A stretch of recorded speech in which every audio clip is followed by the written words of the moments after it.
stop touching it. Sorry.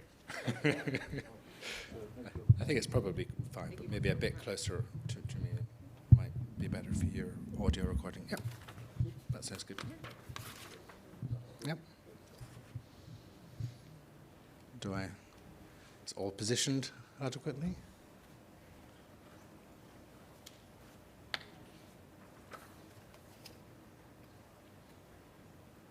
I think that's fine.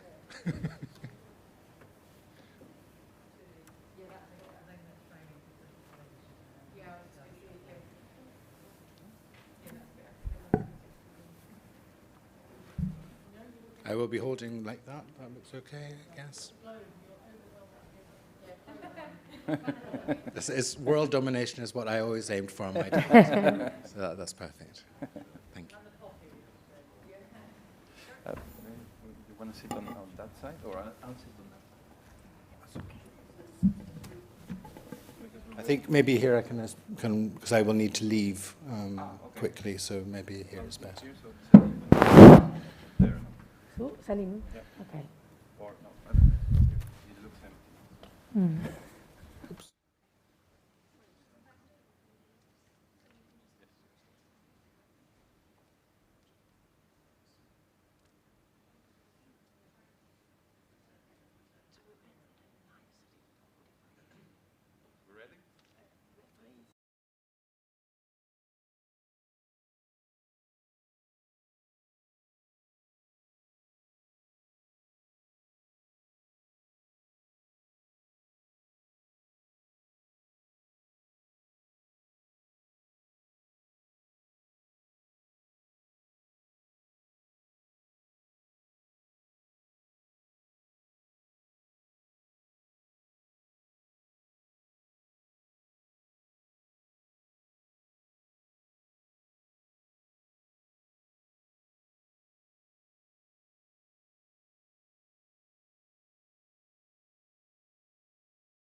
Do I start? Okay.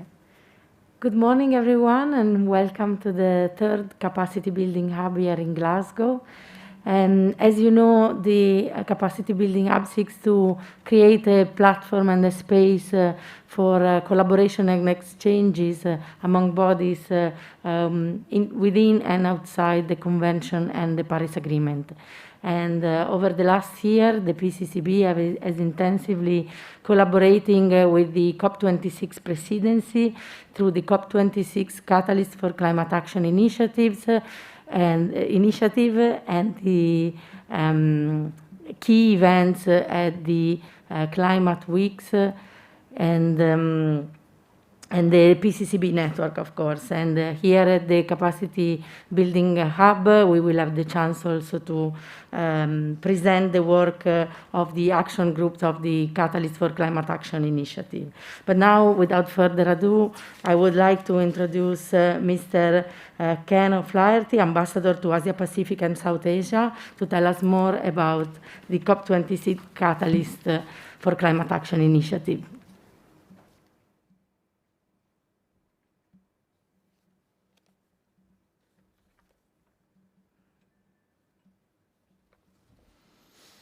Good morning, and I'd like to start by giving a very warm welcome to Glasgow to you all. I'm delighted to be representing the UK COP26 presidency at this opening of the third Capacity Building Hub, following on from the World Leaders Summit, which has set us quite an ambitious agenda.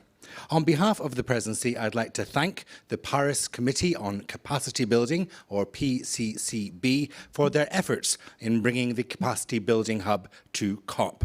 And building on the success of previous years, the Capacity Building Hub will once again welcome climate change capacity building organisations, experts, practitioners and enthusiasts to contribute towards enabling greater climate action across the world. It's eminently clear that there's a need to better understand the capacity building challenges being faced by developing countries, and in particular, those countries most vulnerable to climate impacts. This is vital as we collectively move towards our implementation of the Paris Agreement and our recovery from COVID-19. The Paris Agreement provides a truly global framework for climate ambition and climate action. To unlock its full potential, it's important that all countries can participate to their maximum potential and that a lack of capacity does not hold them back. Capacity building is at the heart of how transformational change will happen, whether it's action taken by countries themselves, including subnational and non-state actors, or indeed multilateral institutions and organisations. So it's fantastic to see the PCCB's impressive programme for the Capacity Building Hub, which will be hosting an exciting range of activities throughout COP26, exploring how countries can meet their climate ambitions. Indeed, I very much look forward to today's Capacity Building Day, with sessions hosted by ICCCAD, who've played such a key role in the capacity building arena, led by my friend and colleague, Professor Salim Ul-Hook, who I believe has already participated in all 25 previous COPs.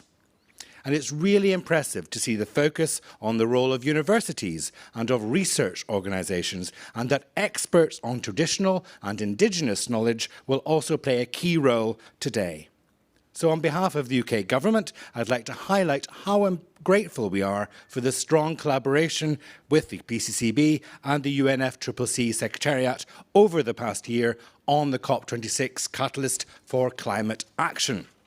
The COP26 Catalyst is a UK presidency-convened framework to bring together key stakeholders to discuss capacity-building challenges and to catalyse action through four action groups on capacity building for adaptation action, access to finance, carbon markets participation and transparency and reporting.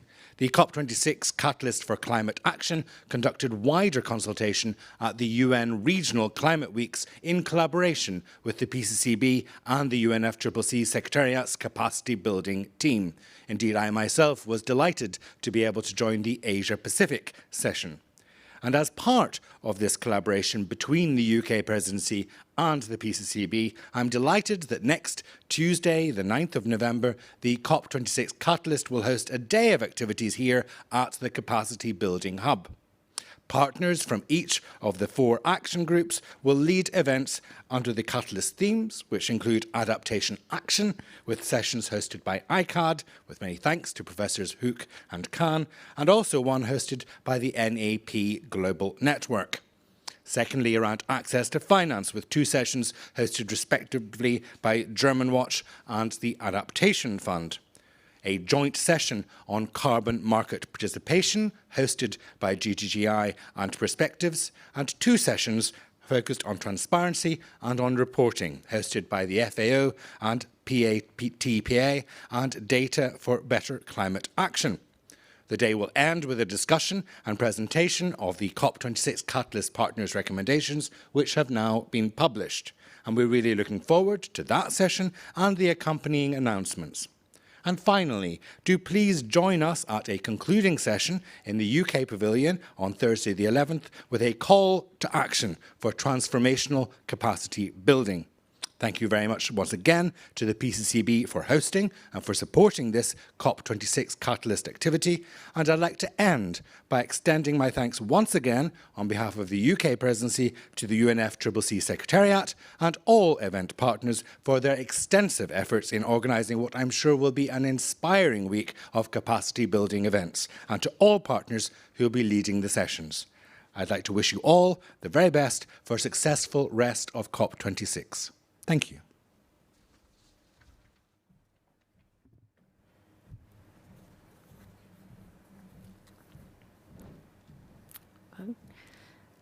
So thank you very much to Mr. O'Flaherty, and now let's welcome you again here, those in person and attending virtually the opening today. After months of ideation, COVID-related uncertainties and collaboration, it's the Paris Committee on Capacity Building. Great pleasure to really welcome you here at the 3rd Capacity Building Hub. My name is Roberta Ianna, and I support the work of the PCCB as a co-chair. And to kickstart the 3rd Capacity Building Hub today, let me introduce the speakers and colleagues here for me with the opening. And here with us we have Yongshan Zhang, who is my fellow co-chair, and Alejandro Kilpatri, who is the manager of the Capacity Building Division at the UN Climate Change Secretariat. The PCCB established the first capacity building hub at COP24 in Katowice. It was like our pilot test. It was the first edition, and it was already very successful. And it was followed in 2019 by the second capacity building hub in Madrid, which accommodated a total of 100 sessions, with close to 400 experts and 300 institutions on board. While the first capacity building hub laid the foundation for an inclusive and engaging platform for the flourishing community of capacity building actors, the second hub broadened the range and involved actors even more.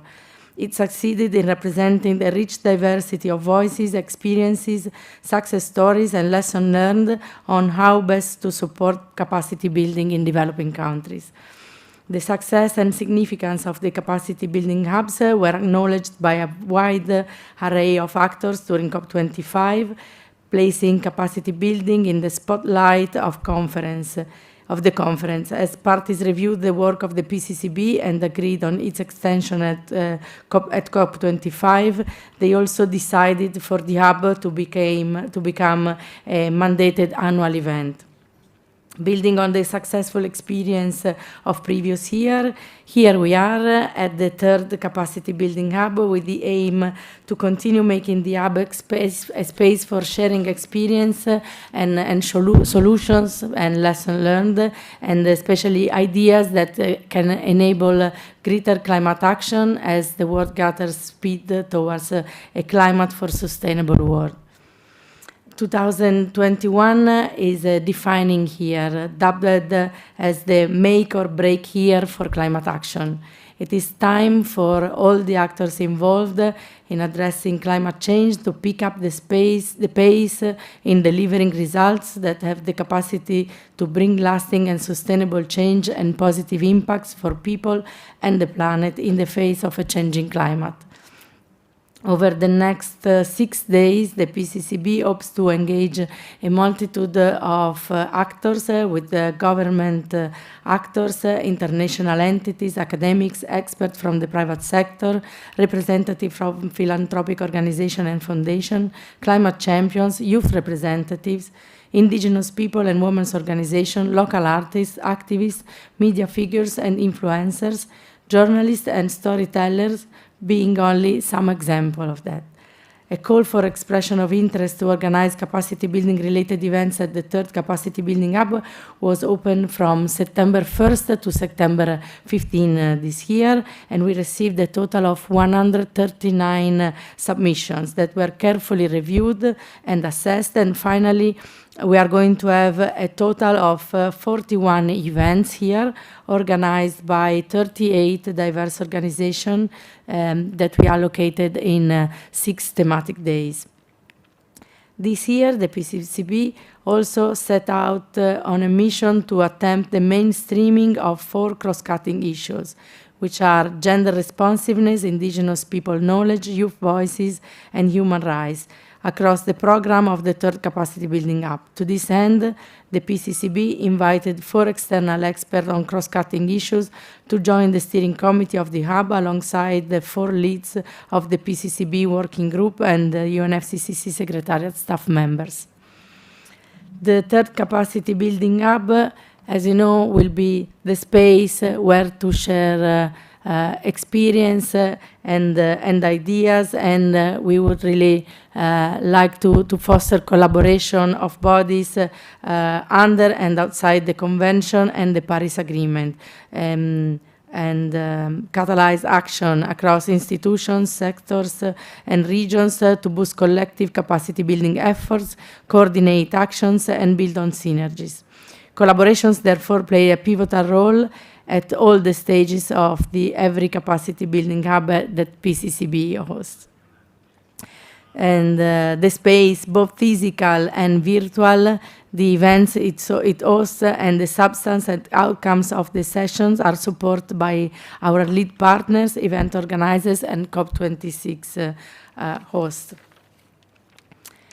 Now I would like to invite Alejandro, the manager of the Capacity Building Division at the UNFCCC, to expand on the UNFCCC role in supporting the PCCB in facilitating the collaborations before, during, and after COP. Please, Alejandro, the floor is yours. Thank you very much, Roberta. It's a pleasure being here, and on behalf of the UNFCCC Secretariat, please accept our warmest welcome to this third Capacity Building Hub. It's a pleasure being here with distinguished partners and delegates and the co-chairs of the Paris Committee on Capacity Building. Capacity building has always been a prominent feature in the convention, in the discussions on the convention, and as part of the means of implementation discussions in the convention. As a cross-cutting issue, was a fundamental issue.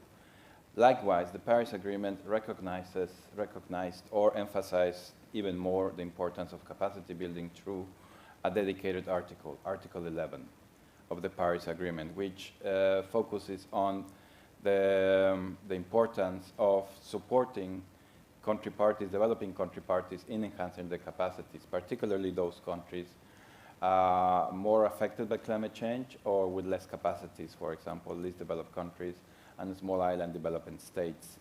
The Article 11 of the Paris Agreement makes emphasis on capacity building for adaptation and mitigation actions, technology development and transfer, and access and mobilization of finance.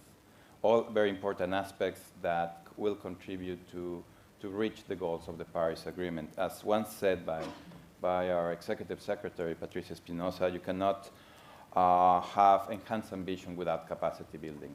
Therefore, the importance of enhancing capacities, helping developing countries in strengthening their skills, their knowledge, to be able to address those challenges posed by climate change.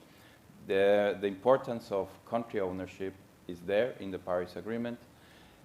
Country ownership in the sense of the ability to be able to retain capacities and to have country-driven processes to identify the capacity needs and gaps of countries at all levels, at the central level and the provincial level, but also at the local level.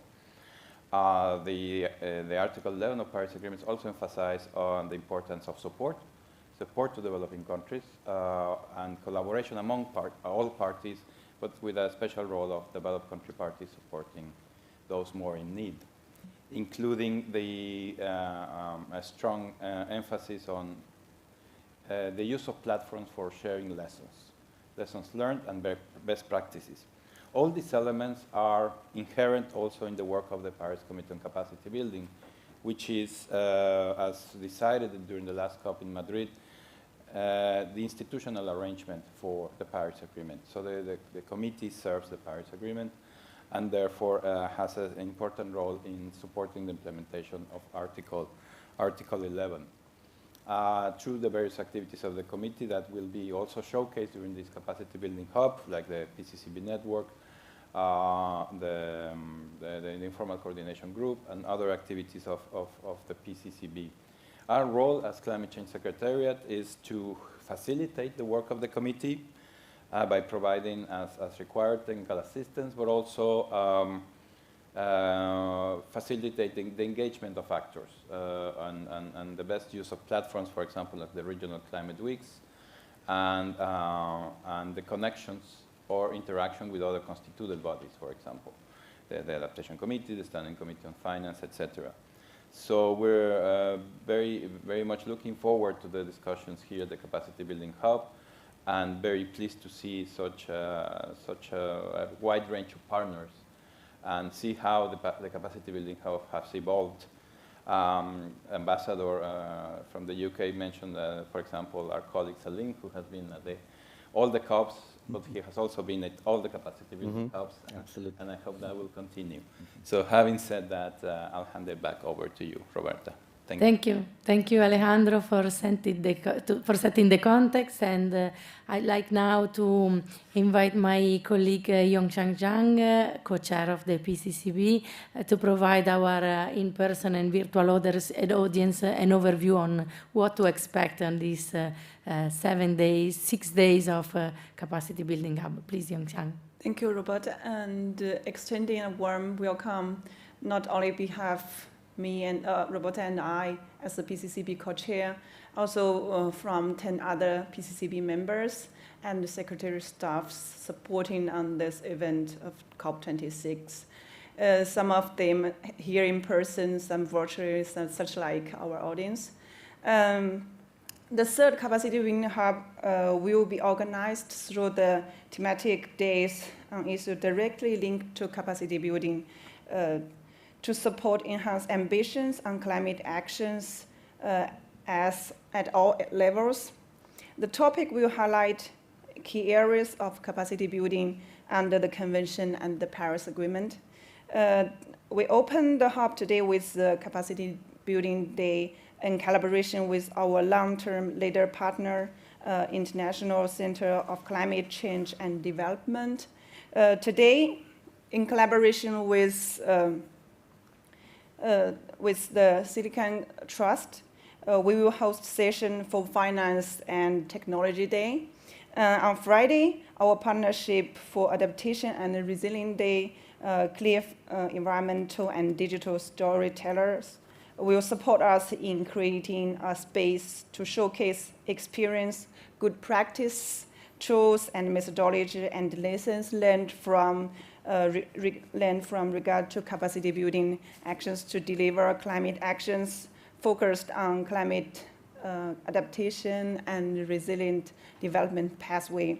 The next week, Monday, 8th November, at the UNFCCC Body Entity and Process Day, the PCCB aims to increase the visibility of capacity building efforts undertaken under the Convention and Paris Agreement, and showcase coherent and coordination efforts supported by the PCCB, particularly the work of the informal coordination groups for capacity building under the Convention and the Paris Agreement. As Mr. Ofana Herty mentioned before, the COP26 presidency will host the COP26 Catalyst for Climate Action Day. The PCCB focus area for 2021 is building capacity to facilitate coherent implementation of national determined contribution in the context of national development plans. And aligned with this focus area, the PCCB will finally close this year's hub with the PCCB Focus Area Day on 10th November 2021. Now we have officially opened the third hub of capacity building hub, and now what to expect and for this year's hub. I would like to invite Dr. Salim Hook to tell us about the legacy of Capacity Building Day and set the scheme for today. Over to you, Dr. Hook. Thank you very much, Madam Co-Chair of PCCB, and it's a pleasure to be here with all of you. My apologies for being late. I got here on time, but I spent an hour in security trying to get through. So my name is Salim ul Haq. I'm the director of the International Center for Climate Change and Development at the Independent University, Bangladesh. And I'll speak a little bit about the past, the present, and a little bit about the future of capacity building as I see it, and these are personal views. The past, as we just heard from the previous speakers, including Alejandro, in the Paris Agreement, it was an issue that was raised by the vulnerable developing countries, particularly the least developed countries group, that capacity building as it had been done until then was really inadequate. The modality of doing it was international consultants from developed countries flying in, doing workshops, and flying out. We call that fly in, fly out capacity building. Not unuseful, they were useful, but they didn't leave much behind. There wasn't much capacity left behind. There was a little awareness raised, but not much capacity done. And we, the least developed countries, in the negotiations challenged that paradigm, challenged that modality, and said two things have to be different. Firstly, capacity building has to be a long-term effort, not just short-term. And secondly, the investment in capacity building needs to be investing in capacities at the national level. So we need to invest in capacity building capacity, not just do a capacity building workshop and fly away, but invest in the institutions in every country that needs to be capacitated. And we got that in the Paris Agreement. So we have Article 11. It created the Paris Committee on Capacity Building, which we are very, very happy and very proud to be working with. And we then took that forward. The Paris Committee was set up. They set up their work plan. And as you heard, one of their major activities has been these capacity building hubs, very, very useful activities during the last 3 COPs, this being the third capacity building hub. But it's actually today, the first day of the hub is what we call Capacity Building Day. And this is not the third Capacity Building Day, but the fourth Capacity Building Day, because we did one the year before the hub started. And then when the hub started, we combined forces, and they very kindly gave us day 1 of the Capacity Building Hub and continue to call it Capacity Building Day. In the Capacity Building Day work that we have done, and by we I mean my university in Bangladesh, we have a network of universities in the least developed countries, and we also have quite a few other universities in developed countries with whom we are collaborating. And so today, we will be focusing on the role of universities as institutions that do capacity building. Whether they're in the south or in the north really does not matter. They are building capacity of their own country, of their own students, of their own policymakers. Universities have a very, very pivotal role in capacity building. I would say it's their day job to do capacity building. And that's what they do, day in, day out. So how do we harness universities into this arena of capacity building? And just to give you one statistic, in the last 10 years, in the previous paradigm of capacity building with international consultants, about $1 billion has been spent on capacity building, going to these international consultants, and zero has gone to national universities in the countries where they flew into, all right? That's not right, okay? The universities are there. Every country, even the poorest, least developed country, has multiple universities. My country, Bangladesh, has more than 100 universities. They're there. They're doing capacity building of the citizens and the leaders of their country, but they're not capacitated to do climate change. That's what you have to capacitate them to do. They're quite willing to do that, they want to do that, but they have to be capacitated to do that. So capacity building has to be building capacity to do capacity building. And that's what we do, and universities, as I said, are an ideal location because that's their job, that's what they do. They are training the leaders of their own countries for the next 10 years. And if they can be capacitated to train their citizens to be climate smart, climate champions, climate leaders, then their countries will become climate leaders as a result of that. It's not immediate, it's slow, takes time, so it's a longer term investment, but it is a very, very effective investment. It takes a little bit of money, but it can be used very strategically, and that's something that we hope we can do. So coming to the present, the hub that we have, we're kicking off right now. We have all of today and then the subsequent days, as we just heard from the previous speaker. We bring together people who are working on capacity building, and we've done this for a number of years now.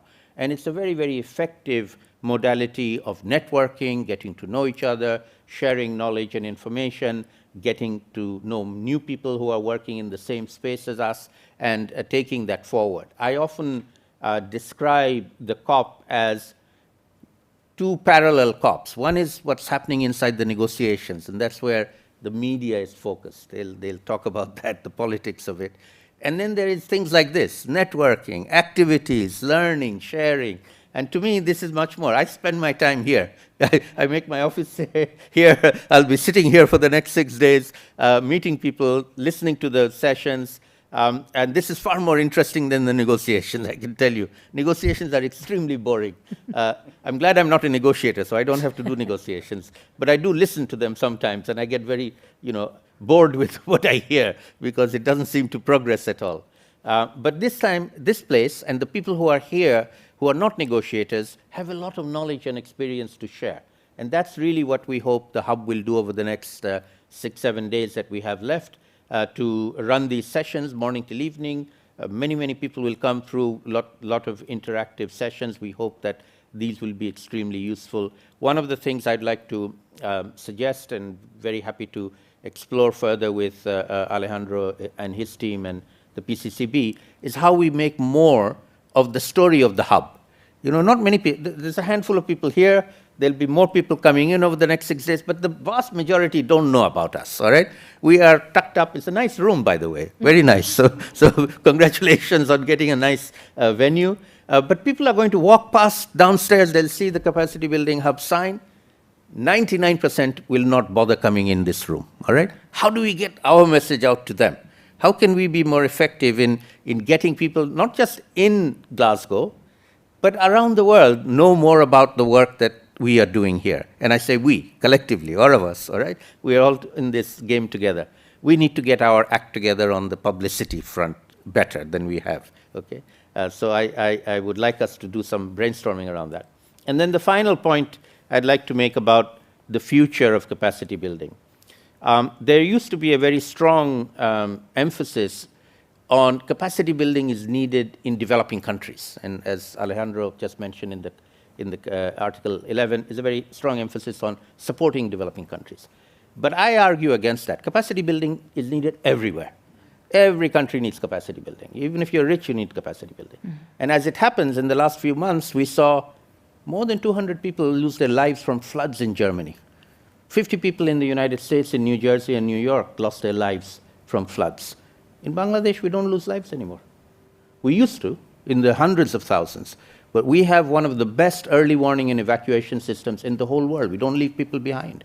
We don't lose lives. And so Germany and the United States can learn from Bangladesh.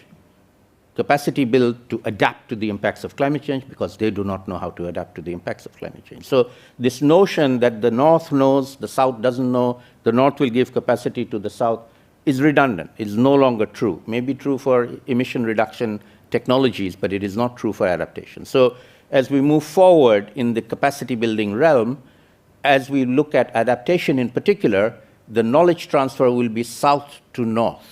And that's a new phenomena that we should explore, see how we can do it more effectively.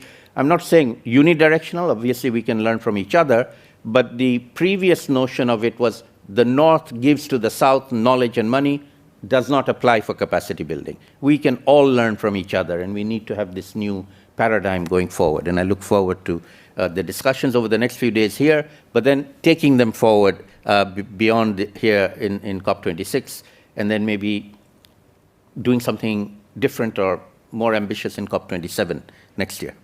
Thank you very much, ma'am. Thank you very much. Thank you, Professor Salim Hook, for your passion and dedication, and it's always very interesting to listen to you, and very true what you say. Well, I would just say that also for negotiators would be interesting to to join this space, which is only the third edition, as we said, but is really growing and starting to have an impact. And we just need, yes, to have more negotiators to join the room and the discussion, because this will help the negotiation as well, for sure. And with this, I think we can close this opening of the Capacity Building Hub, and the first official event will be at 10:15. I thank you again, all of you, for coming, and I hope you will join us in the next 6 days as well. Thank you. Thank you, everyone.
It's something that we started 4 years ago, so this is the 4th time we're having this Capacity Building Day.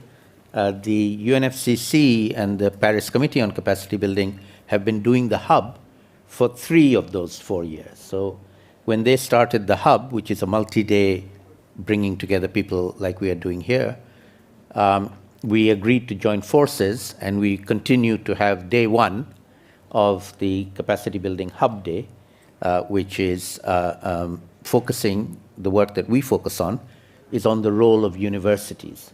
And I'm very glad to see that we have not only a number of universities represented here on the dais, but quite a few of you in the room.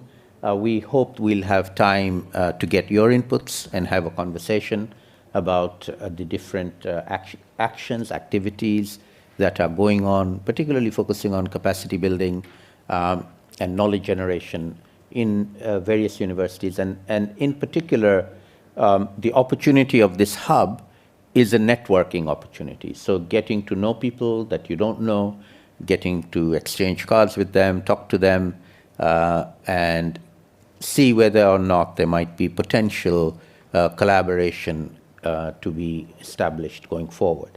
And I'm very proud to say that the last few years when we've been doing this, that has actually been the case. So quite a few collaborations have emanated out of conversations we've had at COP25 the year last time, COP24 the year before that, and indeed COP23 the year before that. And so that's one of the primary functions of the hub, is to enable and support and facilitate networking, and we hope we'll kick that off in this session between universities in particular. The other days and other themes that we'll have over the coming days will bring in other universities, but also non-universities and other players as well. But today's focus is on the role of universities. So I'm very pleased to have a very distinguished panel. We're still missing one of our panelists. I saw him in the queue, so I'm hoping he manages to get out through security at some point and join us. But I'll introduce them when I ask them to speak and give them 5+ minutes. We don't have to be very strict with timekeeping. To tell us a little bit about what they're doing, what their observations are on the topic of loss and damage. So we want to share lessons on how do we make, sorry, not loss and damage, capacity building. I've got loss and damage on my head now with the negotiations. But capacity building, how do we make that more effective going forward? So I'm very pleased to invite the first of our speakers, our panelists. He's actually my colleague. He works with me at the international. Hey, David, you made it. Well done. My colleague to my left here, his name is Professor Mizan Khan. He is the deputy director of my center. My center is called the International Center for Climate Change and Development at the Independent University, Bangladesh. We're both based in Dhaka, Bangladesh. But more importantly, and what he's going to be talking about, he has been for some time now coordinating a network of universities in the least developed countries. We call it the Least Developed Countries Universities Consortium on Climate Change, LUCCC, or LUC for short. It's easy to pronounce. Anything to do with climate change has lots of C's in them. You'll find that out very soon. And so this is LUCCC, LUC. At the moment, I'm not sure, do we have about 20 universities in our network? 15. 15 universities in our network. We're talking to a number of others. And some are in the pipeline. Exactly, some are in the pipeline. And so Mizan is going to tell us a little bit about that network of consortium, how we set it up, what we're doing, what we're planning to do, and then we'll hear from the subsequent panelists about the work that they are doing. So Mizan, over to you. Yeah. Thank you, Dr. Salim. So first I will explain a little what LUC is about. In fact, LUC started back in 2017 as an informal network comprising a few faculty members from Asian LDCs and African LDCs. Makerere University was a leading member. And then now, in 2018, in October at Addis Ababa meeting, LUC has been accepted as an official LDC program. LDC negotiating group has got 3 programs. Other 2 are live air, on adaptation and resilience, and REEEI, Renewable Energy and Energy Efficiency Initiative. And in between these two programs, LUC comes in between to build capacity for these two programs. And our actual vision is to capacitate all the 46 LDC governments by 2030 so that these governments can themselves address climate change. And we work with different stakeholders at the local, national, and international level. But our one prime stakeholder is the national government, because it's, as I mentioned, it's an official government program now. And the purpose of working with the government is to generate demand for capacity. Because based on our review of the NDCs, we have found that capacity building need was not articulated in the previous set of NDCs. So we are trying to work with the governments for this new generation of NDCs so that the capacity building needs are reflected in a better way. Now, how can we do it? For example, we in Bangladesh, we have been doing this for long years. In fact, led by Dr. Salim, we have been doing capacity building, and we have several kind of layers and scales. For example, first we start with the in-house capacity building. In-house meaning capacity building of our research colleagues as well as the young faculty members at the university. So we do it, for example, through better curriculum development, development of training module. Then we have mentoring program, both group mentoring as well as one-to-one mentoring program. We organize write shops, for example, because publication is something that we really put focus on. Because unless you are a good publisher in peer-reviewed journals as a university faculty member, you are not recognized. So that is one of our prime objectives. And we do mostly, for example, locally led fieldwork-based research publications, because university faculty members go to the field with the graduate students, they collect data, and so our focus is to have evidence-based policy kind of input. This is one way. And then we do local capacity building that way. National level capacity building in Bangladesh for long years we have gabeshona. This word I think now globally known in Bangla. In English it is research.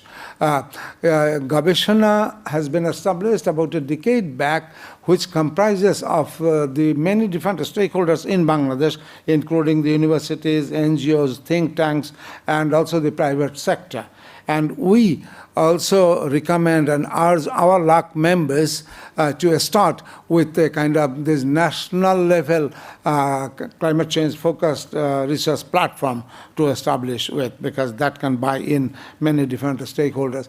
Then we go to our LDC group, university partnership, and then we go international, south, south, north. So this is our kind of strategy.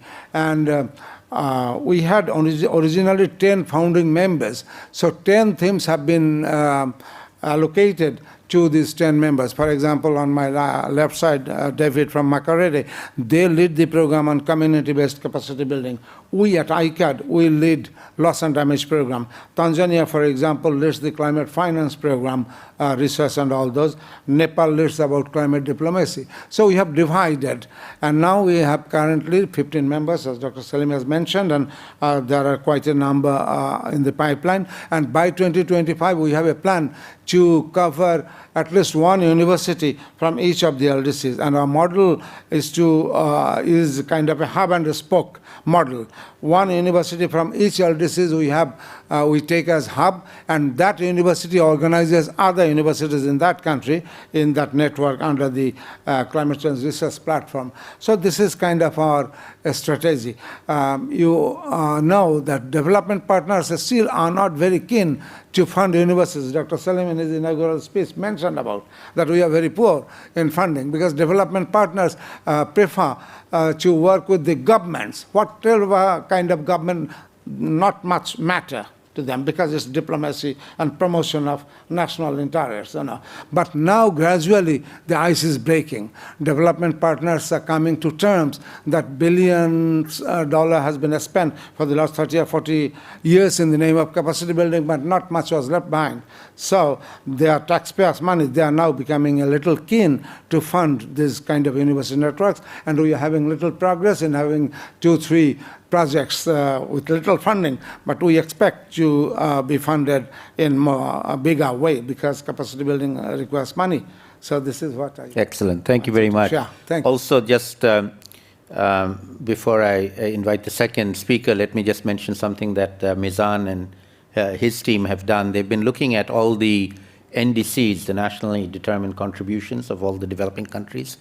And an interesting finding, at least for me, when he told me about it, was that the number one demand was not money. Yes, capacity building. The number one demand was capacity building. The countries all want capacity building before they ask for money. And that, to me, was quite a revelation, and I think a true one as well. So thank you very much, Mizan. Let me now move on to our second panelist, who is a very good old friend of ours, David. I have always trouble pronouncing his last name, so forgive me, David. Mukiza.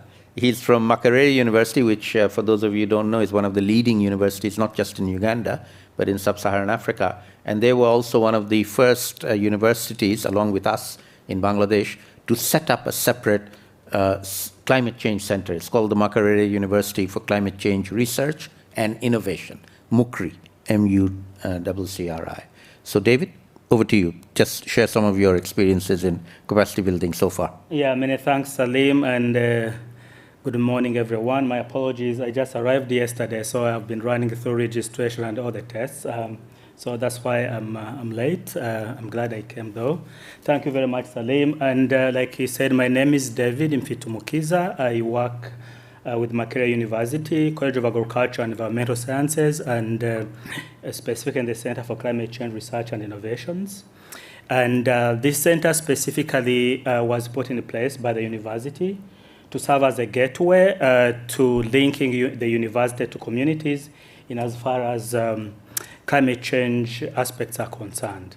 And of course, as part of the university, broadly speaking, works on 3 broader areas. One is education training, talk about research and innovations. Then also the other part is community outreach. So those 3 broader areas are the areas that the university works through, and I think like most of the other universities, but particularly in as far as climate change work is concerned, and also specifically in regards to long-term capacity building. The center and the university working with other universities within the country and within the region, particularly in Sub-Saharan Africa, and now larger working through LAC, the Least Developed Countries University Consortium. In terms of education and training, we've been trying to work on initiatives that, in as far as possible, work to build responsive, to be responsive to the needs in terms of building designing the curriculum, designing the trainings, so that in essence, the training and education programs are very much aimed at building the capacities of institutions in terms of human resources development. Very much know that there are quite a lot of demands arising in terms of developing policies, developing the plans, both at national level and subnational levels. So one of the key areas through the center we have been focusing on is to ensure that the curriculum and all other education efforts are very much more focused on being responsive and want to help the institutions, the government, to be able to provide the technical services needed and also other human resource-related services. And this is within both long-term and short-term offerings in the educational programs. And that what we're also doing is to mainstream the non-traditional environmental science programs to be sure that they're able to integrate aspects to do with climate change entering from their domains, ranging from development studies, business, communication, humanities. So essentially the university has been trying to work through the university to make sure that those linkages needed by institutions across scales and within the country and outside the country are much more relevant and as far as capacity building is concerned. And then the other aspects, of course, I mentioned is research. So one of the core areas that the university has been meeting a very high demand is to provide needs assessment. And needs assessment is specifically to do with vulnerability and risk assessment, so that sectors and institutions, it's one of the areas where the institutions continuously engaging with the university to make sure that they provide the needs assessments in as far as responding to targeted risks, so that these ones can be implemented within programs and plans by different sectors in the country. But also as universities and through our activities, we've been really involving, working with the different stakeholders within and outside the country to make sure that we provide the opportunity to bring experiences and knowledge together. So, and in that way, we are facilitating different stakeholders to get opportunities to share knowledge and experiences, including with communities at local level. Through LAC, one of our focus areas is essentially to make sure that we deal with vulnerabilities, and therefore one of the things we are doing is to make sure that be it the training and research are really keeping in mind and the focus of the local governments and communities who are at the front lines with climate change adaptation. So we are trying to be as much as possible to be responsive in that regard in as far as research is concerned. Then I had touched the issue of community outreach and community engagement. Again, like I partly alluded to, is to make sure that the universities, we have had one of the problems has been disconnection between universities and communities. And I think particularly for climate change response actions, this cannot happen anymore. So one of the things we are trying to do as much as possible is try to work with the communities to raise awareness with the targeted like I said, assessments to really be sure that we are responding to the needs and priorities of people. And also we do this through facilitating learning experiences, two-way learning experiences with the communities. And we are doing it through students. Students now who have interest in climate change-related work. One of the things we do is to train them and also give them opportunities to work with the communities, so that in essence, when these students are out of the university, they're able to work with the communities, because one of the accusations has always been that other graduates don't understand working with communities. And again, like I said, with climate change response actions, this is very paramount. So we are trying to do that. The other area in terms of outreach is to work with the organizations to build knowledge management systems. For currently now, actually before I came here, I was from doing field work.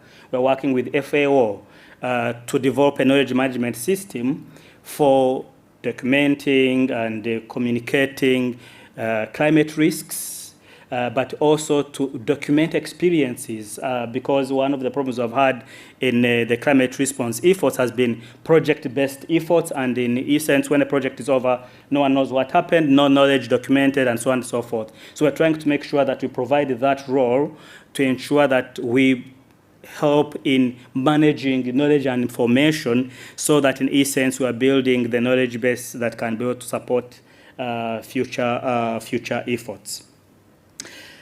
And this includes shifting to developing monitoring, evaluation, learning systems that can be able to help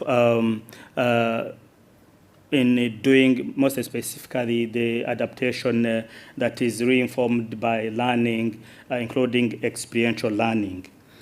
Some of the key issues that we see that need to be addressed in terms of capacity building is concerned is that, like I had alluded to, really we need to shift from project to program-based capacity building efforts. And this is not really an isolated case. It's not only in capacity building efforts. I think it's a really big problem, and which is also stems from lack of capacity within our institutions.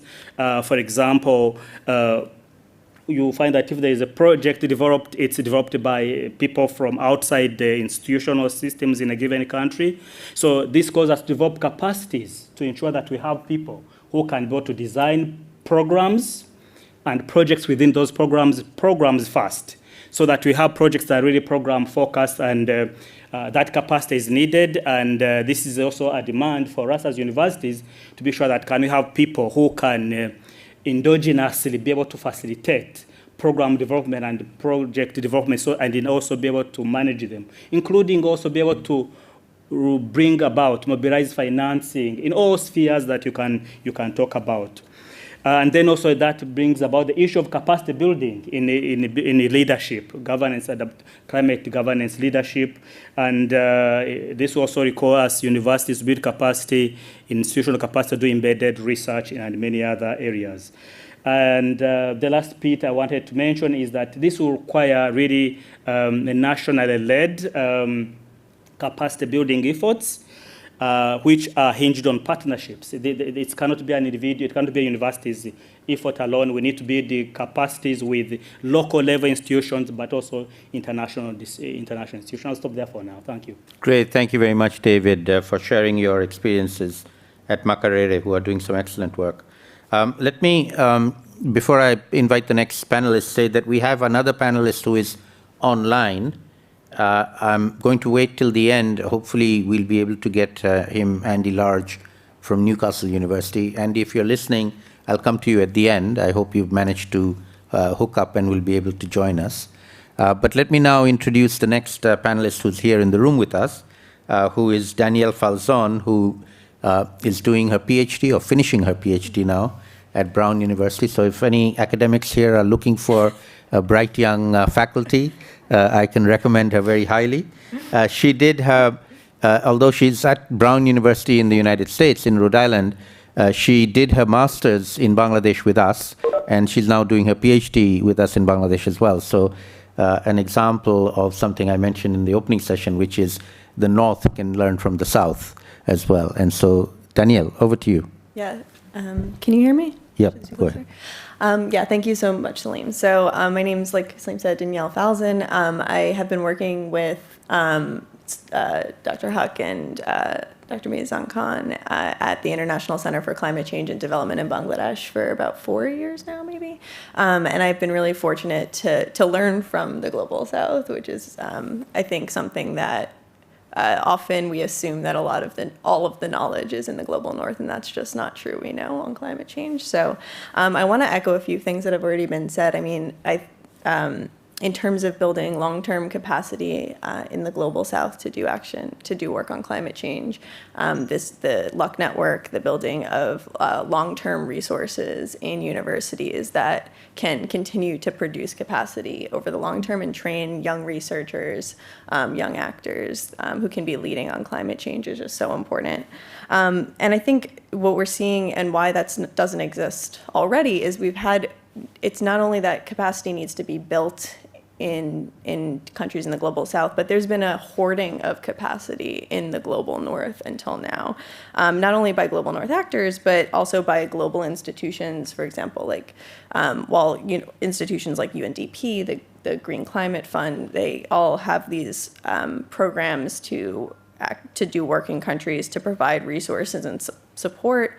A lot of that work still is dependent upon experts in those institutions who are based out of those institutions flying in to train or to help the project, whatever's happening in the global south, and then flying out, and those resources don't stay in the global south. So it's a hoarding of capacity in the global north and in these institutions. And part of this is that knowledge and expertise in the global south is generally undervalued, and part is that researchers, even in the global south, are operating with far less money and access to knowledge and capacity than a lot of the folks in the global north and in global north institutions. So in addition to investing in universities and building South-South knowledge networks like LUC is doing, which is amazing, I think there's a lot that can be done in connecting researchers in the Global South to the resources that we have at universities in the Global North, and a lot that universities in the Global North can be doing to help build capacity institutionally in those ways. So, for example, I wish I could remember who specifically suggested this, but I was at a capacity building virtual panel a few months ago, and somebody suggested creating sort of dual, I guess, like classrooms. So classrooms that can be shared, classes that can be shared, open across universities in the Global North and Global South, both ways. So Independent University Bangladesh, for example, has a great master's program in climate. And if those courses could also have students in the Global North in them and vice versa, that's an excellent way of starting to connect and create these networks. So that I do want to say that wasn't my idea. I wish I could remember who presented that idea at the panel, but I did like it. And so another big problem I've heard from folks that I've talked to in Bangladesh and elsewhere is that just journal access to the latest knowledge on climate change and the latest work being done is a huge problem. So when all of that information is behind paywalls, it really puts people at a disadvantage for how they're able to participate in the global conversation on climate change, the research they're able to put out. Just a quick, I guess, tangent. I'm doing some work with the support of ICCCAD, but also with a research assistant in the US who we're looking into authorship of articles on adaptation and Bangladesh in the IPCC reports over time. And most of those articles, the first authors are people from the Global North. And there are there's a lot of great folks publishing on Bangladesh in the reports as well. But it's an issue when we have most of the folks, the majority of folks doing this coming from not Bangladesh, publishing on adaptation in Bangladesh, but they're not themselves from Bangladesh. So, So overall, I think we need to work on creating pathways so that researchers can be accessing the latest knowledge, so they can be publishing in the top journals and then getting cited and becoming sort of thought leaders that are globally recognized in international journals, that they can be included in the IPCC reports. And because another thing that I'm finding in this study of the reports is that people in Bangladesh, the articles by authors in Bangladesh they're really focused on the country context and they're focused on the case. And so getting that local knowledge out so that it actually informs global action on climate change is just so important. So I just want to wrap up saying there's also an assumption in all of this that the Global North has the capacity and the Global South lacks it. And I just think that's inaccurate. The Global South has a lot of capacity, but countries and the people and institutions within them have been systematically marginalized globally. And so they haven't been able to grow and develop in the same way that institutions in the Global North have. So it's a matter of just stopping this practice of hoarding the tools for capacity development in the Global North and in these global institutions, and instead reallocating and sharing what's out there so that the Global South can be fully participating in the conversations on climate change and lead in acting on climate change in the same way that Global North institutions have been able to over the past decades. Great, thank you very much, Danielle. And so I know there are a number of professors from universities in the audience here. Anybody looking for a bright young faculty member or potential faculty member? I'm recommending her right now. She's looking for a job after she gets her PhD. Okay, so now I'm going to invite the final panelists in the room with us. I understand Andy Large from Newcastle University has been able to log in. So Andy, if you're listening, I'll come to you after Julian. And then just to let people know, we hopefully will have time at the end for some contributions from the floor. The way we'll do it is we have two microphones standing here, one on this side, one on that side.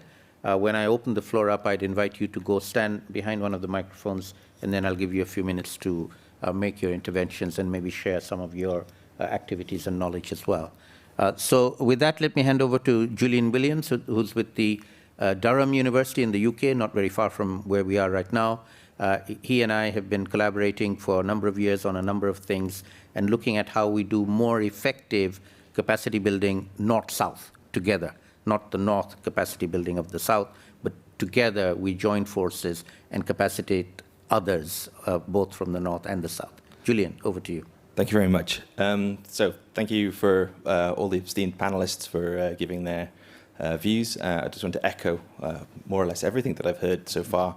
I was nodding furiously at many areas because there are lots of things that we would recognize very much so and are very excited by it. As Salim mentioned, I'm from the University of Durham, from the Institute for Hazard, Risk and Resilience. And we've had a long-term relationship with ICCCAD for many years now. And it's been one of sort of co-production and co-growth. And I think that's been very important for us over this time, especially as climate has become so important within the hazards and risk, which is where we are sort of founded. And I genuinely believe in the things that have been said here now. And it's very important for us to stress about understanding where leadership lies. And I view myself as very much a follower of Dr. Huck's fantastic leadership in the area, particularly on the area of adaptation. We are, I'm a business school person, so please forgive me for the people in this room. My specialty is finance. And over time, I've come to learn over the last few years of working with Dr. Huck, with ICCCAD, that finance is important and that the capacity in the global north is not there. And I think the points that were being made about lack of capacity or hoarding of capacity actually tells us that there's a lack of capacity globally and that we're looking at a finite resource and we're trying to move a finite resource around. And as with all things, governments would like to sort of gather that resource up and say, oh, we're really good at this sorts of things. But we can produce more of that. We can do that collectively and we can do that together. And I have seen the value added of the work that we've been doing. I've also seen the evolution of how we've been going about undertaking this work. We had COVID-19. This is the first time I've sort of sat in a panel where nobody has mentioned the dreaded COVID word. Mm-hmm. And what was interesting about that was when we had, IHRR is a large institute. We've got a lot of partners. But who was the first partner to come to us and give us solutions right in the middle, in the heat of it, in May 2020, to say, right, we want to do something. We want to look at, food supply chains. We want to look at the impact on those. It was ICCCAD. And they came up with innovative ideas for doing research collectively, and they taught us how to do this research. And that's something which I just, it's a debt that I can't repay. I really, that's one of the great things about having this long-term relationship and building trust. There was a discussion about trust in the 100 billion discussion that we've been seeing over the last few days and over the week. And that trust building takes a lot of time, it takes a lot of effort, and it can also be broken quite quickly if we don't engage in it carefully. One of the other points that's been made in the previous discussions within the panel has been about funding. And one of the things that we've viewed jointly in the ICCCAD-IHRR relationship is that we're going to have to, at some points, internally source funding to bootstrap pieces of work that we know are going to be important in the future, but are maybe not key on the horizon of funding bodies, either in the UK or globally. And again, I view that as being one part of the leadership that we gain from this collaboration, from this collective benefit. To give a few examples of the sort of work that we've done together, we're currently developing more climate finance tools. There's a shared knowledge. We don't have the in-depth knowledge of how Global South countries actually generate revenue, work internally within their treasuries and things like this. But within Durham, we have quite a famous finance group, and we have a lot of knowledge on the actual sort of the financial instruments and the details of how you go about pricing things and things like that, which is kind of useless unless you actually know the context. But together, those things are very powerful. And we've developed curricula together for all sorts of different aspects for graduate students, undergraduate students, for people who are not in university but are interested in climate finance, for example. And so this is one of the areas where that sort of power of co-production is actually sort of present. And as I said, we view ourselves very much in the way of facilitation and building on these sorts of partnerships, and I sort of view that as very important.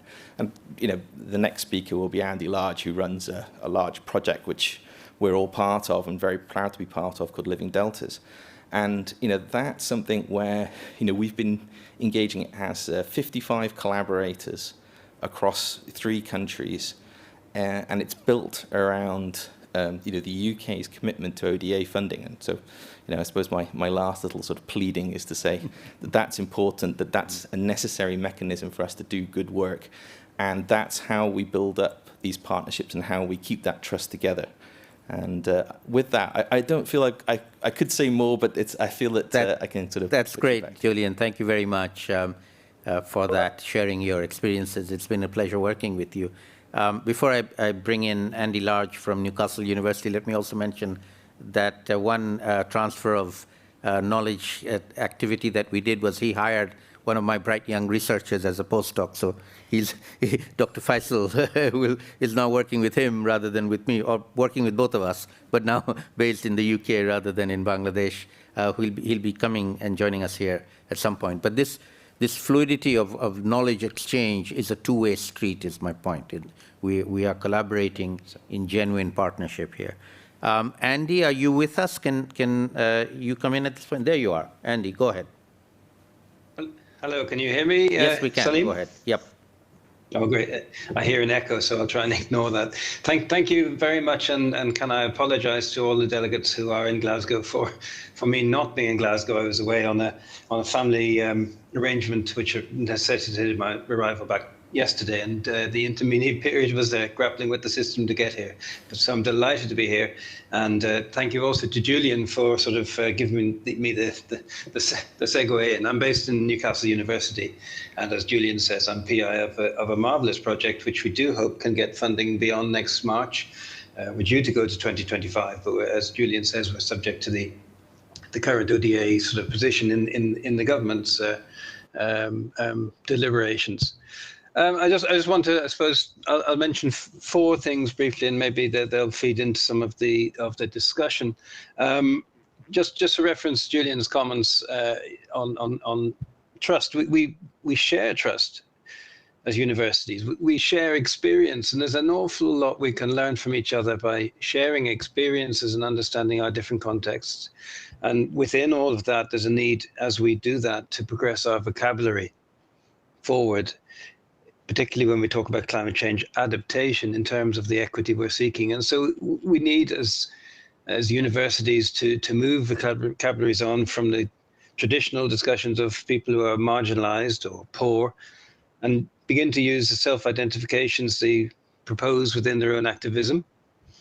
At the same time, the funding that we seek should be targeted most strongly towards sites of heightened vulnerability, which also tend to be the contexts that are often least researched. So we have a rationale there for improving South-South learning as best we can, and that should be stronger than the tendency to look towards continued funding of South-North connections, etc. We need to capacity build within regions.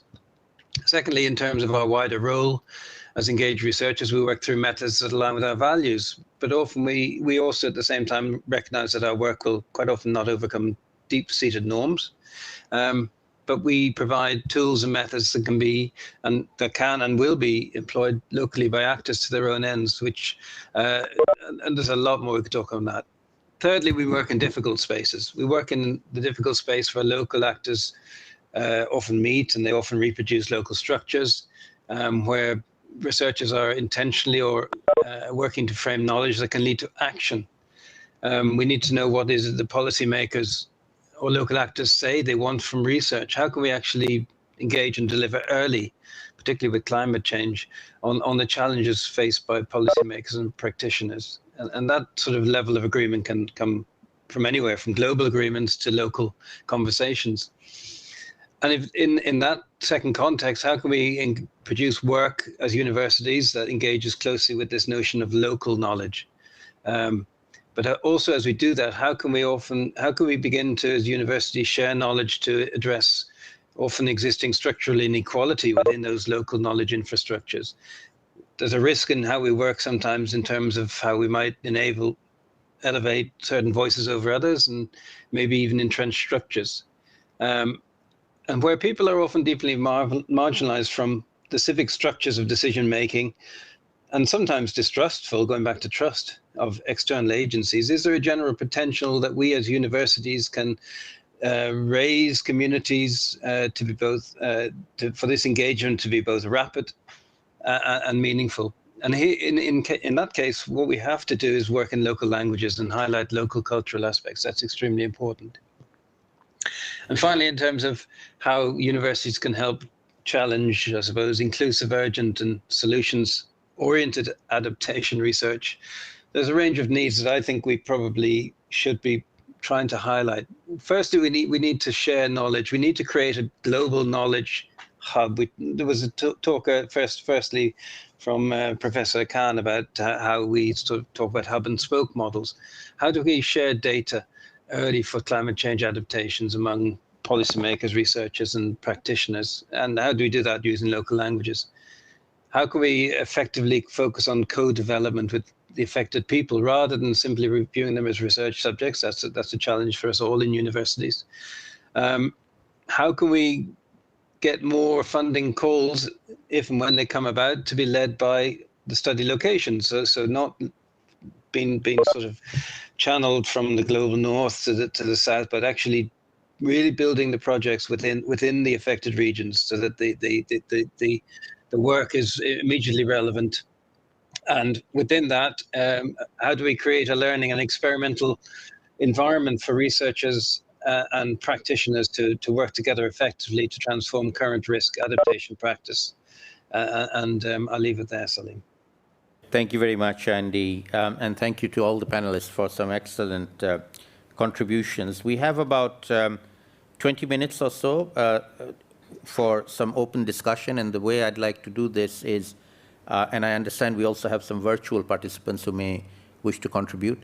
But rather than ask questions of the panelists, I know there's a lot of knowledge and experience in the room. I'd invite any of you who wish to share some of your own experience of work that you're doing that's relevant to this discussion on capacity building to deal with climate change and the role of universities. That's really the triangulation we're trying to do here, and I know many of the people in this room are already doing that. So why don't I invite any of you? John, would you like to start? Tell us a little bit about what you're doing in Colombia. And then I'll call on Greg as well. Hi, I'm John Furlow. I'm with Columbia University, the International Research Institute for Climate and Society. And I used to be with USAID, so I wanted to comment on the hoarding question. I hope it's not intentional hoarding. I think it's that there is pressure to get results and an impatience to work through capacity building, even though capacity building would have far longer term results. As all of you said, once the outsiders leave, often they take the residual knowledge with them. And so you've made a little ripple on a pond, but you haven't really changed things.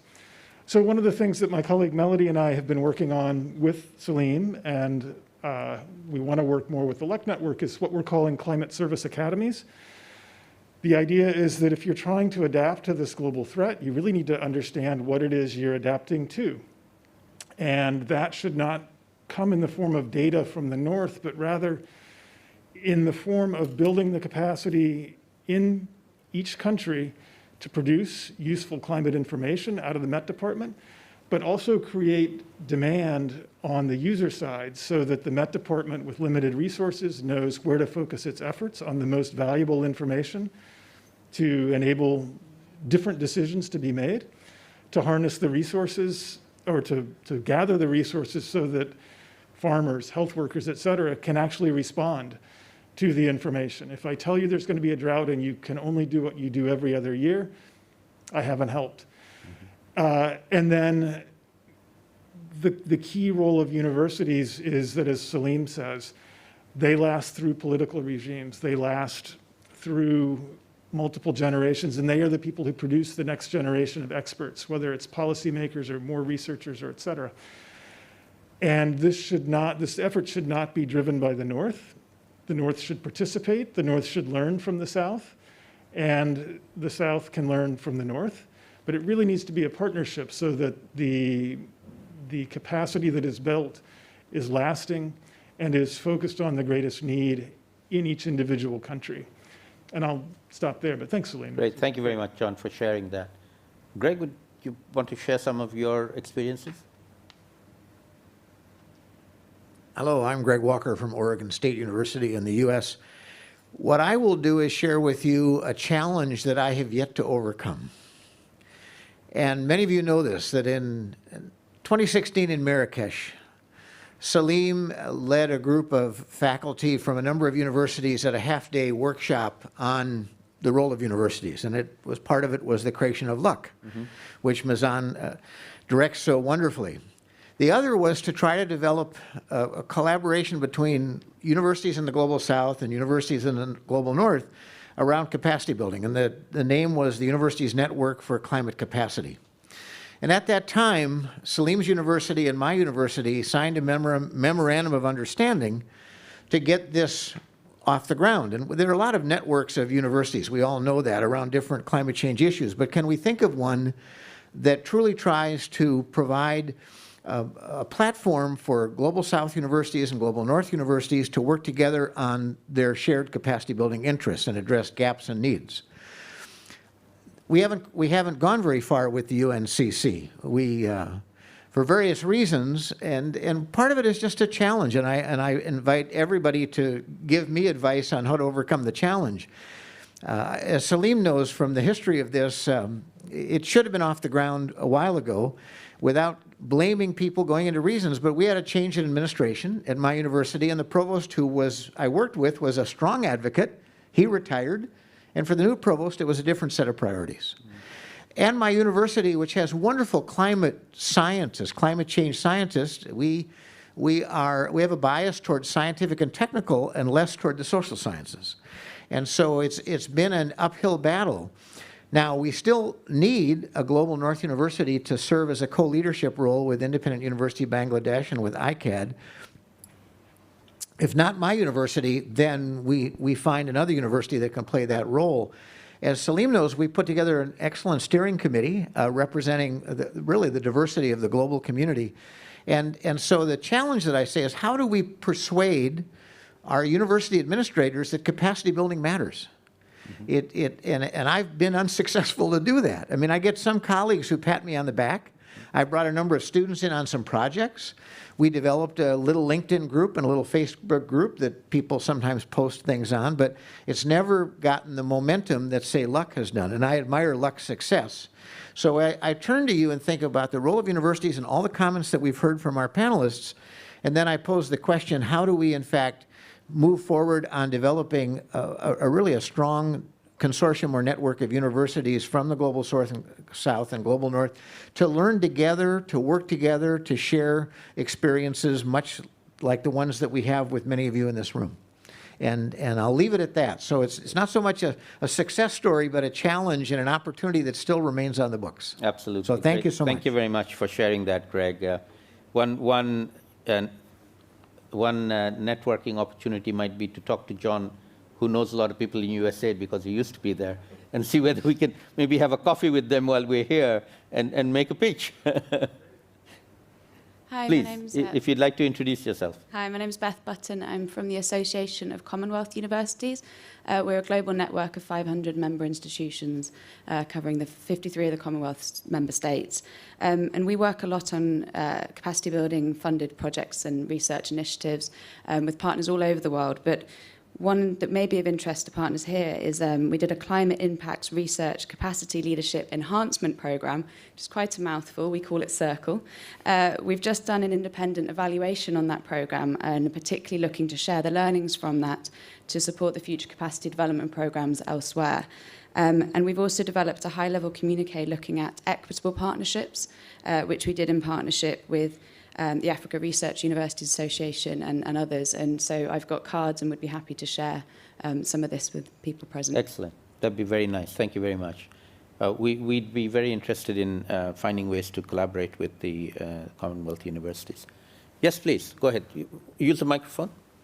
Introduce yourself. Hello, my name's Henry McGee. I'm a museum consultant from the UK.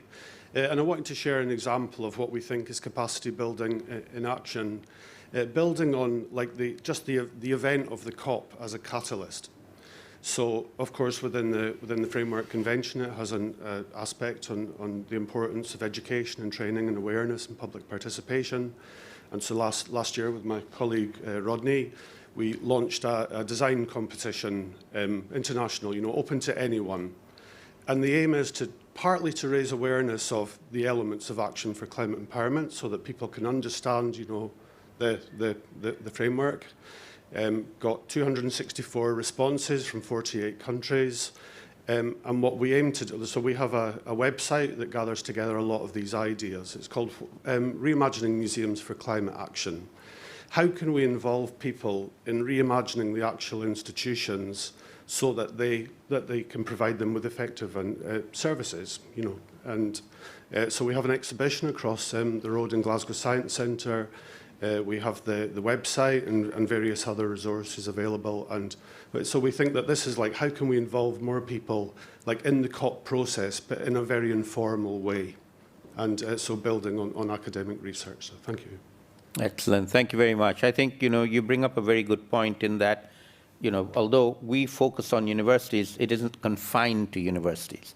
So we would very much look to collaborate with research institutions, other institutions. Please, ma'am, if you could just go to the microphone. And if I can also invite next the president of the University of Liberia, Professor Julius, who's with us. So if you'd like to share a few comments on your work as well. Please, if you'd like to introduce yourself. Okay. My name is Caroline Ouko from Kenya. And I think in terms of the gap in capacity building is universities are speaking to universities. And even universities speaking to universities, the science-based schools and faculties are not coming together with the social scientists. Mm-hmm. And it's not a unique problem for universities Sure. only.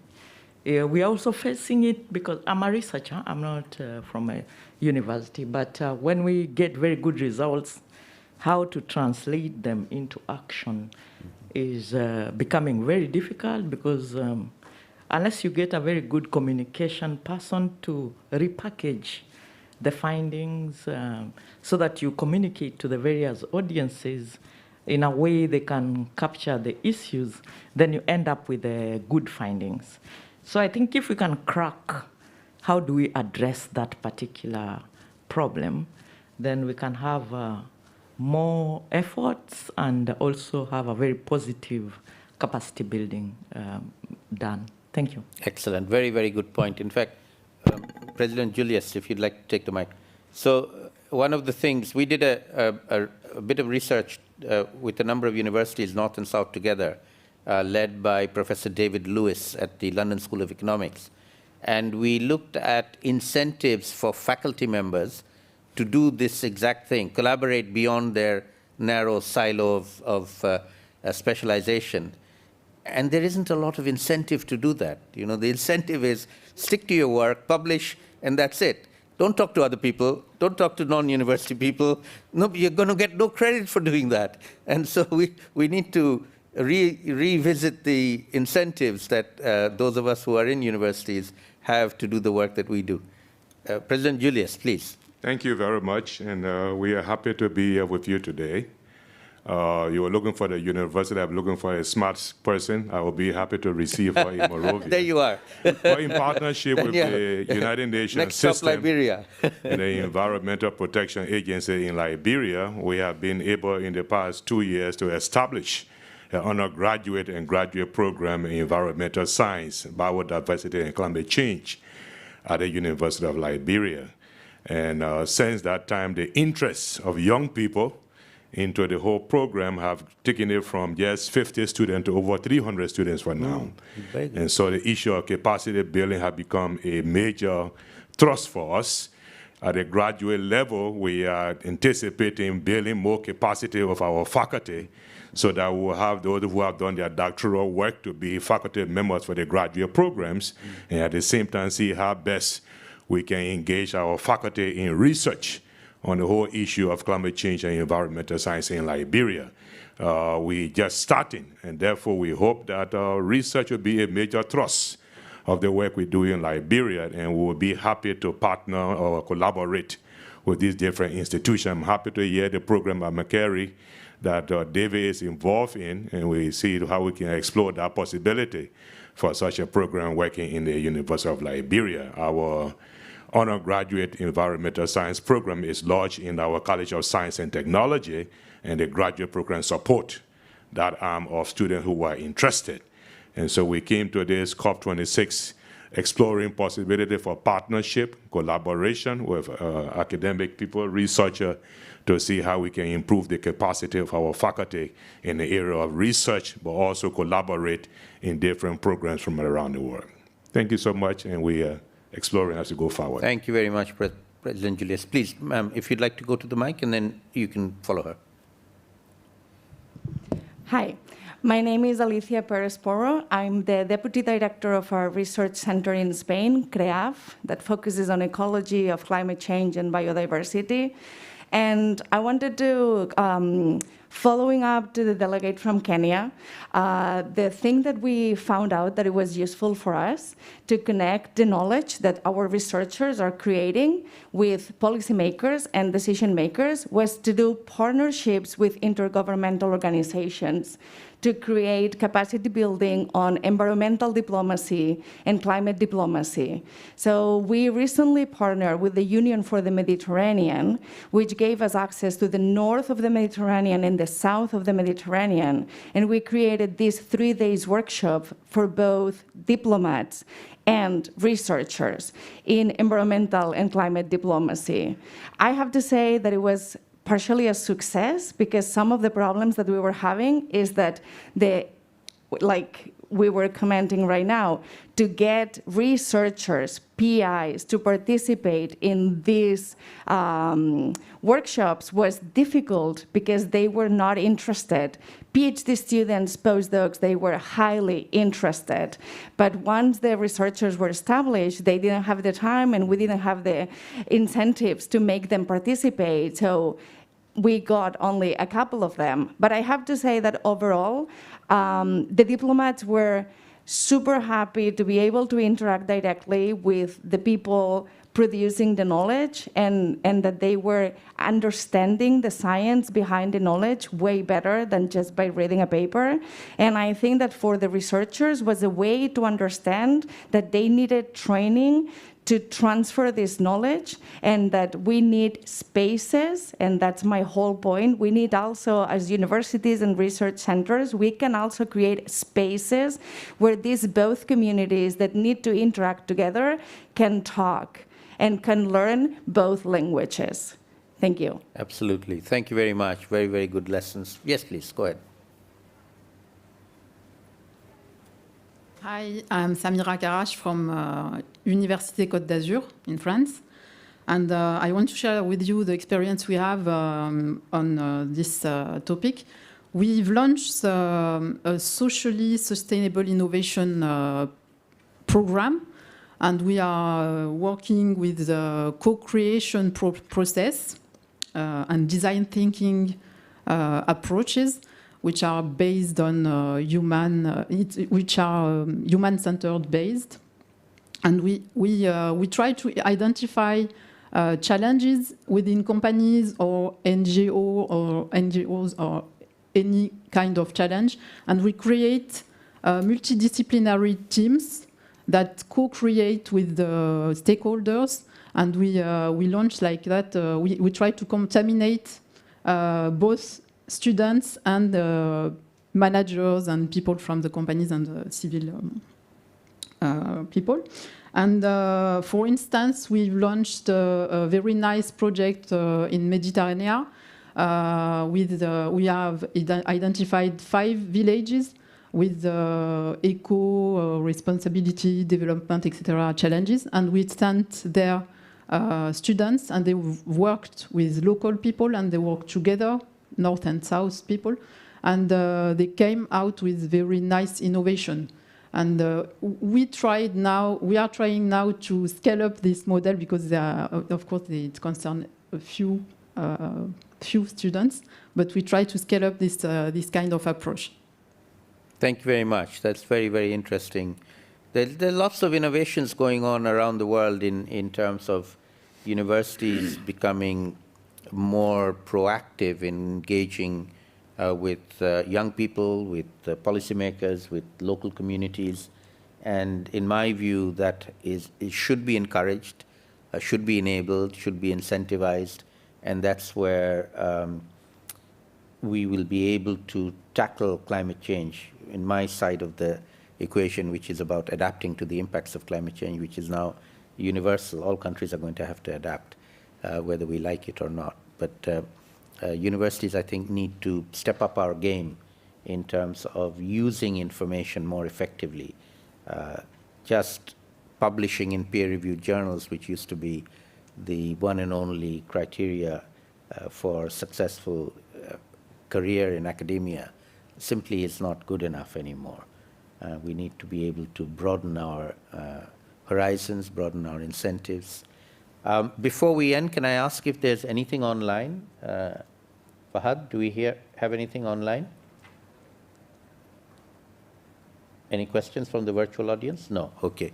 Anybody else in the physical audience here who'd like to take the floor? If not, then maybe I'll give a minute each to each of our panelists. Start from the other end. Julian, just a quick reflection. Thank you very much for that. I have some fascinating examples and insights there. I suppose a sort of a shameless plug on Friday in the Bangladesh Pavilion, jointly with colleagues, actually Professor Mizan and Dr. Huck, we'll be having hopefully a good example of a good version of co-collaboration and co-production, particularly in climate finance and effectively building climate finance. So I think that's one of the areas that we think that there can be success in the capacity building and the research and impact level.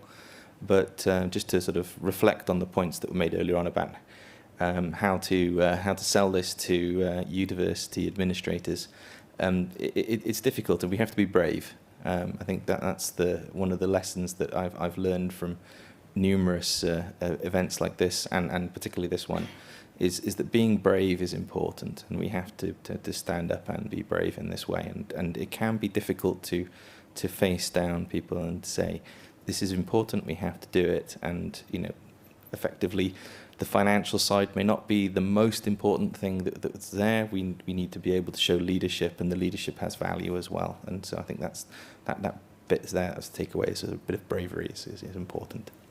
I like that, Julian. Be brave, be brave. Very good.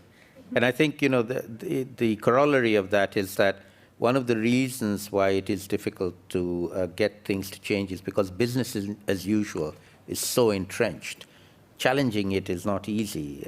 Institutions get entrenched in the way they do things. So we need to be brave and propose business unusual, not business as usual.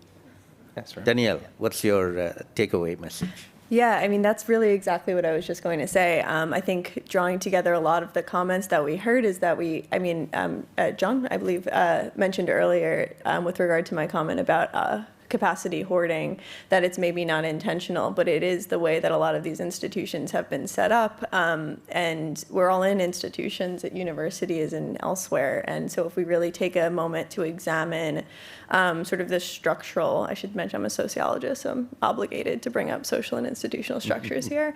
But we have these structural entrenched ways of doing things that are not built for what we need right now. And examining what those structures are and how we can change them is really an important place for us all to start. Great. So we're looking to you, Danielle, to be the brave, challenging the usual structures. Yeah. David, last lessons or thoughts? Yeah, thank you very much. I think it has come out clearly, one of the things that needs to happen in as far as universities are concerned is really to adjust as fast as possible and be very much responsive, and also be able to know that the capacity building efforts will never happen and be effective unless there is need to build partnerships, because if you talk about, for example, adaptation, you really have to be responsive to exactly what are the adaptation needs that are rising. But then also another thing is what we are talking about cannot be business as usual. I mean, the incentives, like I talk about Salim, is that, but that will require that also the people who are involved in capacity building efforts, we really need to work together. We see that there are very many people that need to be involved. So there has to be some intentional kind of collaboration and partnership building so that in essence the impact can be larger than it can be for individual players. I thank you. Thank you very much. Mizan, last thoughts? Yeah. Based on my long years of academic experience as well as negotiating experience and also working with NGOs under the UNDP, I firmly believe that for adaptation particularly, we cannot depend only on developing technical skills and expertise. We need to capture the local wisdom based on experiential learning. That is where we as university faculty members need to go and learn from them, because it is wisdom and expertise are not the same thing. So we need to remember that. Excellent point. Thank you very much. So I'm going to conclude with a few thoughts from my side, particularly in the form of opportunities that I see happening now that perhaps were not that prominent in the past. And I'll start with a personal anecdote. You know, myself, Professor Mizan as well. You know, when we were young, we traveled to the UK. I studied in the UK, he studied in the United States to do our PhDs, and then we went back to our countries and joined universities there. That is no longer necessary. Okay, with the current state of our, virtual interactions, my students in Dhaka, Bangladesh now don't need to fly to Oxford or Harvard or Yale to do a degree. They can sit in Dhaka and do cutting-edge work. All right? And so this, to me, is a wonderful new opportunity that we have just barely scratched the surface of. And the students in our universities in Bangladesh and in Africa and Uganda and other countries, they're as bright and energetic as any students anywhere in the world, all right? And that's a huge resource of intellectual energy and capacity that we are not utilizing well at all. And so, those of us who are in the domain of academia and research and university structures have to really question our existing model of institutions that are monolithic and knowledge being hoarded, as Daniel says, as opposed to sharing it publicly across universities, in the same country, across disciplines from within a university. There are multiple layers to this sharing that needs to take place, and then across the world, and particularly north to south. To me, that's really the next 10 years we can revolutionize the way knowledge is created.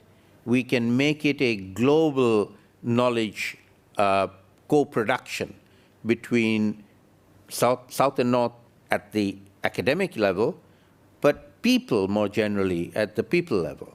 And I'll conclude by just sharing an anecdote about the work that we do. So our work, our research work, is on adaptation, but not everything in adaptation, which is now quite a big area of work. We focus on what we now call locally led adaptation. That is, working with it used to be called community-based adaptation. So working with the most vulnerable communities, the criteria being they're vulnerable, and us saying, well, we need to do something to help them. But now that we segued, and in fact, I'd say this year, 2021, marks the transition into a climate change world. Now, climate change is happening as we speak right now. And so these communities are vulnerable, but they're also dealing with climate change. And as they deal with climate change, if they don't die from a flood or a cyclone, they survive. They've learned how to survive. And they know how to survive better than you and I do. All right? So we should be learning from them. And I truly believe that they are generating experiential knowledge of how to tackle climate change at a level that we, sitting in our laboratories or with our computers and with our big data, are simply not recognizing. We're missing a step there. So how do we enable that to happen? How do we make a true, not just north-south, but a top-down versus bottom-up knowledge sharing, co-generation of knowledge possible? And as Julian says, we have to be brave. It's not something that's been done before, so we can't repeat it. We have to invent it, we have to try it. Some will work, some will not work. We have to accept failure as a way of learning, which is another hardwired problem we have. You know, you can't say you failed, you always have to succeed, particularly for donors who are funding. They're not going to fund you to learn by making mistakes. That's simply not the way they work.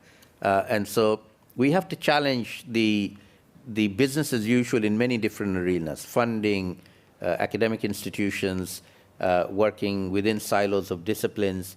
But I truly believe it's possible, and the next generation can do it. So to me, that's where my hope lies, that's where my work lies, is in encouraging the next generation to be bold, to be brave, and to break down these silos in the academic arena of knowledge generation, knowledge sharing, and most importantly, using knowledge in a very practical and usable sense. To me, peer-reviewed scientific paper is not a useful product in terms of generation of knowledge. It may be useful for promotions, but it's not useful for using that information. You know, in Bangladesh, where I'm, and other countries where I'm quite used to working with decision makers and politicians, not a single one of them will read a scientific peer-reviewed. I have to translate it for them to understand what the researcher came up with. You know, the peer-reviewed literature is simply inexplicable. It's very much like the negotiations here. You know, the real world don't understand what the negotiators are talking about. We invent our own language and we live in our own bubble.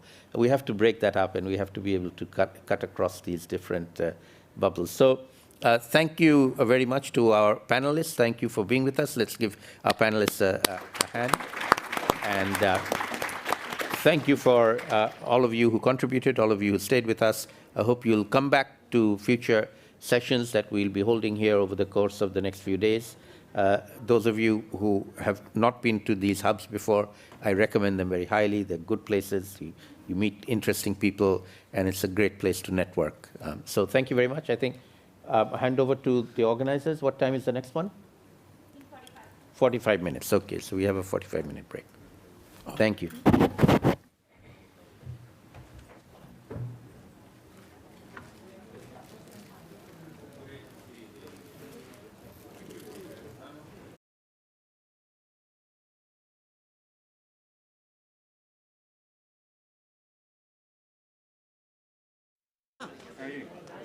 Good morning, everyone. Could I please request everyone to leave the venue because we need to go through the sanitization and cleaning.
all across the world. All right, so today there's some tech challenges, and we think we have a workaround, but hopefully we can flow this through for you in an intelligible story of our work together. So what we did is we, at Clear Environmental, myself and Christine Cameron, who will introduce everybody up here in a second, we thought, we would love to contribute to the PCCB network. We've been involved with it for some time, and we submitted something around storytelling because it's very near and dear to our hearts, and we'll talk to you a little bit more about that.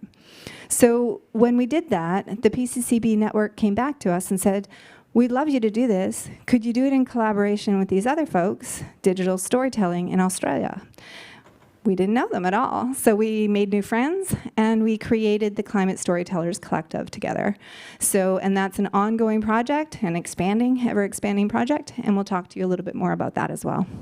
So I'm going to first introduce the folks that are here with us, and I also name and introduce some of the folks that are not able to be with us today, or they may pop in. It'll be like a surprise for us. We'll see.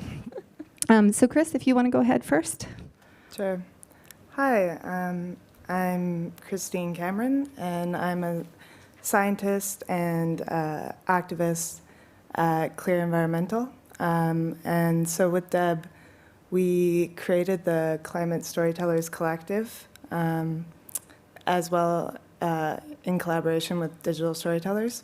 And at Clear Environmental, we're working in relationality with communities, and storytelling is like a huge part of community work. So in doing this, we hope to spread awareness of people's stories, the impact of climate in their day-to-day lives, as well as connecting how climate storytelling can really reach policymakers.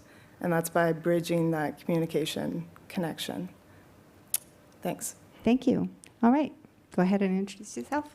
Yeah, so I am Ines. I'm from Peru, and I work with Restless Development, helping young people achieve the Sustainable Development Goals. And I am one of those young people that they helped. A couple of years ago, I joined something called the Youth Power Panel, and I was working with other young people to help achieve the SDGs. And then I came on to be a staff member, and now at COP, what we're trying to do is bring the stories of all the people who aren't here, those who haven't been able to come to COP, those who are working at the front lines and for one reason or another can't be here. How can we best tell their stories, and how can we make sure that their voices are heard within these spaces as well as outside of them? So I was really excited to be able to collaborate on this, because storytelling is a part of what we do, and I think we all have a story to tell. Hopefully by the end of the session, you'll feel like your story as well is ready to be shared if you haven't already. Thanks, Ines. Hi, I'm Ellie Tonks, and I'm Scottish. I come here today, though, from Amsterdam, and I work with Climate Kick, so we're a European innovation community and partnership, and our goal is really around demonstrating and testing systems innovation for systems change, and I work on our climate resilience and adaptation portfolio. And for us, it's not only about demonstrating, testing, learning about climate innovations, but it's also about telling the stories of our partners and the communities that are implementing these innovations on the ground. So that's why I'm excited to be here today. Thank you. So from Digital Storytellers in Australia, we have several folks that are potentially still coming into the meeting, so I won't introduce them specifically, but I will ask that you go and explore the Digital Storytellers Australian site and really have a look at the folks there. So Pete, Tash, and Daniela are our collaborators, our close collaborators there, and they have a number of different resources that tell their stories in digital formats and other things on their site. So I would direct you to that space. All right, if I can have the slides, please. Thank you. I am deeply impressed with the technology set up here. Thank you. All right, so Climate Storytellers is how we framed our collective work between Clear and Digital Storytellers. And what we sought to do in this work is we sought to bring the best available information on storytelling, so research and community activist work and storytelling, together in a set of resources that are available for people freely. I'm all about the open, equitable access resources, so freely available resources And then create a platform for people to share into. So a collective kind of crowdsourcing effort for sharing into. And we're not looking to just tell stories of despair. We know in storytelling that's not going to help us move the world. What we're trying to do is we're trying to tell stories of action, stories of capacity building, solutions, efforts working forward. But we want to see those innovations, those knowledges and practices, these varied ways of being and knowing in the world. We want to see them from all corners of the world, from all different communities, because frankly, there's a lot of Western science knowledge that we hear, and we're not troubling that. We're not troubling the different types of ways we even understand science or the solutions that we have to offer the world. All right, so Digital Storytellers itself is an organization that had expertise in videos, has expertise in videos. That's not our thing at CLEAR. We're policy people, generally. And so Digital Storytellers brought to the table a wide range of experience and skills. And when we started partnering with them, we went and dug around on their resources, like, who are these people? And it was really terrific, the videos and resources they have. So do explore it, because often when we're thinking about climate storytelling, we think about climate first. And frankly, when you get into issues of equity and justice in the world, many people don't frame it in climate. They frame it in global health. They frame it in environmental justice. They frame it in local resilience efforts. So you need to look deeper than the surface if you're looking for climate storytelling. So in terms of storytelling itself, I'm going to give you a little bit of background on, like, if you don't already have it, and maybe you can like add to the conversation at the end here if you have more background than we do, which could be, around storytelling itself. So storytelling comes from long traditions in almost every community. I myself am standing on my ancestral grounds. I am Scottish ancestry. And the Scots were storytellers. And all through migrations around the world, much of which was forced in my own family, we told the stories of our life, of our movement, of our place, of our displacement. And those stories help us connect to each other. Because people, they learn in relation. We don't just learn from our heads. In French, there's like je connais, je sais. And you don't just know intellectually, you know in your heart too. And storytelling helps you learn in other ways and connect. So in terms of your brain, there's actually different parts of your brain that connect to storytelling. There's that rational component, and then there's that more emotional, deep interpersonal relationship component. And most of this information, I'm not going to go into uber detail here, but most of this information is available on the Digital Storytelling site, so you can dig into the resources and references there. We're all big about like having everything out in front, so you can just find it and, you know, dig around. And when we're talking about stories, we're also not just talking about words. We're talking about imagery, sound, movement, okay? So stories are often told in many different ways. As my colleague Enrique Suarez talks about, he's done extensive work in learning on gesturing. And so the idea that we talk with our hands too. And there are actually some language communities where your physical movement is part of the language. It's not encoded in how people learn it if you reduce it down to words, but it's part of how you're communicating. Hence, I'm standing. All right. The other aspect here that I thought was really interesting in this work is the idea of smell, different types of sensory emotions. So in many of the places, or many of the communities in the region that I live in right now, in the Pacific Northwest of North America, storytelling involves place. It involves the sense on your skin, the smells in the air. It involves being in touch with the place that you are. And so you have to think about that as you tell stories. If you're trying to tell stories across space where people are disconnected from your place, you need to give them something to connect to. You need to create that ambiance that you feel when you're in your place in your story. And maybe that's with words, like my lovely colleague Marianne Perret, who's a poet in our area. She just emotes smells and feelings. It's wonderful. So including that type of thing in stories is actually very helpful. All right, this is a very long-time colleague, and he actually connected with digital storytelling in Australia, Eric Havel. And we're going to see his videos in a minute, but unfortunately, because of some scheduling challenges today, I got double booked for half an hour. So I'm going to give you most of the slides to begin with, which we normally wouldn't do. And then I'm going to pass it over, and we're going to watch some videos together that Digital Stories has created with people around the world. Okay? So sorry for the very top-heavy slide situation. One of the things that Digital Storytellers asked us to really highlight is when they're creating video-based stories, they have a tool called the Story Canvas. And so you can access the Story Canvas either through their site or through the Climate Storytellers Collective.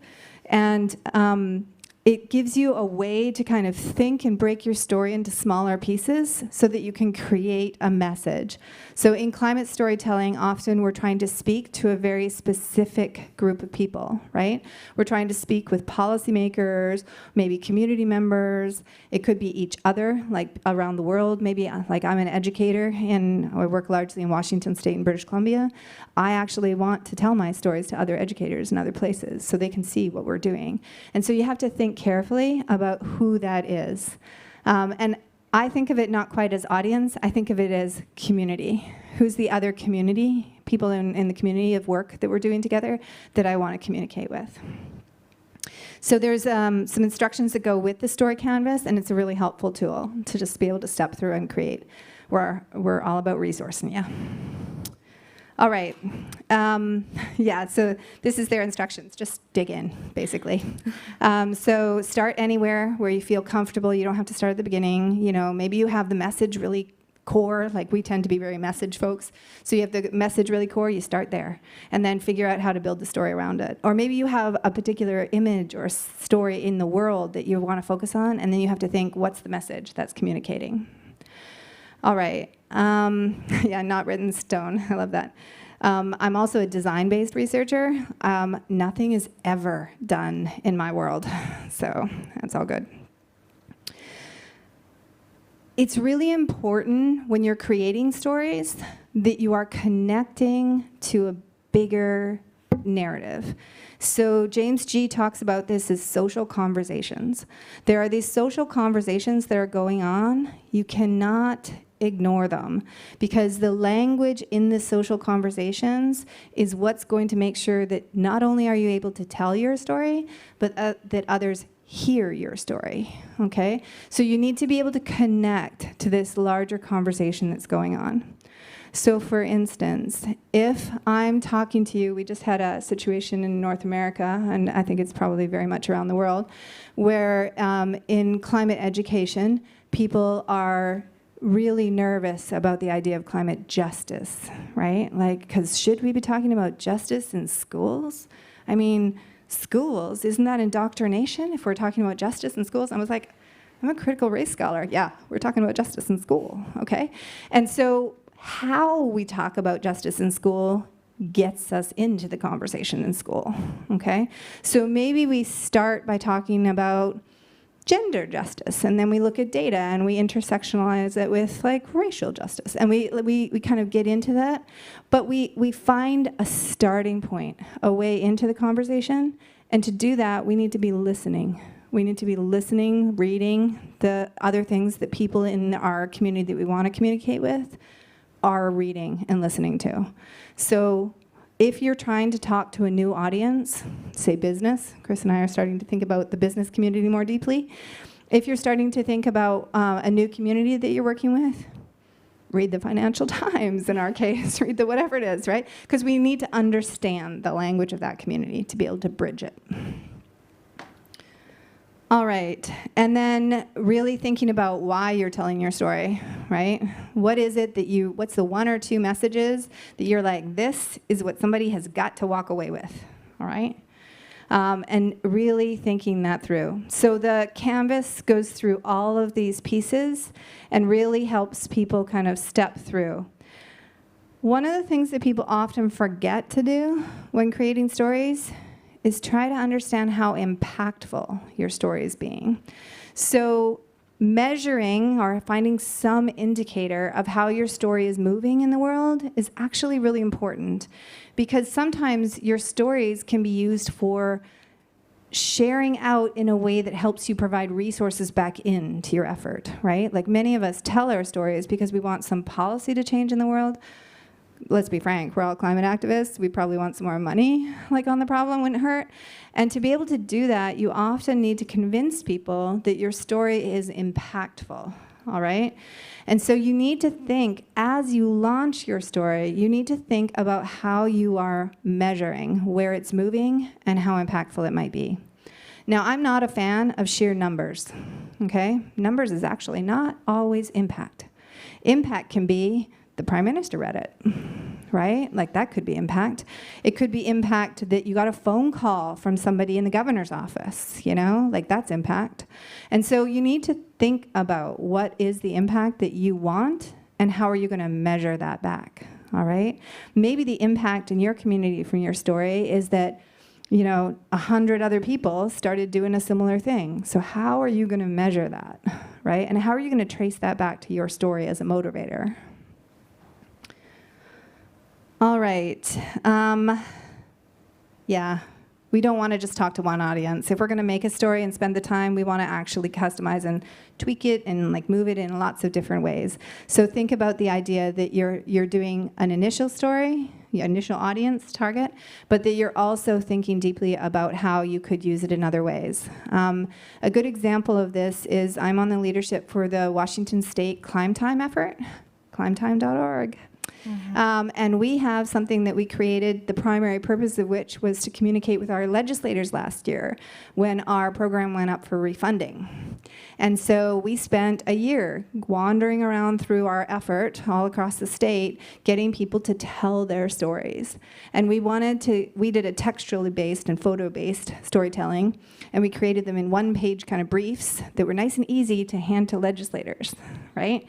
And it turns out those are super helpful for other educators. So other educators are our secondary audience, and we are helping other states learn from our effort. But our primary effort in that moment was actually getting refunded with our own internal processes.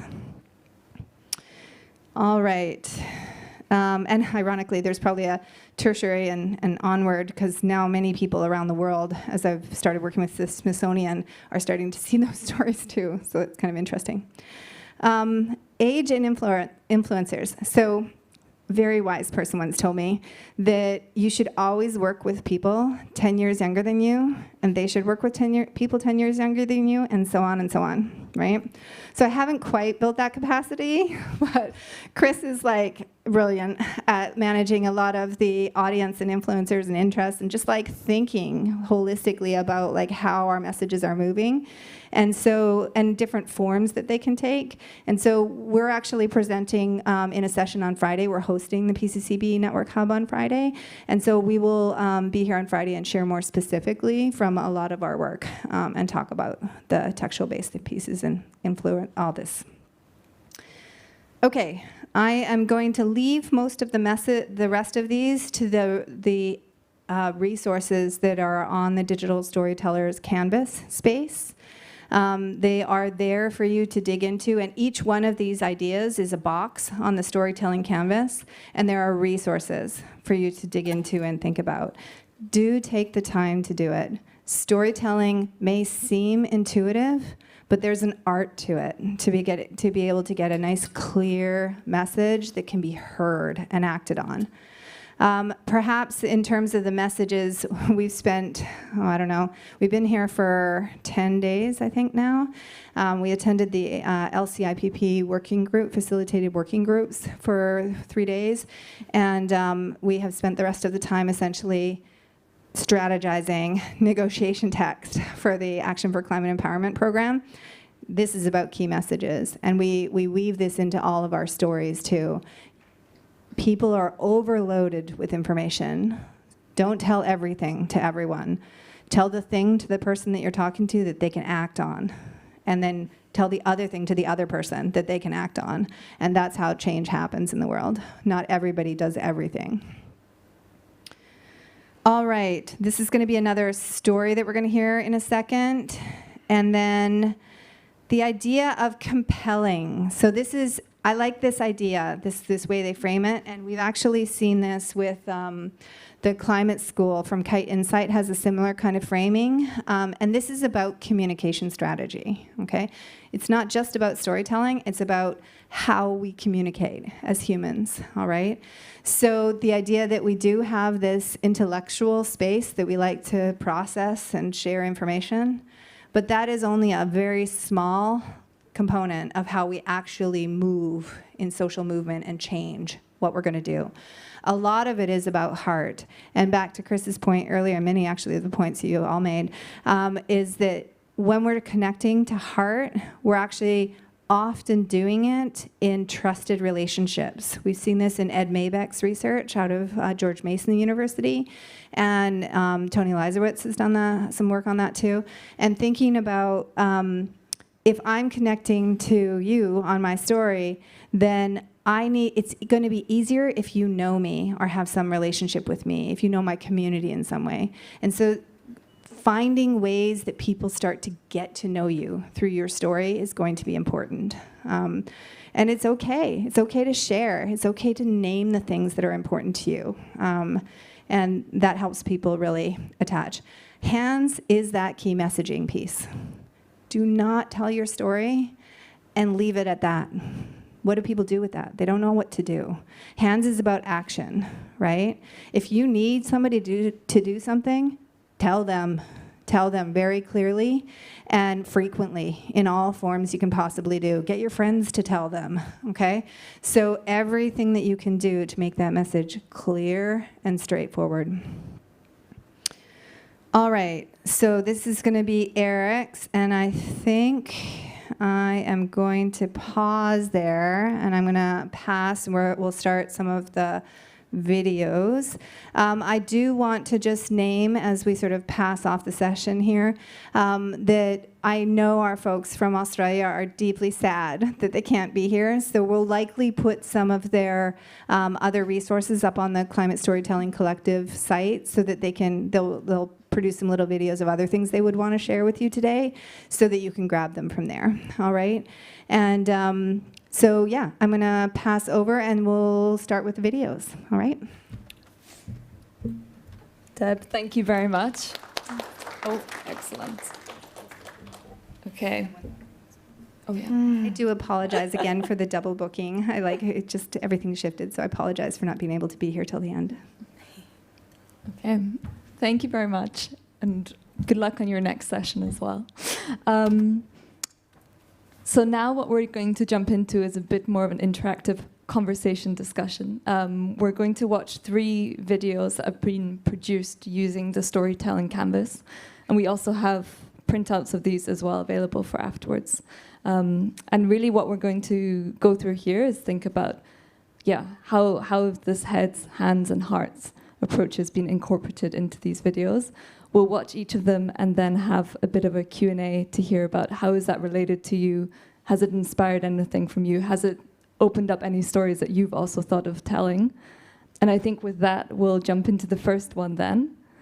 So that's video 1, if it's possible. Thank you. Storytelling plays an important role in the climate action movement.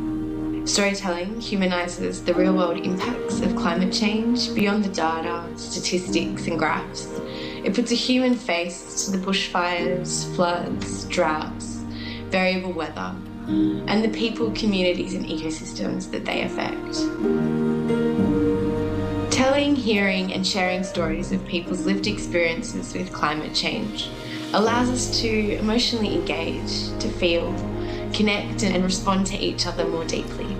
This in turn encourages us to take practical action and builds meaningful resilience, starting with relationships. Personally, I'm interested in storytelling in the climate space because it creates a much more colourful dimension of climate action, care for our planet and inspiration within our communities. We can see real people making a difference in their own ways that matter within their own sphere of influence. For me, this is much more compelling than media sound bites and catchy grabs from politicians. My vision is not for the future, but one for the now. I hope to see a major shift to the clean economy visionaries. I hope to see the climate conversation held by more diverse voices that represent people on the climate front line and who are working in a range of roles to respond to our current climate reality. I hope to be a part of more spaces for sharing stories of struggle and success, of challenge and achievement, in all the different ways that climate action is playing out across our economy. We are now into the adaptive phase of responding to climate change. We need to build physical, emotional, and system-wide resilience. We need to change the narrative from divisive tactics to fierce optimism and intentional action. Storytelling is a great place to drive this shift.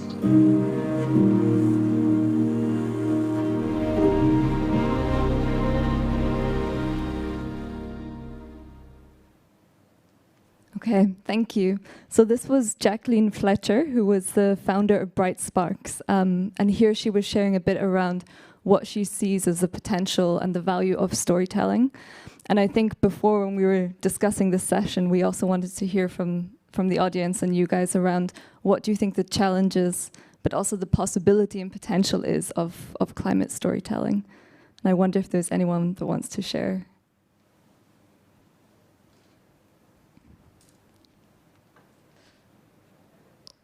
Or maybe to reframe a bit then, if you work in storytelling then in your day-to-day practice, have you found any kind of possibilities that have come through that? Yes. Do we have? Sorry, you can use the mics.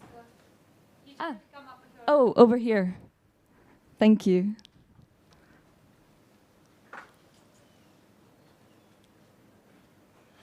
Hi there. Hi. I'm part of a group called the Wellbeing Economic Alliance, and one of their projects is around stories about the economy, how people understand the way which obviously has an extremely close link to climate justice and climate action.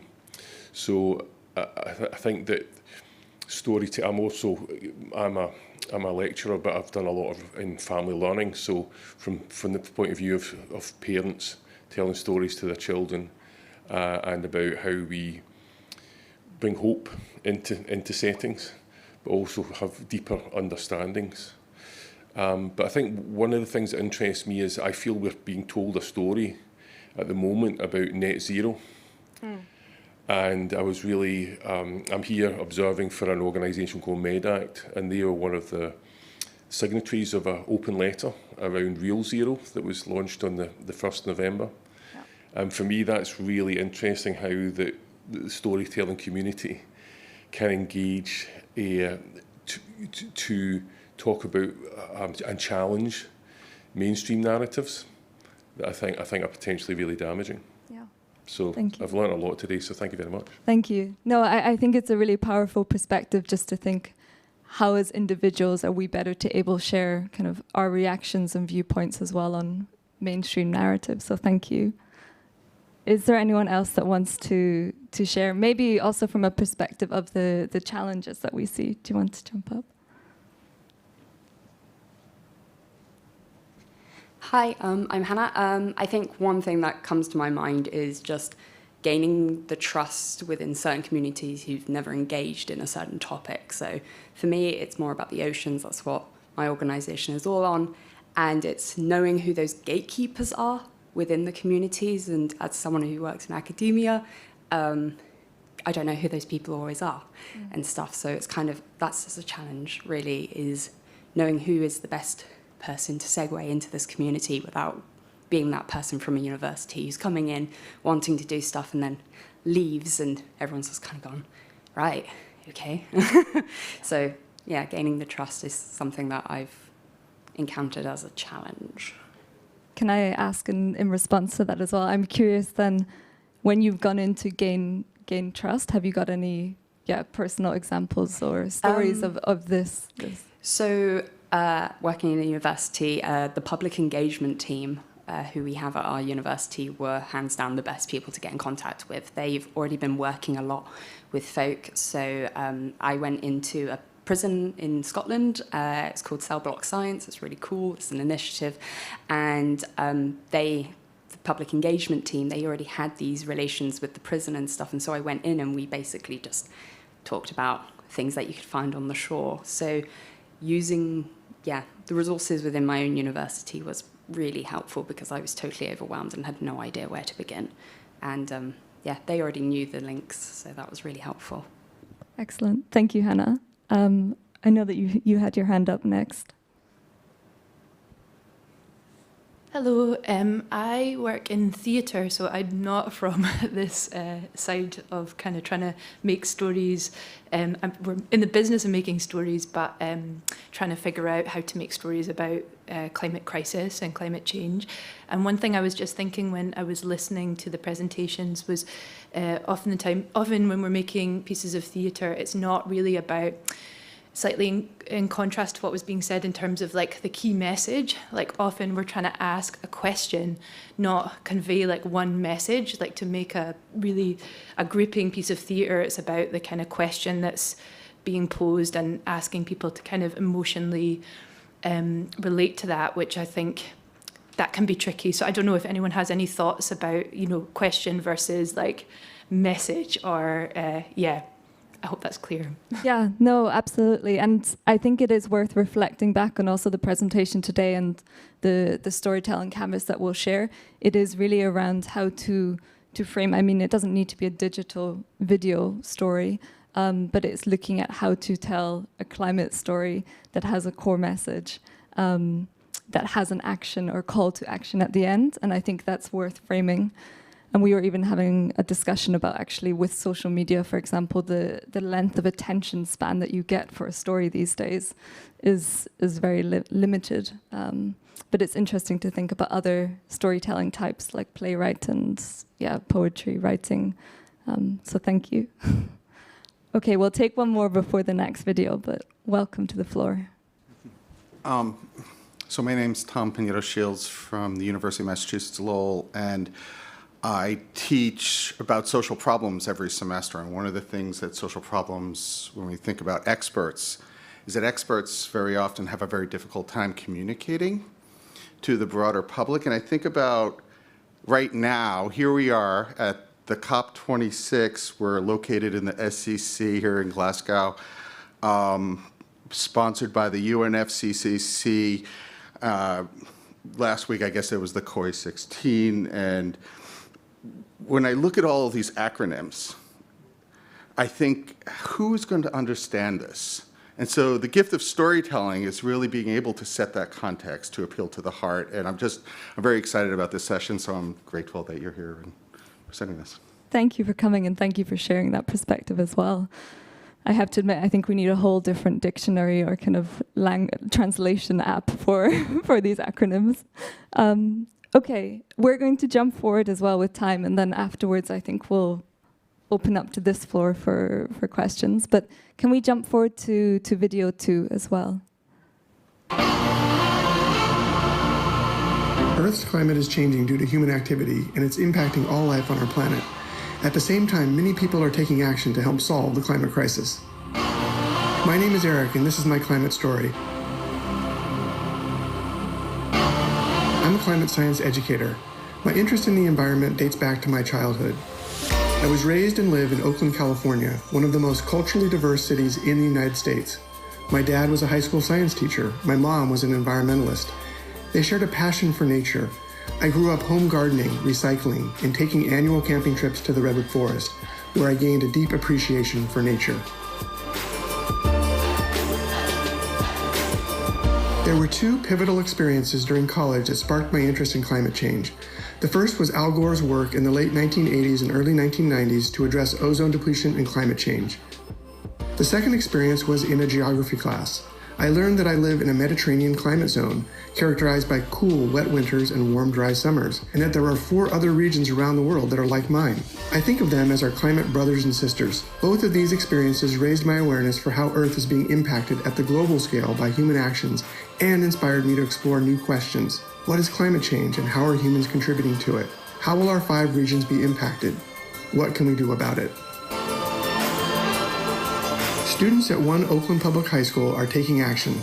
They're learning about environmental stewardship and climate change by caring for a community garden located on their school site. They're learning the power of growing their own food locally and how this can help to reduce their carbon footprints. In addition, to help those that are food insecure, they're donating their produce to those that don't have enough to eat. I had the opportunity to interview one of the student leaders about her concerns and experiences. Here's what she shared.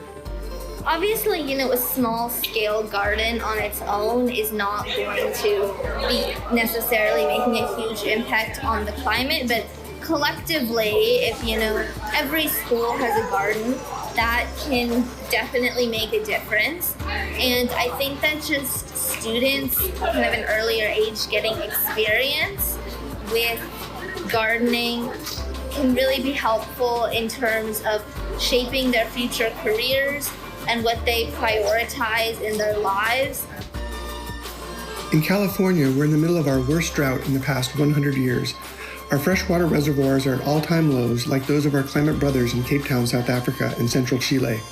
Our wildfire seasons are becoming longer and more severe, like those of our climate sisters in Australia and the Mediterranean basin. One of my life goals is to better connect us all together to learn from each other and help each other out. And so the time to take action is also now. My name is Eric, and this is Our Climate Story.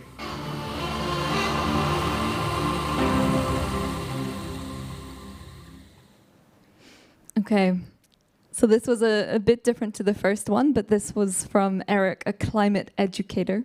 And one of the things that immediately jumps out to me, and when we were discussing which videos to share, it's around the fact that he manages to bind both his kind of personal story and experience of, in a way, becoming climate aware or engaged in climate activism to a larger story or a larger narrative. And I think that intersection is really interesting, and I'm sure everyone in this room has a story around how did you first come to be on your path that led you here.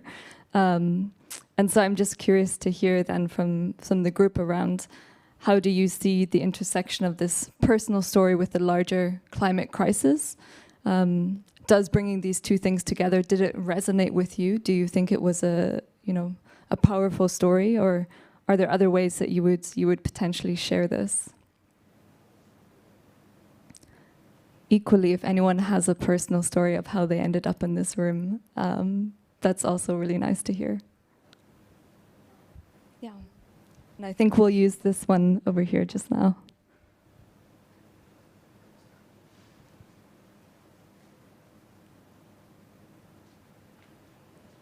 Good afternoon. My name is Natalie Mangondo. I'm from Zimbabwe, and I'm here with Care About Climate and funded by UNICEF. So I work as a researcher in climate finance, and so my audience is very technical and academic, and so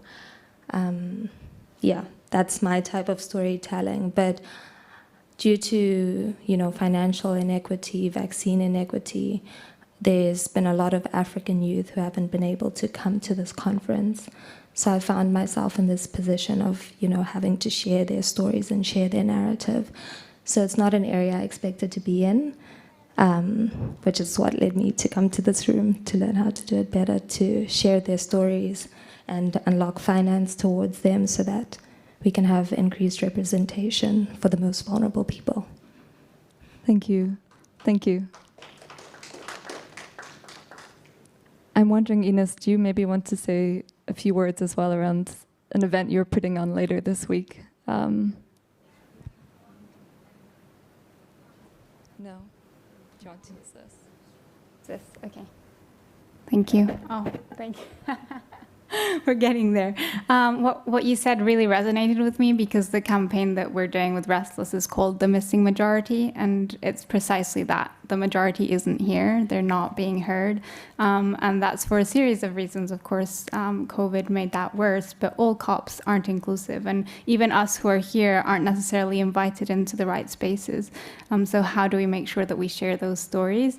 So yes, we're holding an event next Wednesday at 10 o'clock called Eco Storytelling, and it will be more outward facing, so not for those of us in here, but really helping those that are outside. It will be digital on Zoom and allowing people to tell their own stories. As a Restless, we've tried to bring 5 people to COP. I'm one of them, but right now it's only 2 of us. 2 people are still waiting for visas. And so we're still waiting to see if they can come, even though they have accreditation.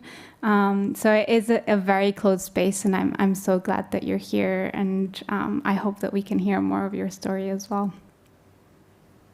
Thanks, Ines. And if anyone wants to find out anything more about the event afterwards, I'm sure they can come over and speak to you. Okay. Is there anything else from the last video that anyone wants to share or bring to the room? Yeah, please come up. Hi, I'm Clark, and I'm a Franciscan brother in the Episcopal Church in the United States, although I live here in Britain. And the connection between sort of experience and storytelling, we have a lot of Franciscan brothers in the Solomon Islands, and a lot of their homes have been submerged by the rising sea levels. And so the people in my own community are facing this terrible thing. And so in terms of how we tell stories, we connect with the heart, we share that, we share the analysis of why it's happening to them, and we connect it to the larger story, which is our faith story of in terms of our Franciscan spirituality and the Christian story. And so that connects, and I think that bringing it into that faith story, opening it up to the climate analysis and the experience of people who share the same faith but are experiencing the climate reality, opens a lot of minds of people who might think that it's not appropriate to talk about climate justice in terms of church or faith. So it's the storytelling unlocks, I think, some hearts, and that making that connection, I think, influences people. So thank you. Thank you. No, thank you for sharing that experience. I think it is really powerful to consider how storytelling can bridge or form these dialogues that previously maybe haven't had a space or have been tougher to bring to the fore. Okay. I think we will move on to then video 3 just now. And I'm being told I need to stay here. Now you see me. Now you see the river.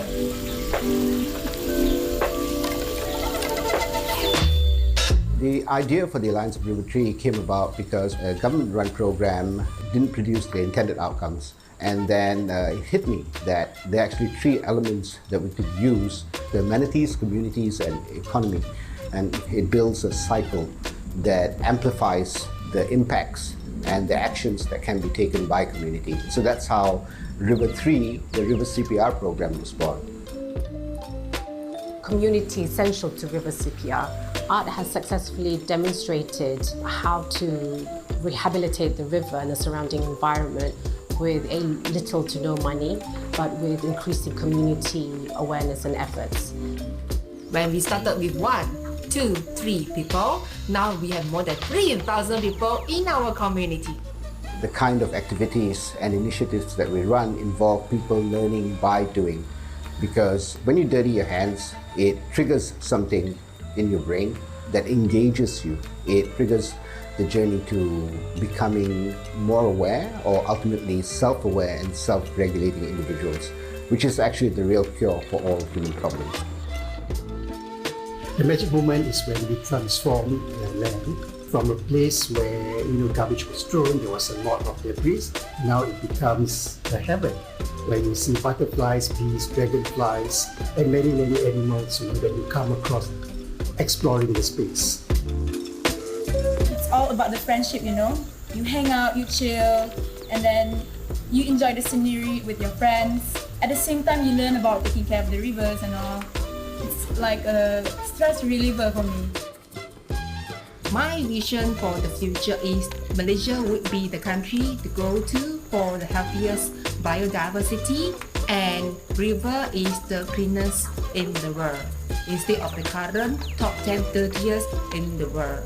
Whatever action that you need to take, you need to take. You can't wait for somebody else to do it. We would like to invite you to find your local community groups that are working for the environment and volunteer for them. Come to the river, be part of the river community. Let's do action, education through action.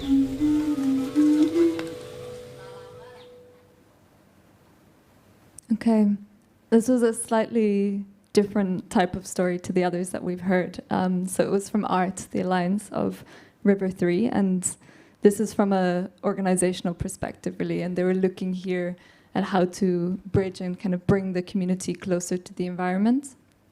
And so I think the question or the discussion we'd want to open up into now is just a bit around what do you think the role of storytelling is in bridging this connection back to the environment? And the second part of that is around how did you resonate to a video that was more from a perspective of an organization versus an individual story? Did it evoke different feelings to you? Did you connect to it as you had done for the previous two?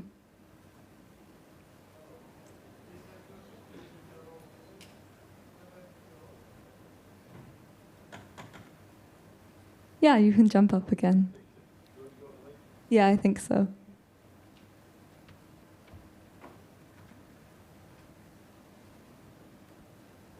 One thing that struck me about that visual storytelling, as well as the words, was that it showed the environment, it showed the biodiversity, the butterflies, the other than human life.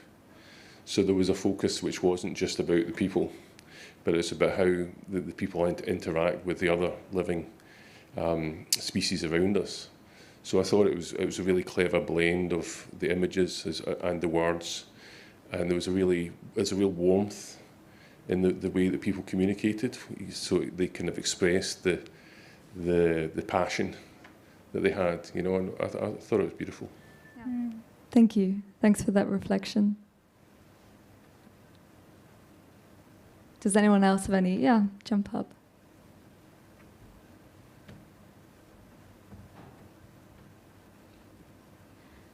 Hello, everybody. My name is Kat, and I'm part of the Foundation for Environmental Stewardship. And something that really resonated with me with that video is the authenticity of it. And just as the message and the story is important, when it comes to storytelling, it's really important that the communities that are most affected are actually represented in those stories, and the storyteller is the community, because if ultimately the goal of storytelling is to build community and bridge people together, then obviously you're going to want somebody from that community to actually relate to. And part of my personal experience entering the climate sector was I felt that there wasn't a space for me, because a lot of times it can be a pretty Western-dominated field, and it wasn't until I saw people like me and other people in the space that I was actually attracted to it, because I actually felt that as a particular part of a group that I can make a difference. So I think, just to wrap that up and sum it up, the story is important, but also the storyteller to relate to communities. Yeah. I think that's incredibly important, so thank you for bringing it up. Also, a lot of the images here, this piece around both the environment and the communities behind it. With the work that I do often as well, I'm based in Amsterdam, but I work on projects across Europe.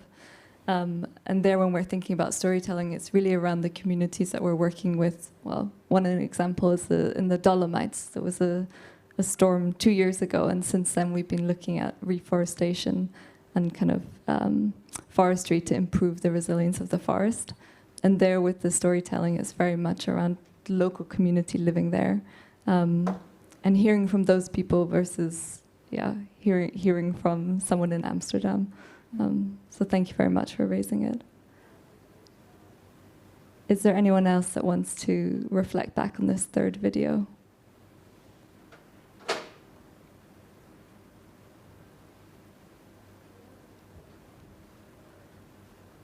No.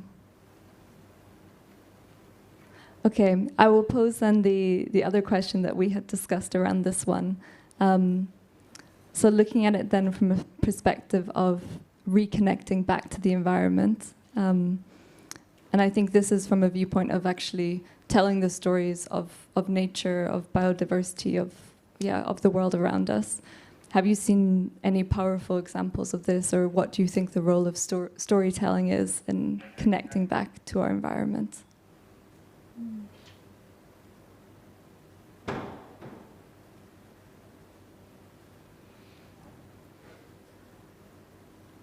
Ines, I wonder if you Yes, have I was just thinking maybe I can speak up. I was at an event a couple of days ago at Gold's House. If you haven't been, it's a bit ways away from here, about half an hour. And they'd brought a bunch of people from indigenous communities around the world that were saying precisely that we are disconnected from nature. And their stories were so connected to the reality that they live in, to the places that they've been in, that it almost made me want to be there and made me want to protect it more, because you could feel that connection between them and the places where they come from. Whereas I'm not connected to this room, to these lights, it's kind of cold, I guess. It's not warm.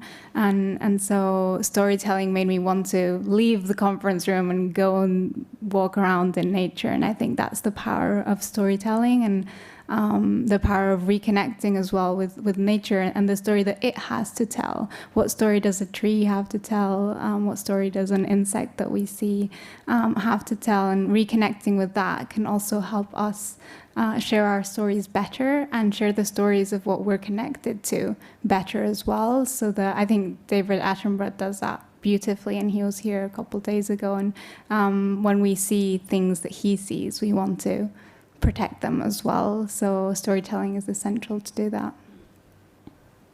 Thanks, Ines. Does anyone have any responses to this? Or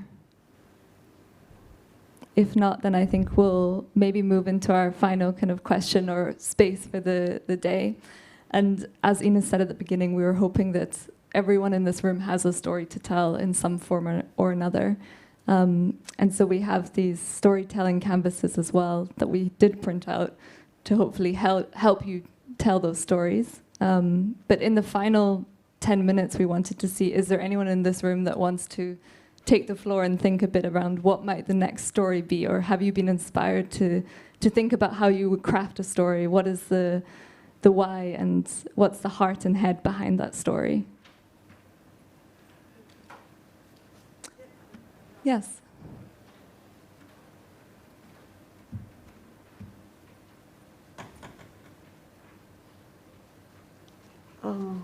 Hello, my name is Alejandra. I'm Mexican, and I worked before with marine, with coral reefs, and also I'm working now with a company that does reforestation. So I think I can have a very contrasting approach of both of them, because the coral reef team has been working now with the community, giving talks, engaging children, doing models they can show to the kids and explaining, and it has been very productive.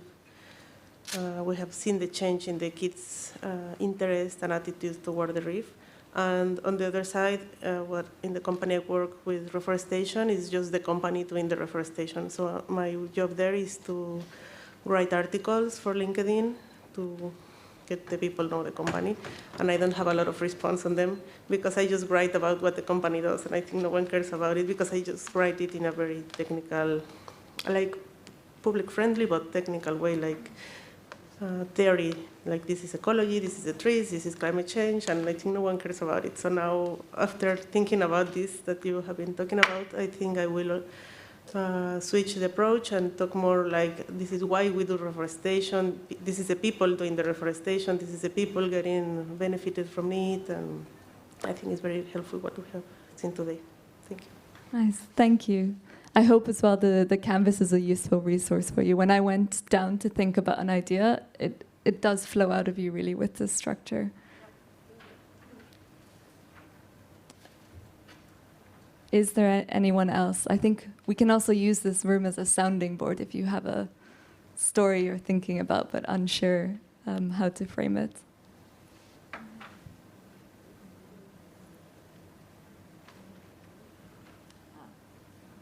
we also have a comment from outside of this room, so let's take that in.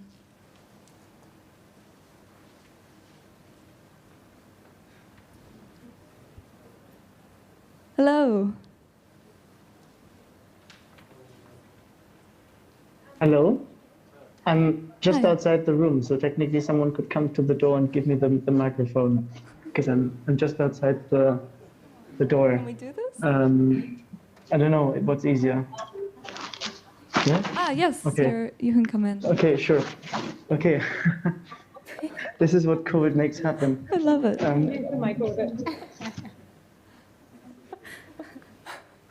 Welcome. Thank you so much for these inclusion efforts. Wow. Yeah, I managed to follow most of the event. It was very interesting. I just wanted to say that I think with regards to take away from this conference, we kind of have to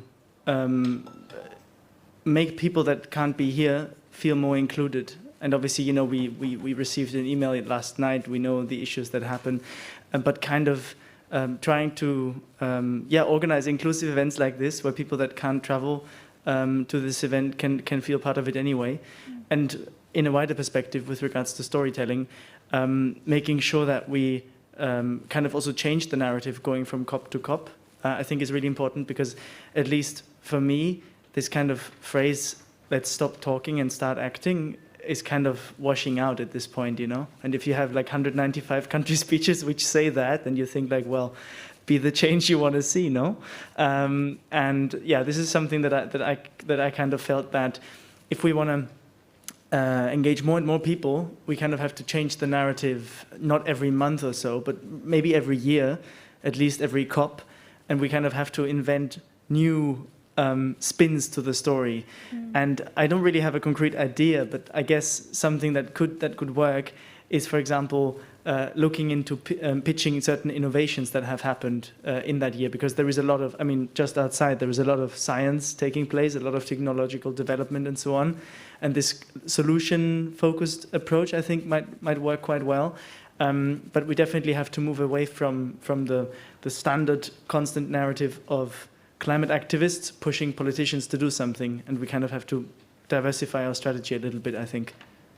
Thank you, and great that you were able to come in here as well. Can I stay now, or do I have to leave again? I would say you can stay if there's a seat. There's a seat. I think also, irrespective of the type of story that we need to be telling, the beauty of storytelling is that you can surface so many stories as well. So no matter, I think, on what stance of the narrative is that you want to project out there, also the beauty of this canvas is it enables anyone to start to think about how might they craft a story that's relatable, that's warming, that's action-orientated as well. But thank you. Okay. Is there anyone else that wants to come up in the final few minutes?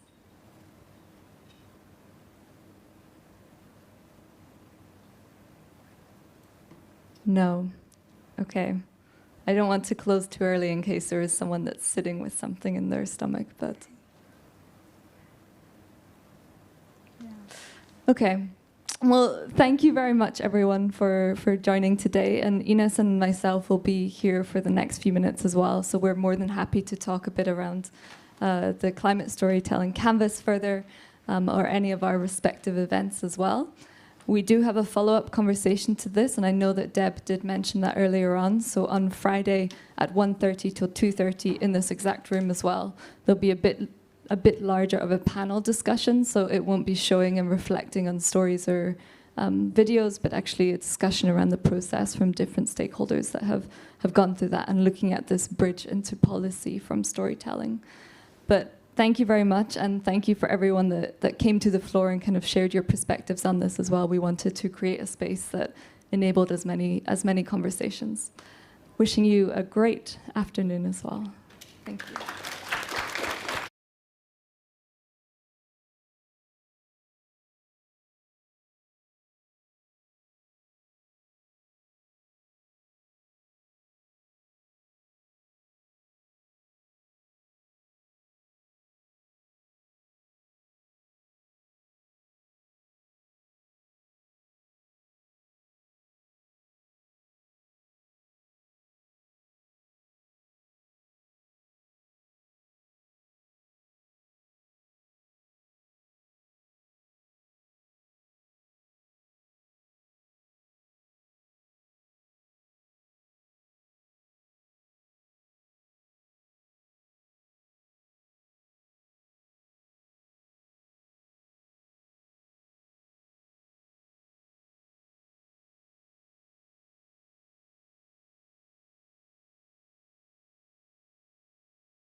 Good afternoon, and thank you everyone for joining us today for our event, Testing the Theory, Building Capacity for Vertical Integration of Adaptation.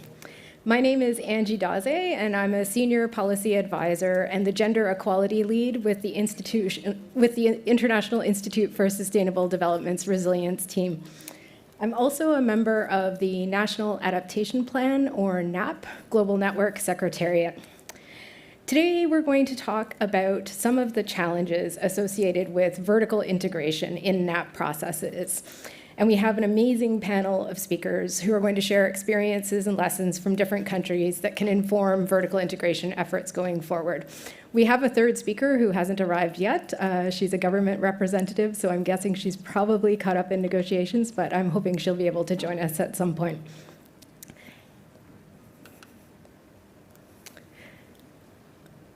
Before going into the session, I just wanted to give a brief introduction to the NAP Global Network for those who aren't familiar with us. So the network was established in 2014 by a group of developing countries and bilateral donors who recognized the growing importance of NAP processes as part of the global response to climate change. Today, the NAP Global Network brings together more than 1,600 participants from more than 150 countries around the world. Our goal is to enhance national adaptation planning and action in developing countries. We do this in 3 ways. First, we support national level action on NAP development and implementation by providing tailored, demand-driven technical support. We also bring countries together to learn from each other through South-South peer learning and exchange. And we document what we're learning from our work with countries on their NAP processes in knowledge products and through events like this one. To date, the NAP Global Network has reached 59 countries with technical support. We have brought together more than 350 people from more than 50 countries in peer learning processes, and we have developed more than 240 knowledge products.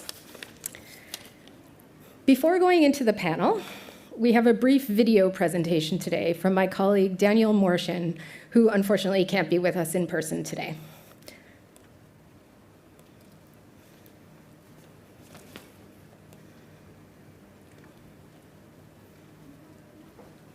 Hi folks, my name is Daniel Morshin and I'm a Senior Policy Advisor with the NAP Global Network and the lead on vertical integration.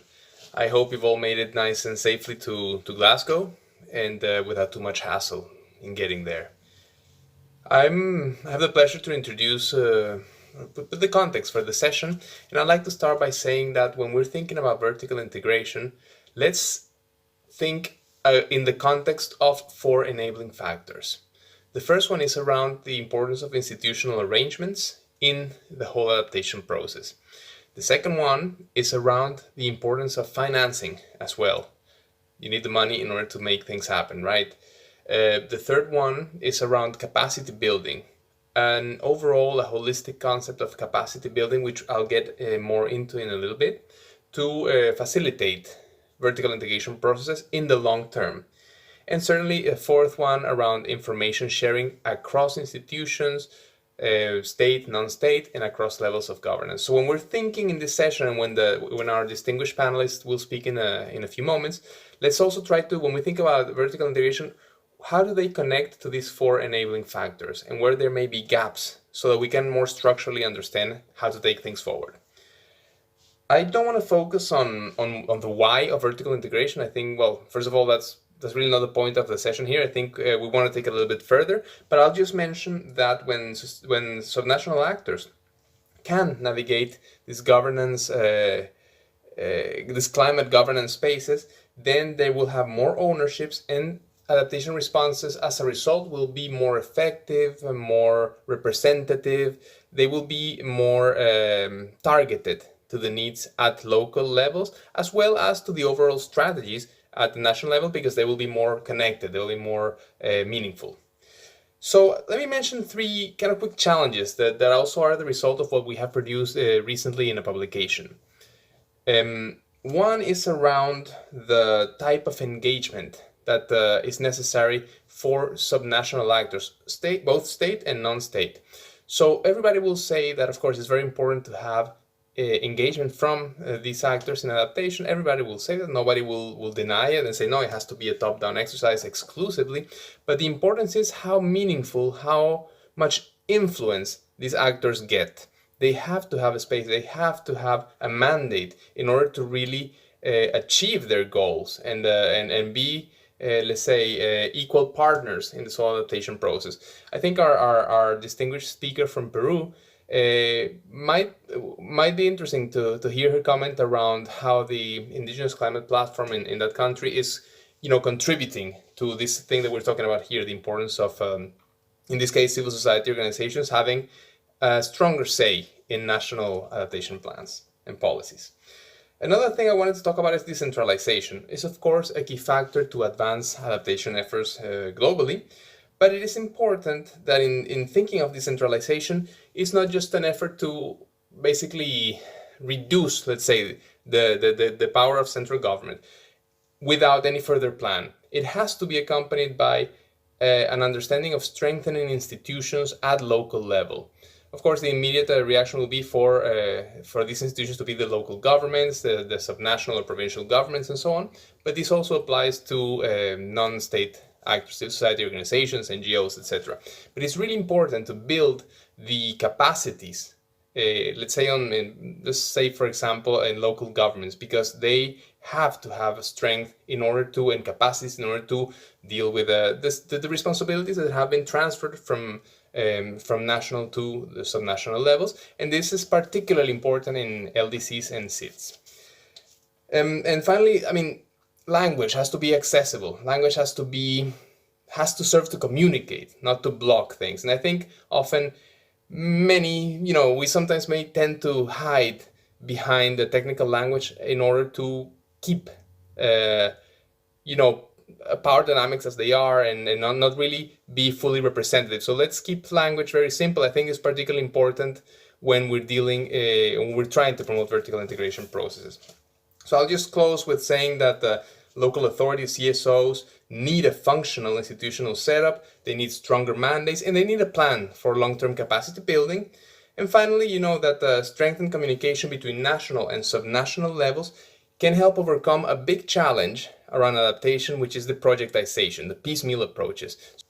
And finally, the importance of having a strengthened communication system approach between national and subnational actors to help overcome the challenge of projectization and of piecemeal approach to adaptation, which sometimes results in just pockets of adaptation success and then a lot of areas where adaptation is not really happening. That kind of communication can help strengthen this vertical integration effort and make it more widespread. Thank you very much. Back to you, Angie. I hope you have a great session. Thank you all very much. For that input. Before going into the panel, I just wanted to let you know that we will have time for questions and answers. And actually, we'd really love to hear from you on your own experiences with vertical integration in countries that you either live in and or work in. So going into the panel, Daniel has really introduced a big challenge. How do we ensure that engagement of subnational actors in national adaptation planning and action is meaningful? And he also highlighted the need to strengthen local institutions for decentralization to be effective and to use language that's accessible and understood by all. So we're going to hear from two experts from two different countries. Each of our speakers will have around 3 minutes to share how the challenges that we've talked about play out in their country or countries they've been working in, and what's needed or what has already been done to overcome these challenges. So first, I'd like to introduce Kultum Matsumi, who is a special advisor to the Africa Adaptation Initiative and is based in Botswana.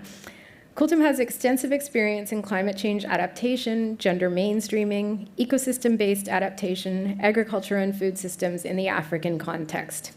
Recently, she served as the coordinator of the Africa Adaptation Initiative.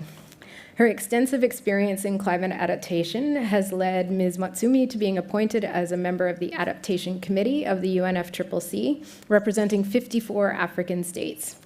She's a contributing author of the IPCC Africa chapter and currently a member of the Botswana National Climate Change Committee. And to my right, we have Wasitha Wijinayake, the Executive Director of SLICAN Trust, which is a nonprofit think tank working on climate change, sustainable development, biodiversity, and ecosystem conservation and social justice. Wasitha will share some experiences from Sri Lanka, as well as other countries where SLICAN Trust has been working. She's an international lawyer specializing in public international law and has over a decade of experience working on climate change at national, regional, and international levels. She's a member of the National Expert Committee on Climate Change Adaptation of the Ministry of Environment in Sri Lanka, a member of the Oceans Expert Group under the Nairobi Work Programme, and a member of the high-level consultative group of the Institute Resilience Global Partnership. So I'm going to start with Kulthum. Can you give us your lightning talk on vertical integration? Thank you, Angie, and good afternoon all. So as was introduced, I'll talk in my capacity as the member of the Botswana National Climate Change Committee that is responsible for advisory services to the government in terms of climate change.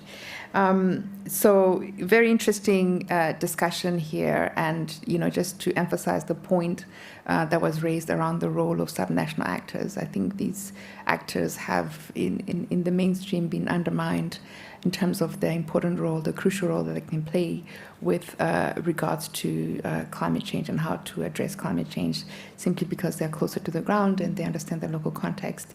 But there are various challenges that our local authorities and subnational actors have. And in my case, where I found in specifically Botswana, I'll name 3 of those. And I think this is an opportunity to discuss how those elements can be addressed. The first, and very interesting that Daniel talked about it, is around institutional clarity. There's in many senses, in many cases, local authorities, subnational actors, because they're bringing them now to the climate change conversation. They've been predominantly involved in development work, so that you tend to see that they're overwhelmed, because on the one hand they're doing development work, schools, infrastructure, and so on, and then there's this additional role that they have to play with climate change. And because in the absence of a national policy, that becomes problematic, because the roles are not clearly defined, and that can complicate action on the ground. So institutional clarity is important. Otherwise, you tend to see that there's an overwhelmed local authorities. So that clear mandate has to be given to the local authorities, and we see that a lot also in Botswana, that needs to be given. The second would be around decentralization, so incomplete decentralization, where we see that the power in decision making is not entirely with local authorities, with subnational actors. So on the one hand, they're expected to implement and design climate change action and climate change interventions, but on the one hand, they don't have the decision-making power to actually make that kind of make those kinds of decisions. And in addition to that, budgeting.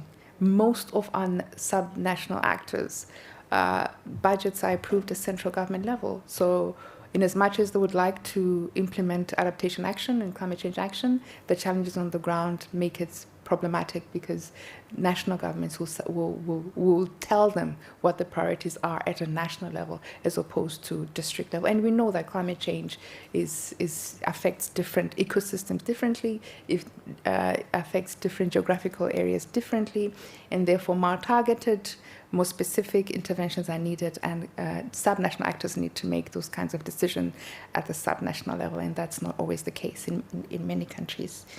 And lastly, I would like to say something about awareness.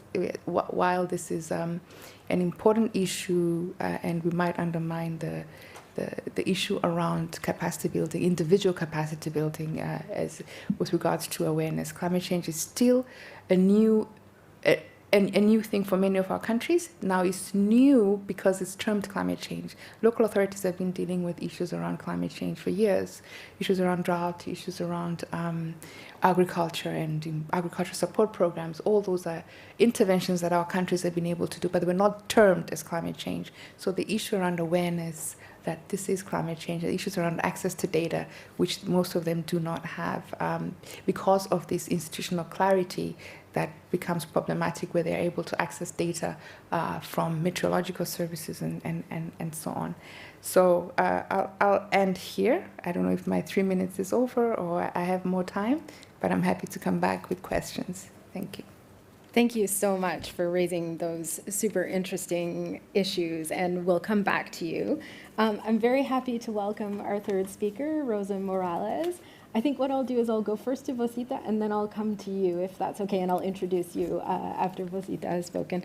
So over to you. Yeah, thank you, and lovely to be part of this discussion. A few things I think we need to understand when we're looking at integrating or vertical integration in the National Adaptation Plans process. I will be speaking in my capacity as the lead for Slyken Trust, which is a nonprofit think tank. And we work in countries in Asia and Africa related to NAPS. And something we've identified is that focusing on the local level and the interlink between the national and the local facilitates the evidence-based actions that can happen, especially in participatory assessments of the needs for actions that need to be taken that could be fed from the local to the national level. And I think some countries are already doing this. For example, Nepal has LAPAS, and then Sri Lanka is looking at provincial adaptation plans, where we started doing the activities through the National Adaptation Plan linked to the national communication, and then also through the readiness actions that are happening at the moment. And then looking at the integration aspect, there's also the inclusion and participatory elements that can be enhanced in NAPS. Because you would look at different actors at the divisional or the provincial levels, depending on the country context and the governance processes, and then youth and the vulnerable communities that could feed in communication processes to the coordination aspects of the national level process. I think youth, women, vulnerable communities dependent on natural resources are a group that we need to focus on, and then looking at communication that could be looked at how to get the voices into the National Adaptation and Plan process effectively is important. So vertical integration is highlighting this aspect, and it also facilitates the process.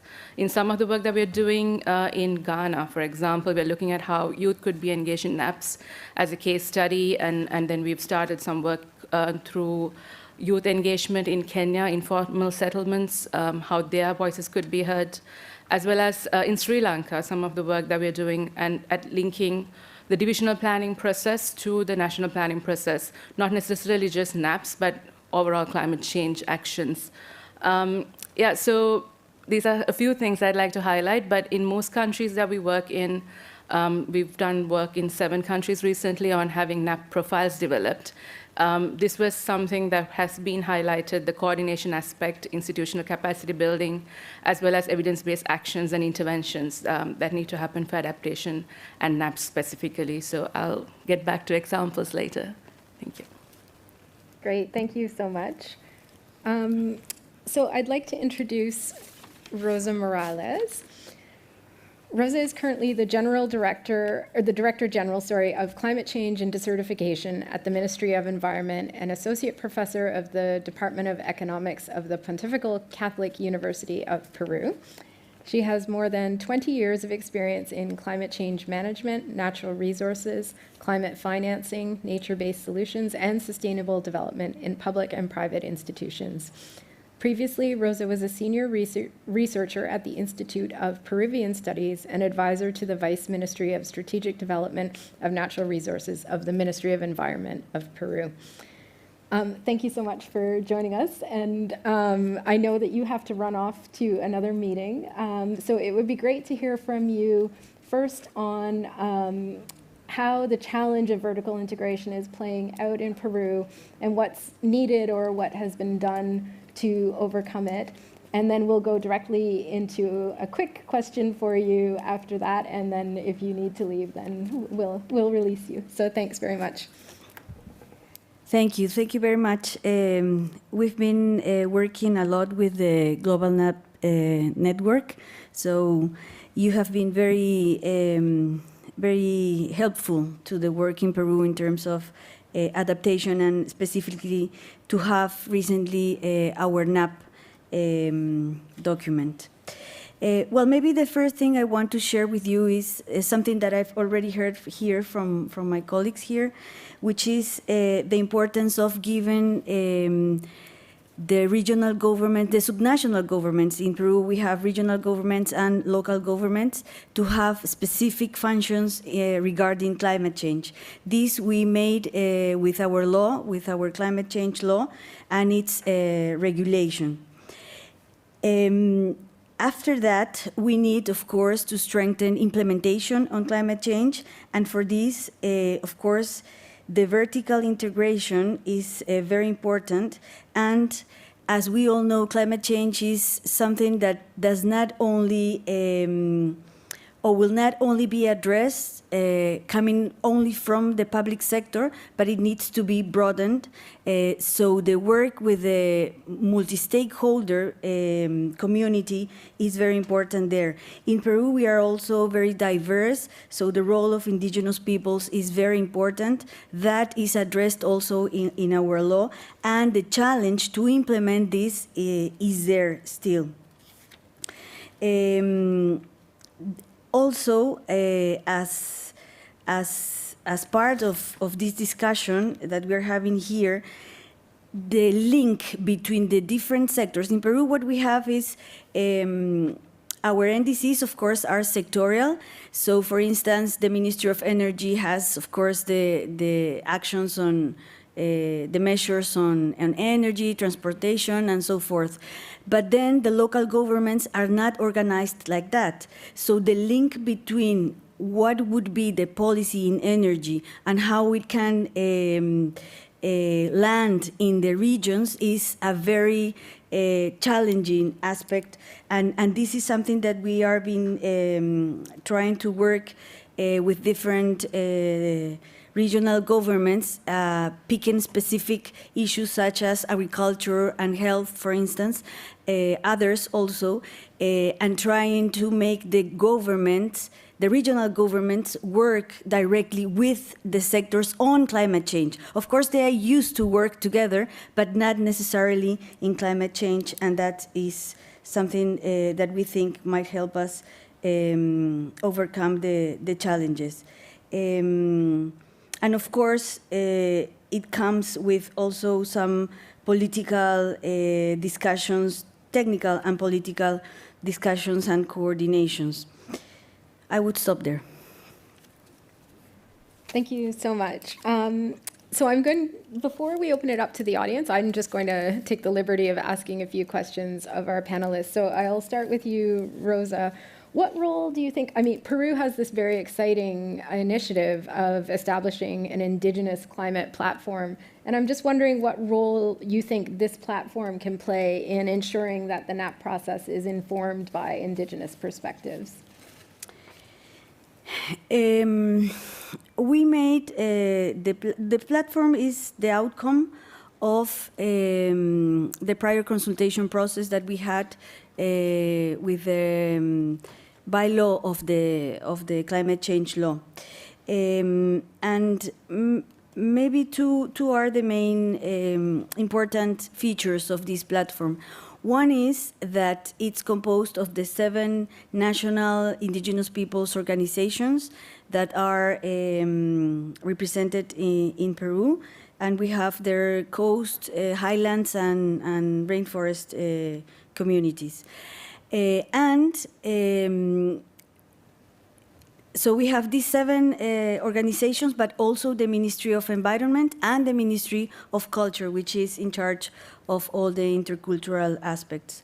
So the composition is one of the elements. And the second important element is that the agenda is, let's say, indigenous peoples driven. So they are the ones who state what are the priorities, what are their needs, what are the measures that they think can form part or can be part of our NDCs. And we are developing at this moment the working plan for this platform that should bring these priorities and ideas of the organizations. And we plan also to inform them through the NAP. No, the NAP should inform them. We have been identifying also in our NDCs which measures in adaptation and mitigation can be part of the priorities of these organizations. They are making this assessment. And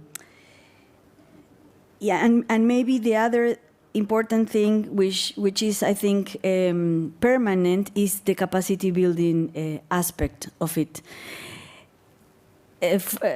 For an example, when in Peru we started working all the issue of RED, in Spanish, RED means net.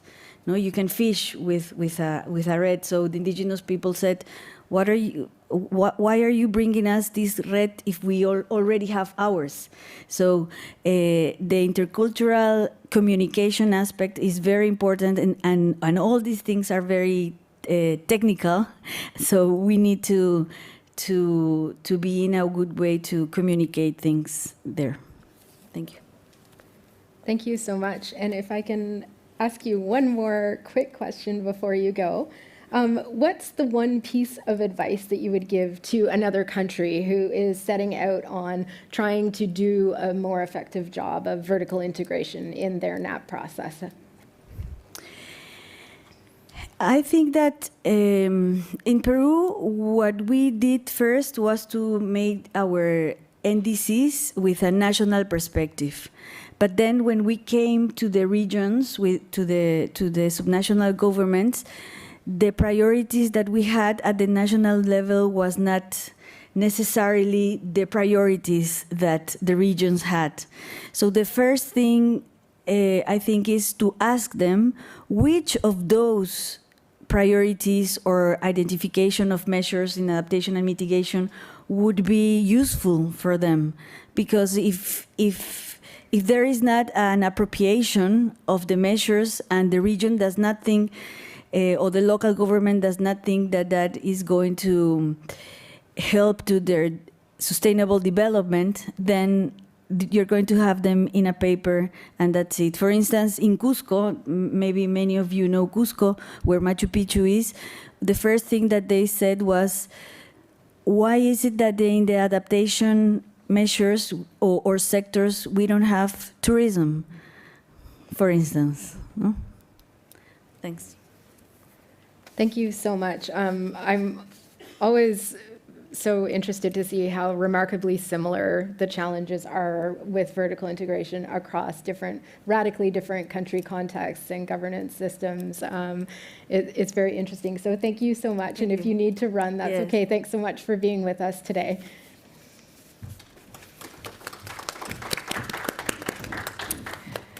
Great. So I'm going to come back to Kultum now. So Botswana's NAP framework really emphasizes the important role that's played by district governments in aligning with the NAP process and makes links to a community-based approach to adaptation. So what capacities do you think are needed by the different actors to make this a reality?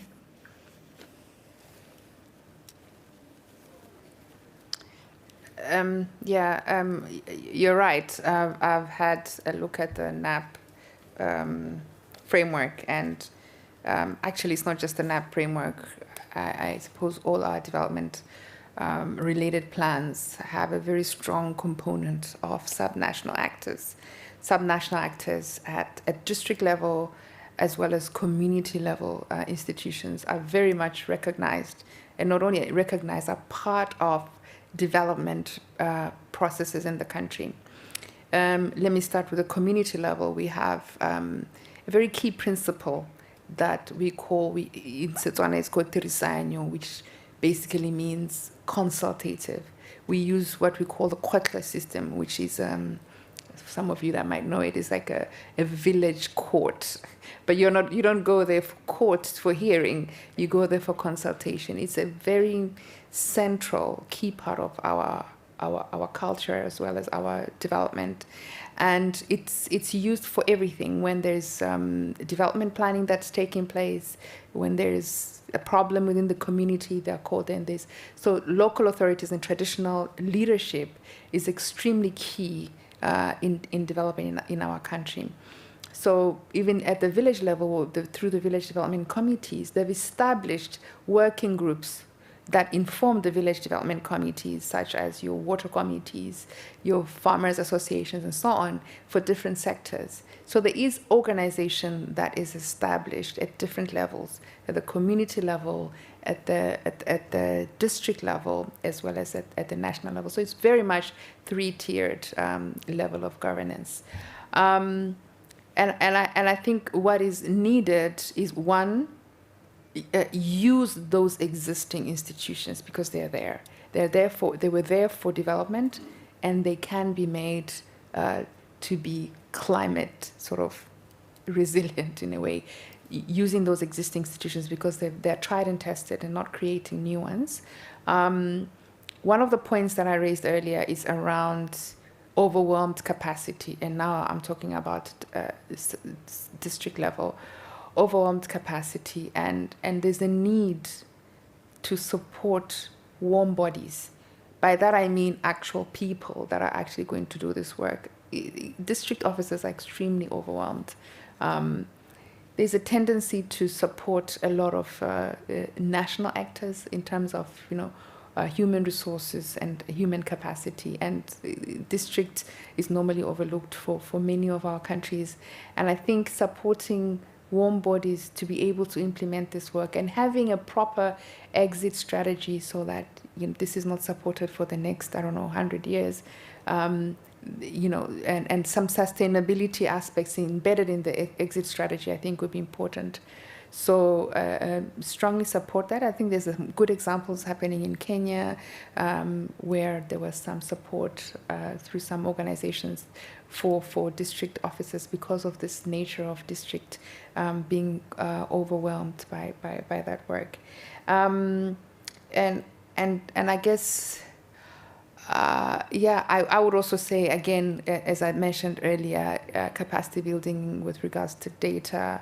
Currently, the information, the data that we have the data, it's there. It's not packaged. It's not packaged in the manner that can be communicated to the local level. It's not packaged for them to use it.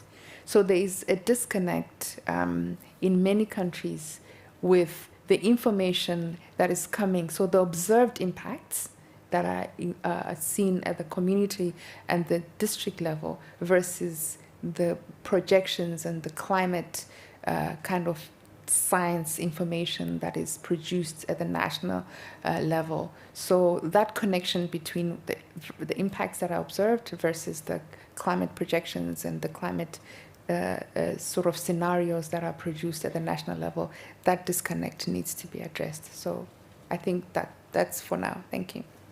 Thank you very much. Lasita, back to you. So SLECCAN Trust has been engaging with youth, having dialogues to better understand their perceptions and their priorities around climate change. So I'm just wondering how you think those voices can be better brought into national level processes and specifically the NAP process. Yes. I actually agree with all what you said. It's quite common to other countries we worked in as well. And looking at youth, we have processes that target national as well as local levels. And how they can be brought in should be through them. And ideally, them being part of the discussions at local as well as national level. So something we did was linking processes on climate change with things like the Food Systems Summit, which provided the opportunity to discuss under Action Track 5, the resilience and risk elements. And we had provincial level workshops in all provinces of Sri Lanka, which fed into a national report that also had these priorities on climate change that youth identified. And that then it fed into the national submission that was made. So linking up SDGs, other processes that connect climate-related actions would be important to enhance the engagement of youth, because they're involved in different processes which have common discussions, and these points need to be connected and then communicated to the NAP processes. And it's also very important to capacity build, because we're talking about climate change in general, but if you're talking about NAPs, that can be different, the context that we're talking in. So sometimes we assume because youth have access to internet that they would know more than maybe potentially they do in reality, which was found when we were doing in-person interviews or smaller group consultations. It doesn't mean that they don't know about climate change. They're experiencing climate change. But if you're talking about specific processes under the UNFCCC, they would not know this information. So how can they get informed? How can they engage in the national and the local level processes is something we need to look at. And then there needs to be local language-based communication, which is very important, because working with informal settlements and then working with provincial level youth who are at the forefront, for example, engaged in fisheries or agriculture, there is a different perspective that comes out of it. And some would say, my parents have faced climate impacts, so I'm not interested in, they wouldn't say climate impacts, but they would talk about a hazard that is there and which is aggravated due to climate change. And then they would not want to engage in food systems because they don't see a future potentially due to the risk. So assessing these risks with inclusion of their opinions and inputs, and identifying the participatory elements of how livelihoods could be developed, fed into local level processes, which would then be better communicated to the national level NAP process or NDC process, would be very important, and these things need to be considered. And we need to take into account the ideas that are shared, because there's a lot of innovation, there's creativity that we might miss, which we miss, I think, most of the time. And for communication, like the group we work with in Kenya, they use art, drama, which traditionally we wouldn't use. So these are things that we can learn from them, as well as how the entrepreneurship aspect, the livelihood aspects could be fed into resilience building in apps also could be learned. Yeah. Thank you. Thank you. Would anyone from the floor like to raise a question or share an experience from your own country or a country you've worked in regarding vertical integration? Great. There's 2 mics here, so you can choose whichever one you like, just at the end here.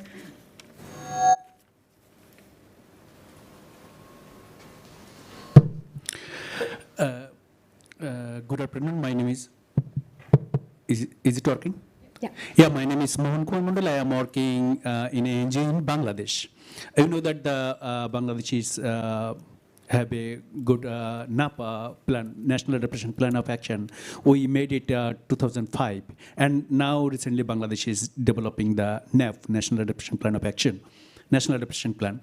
But our concern is, if there have no any local adaptation plan, how the National Adaptation Plan will work. And I have a specific question to the panelists from the Sri Lanka. I would like to know that how you have the NAP in Sri Lanka, and if so, who made that? It is government or NGO, and how it is implementing, and who are financing to the implement of that NAP plan in your country. And I think instead of, I think that it is vertical network is important, but also horizontal network is also important, because to learn each other, like the community to community, they have different type of knowledge. They can share their knowledge each other. So I think we should also focus on the horizontal network for the NAP National Adaptation Plan. Thank you. Okay, should I answer? Yeah.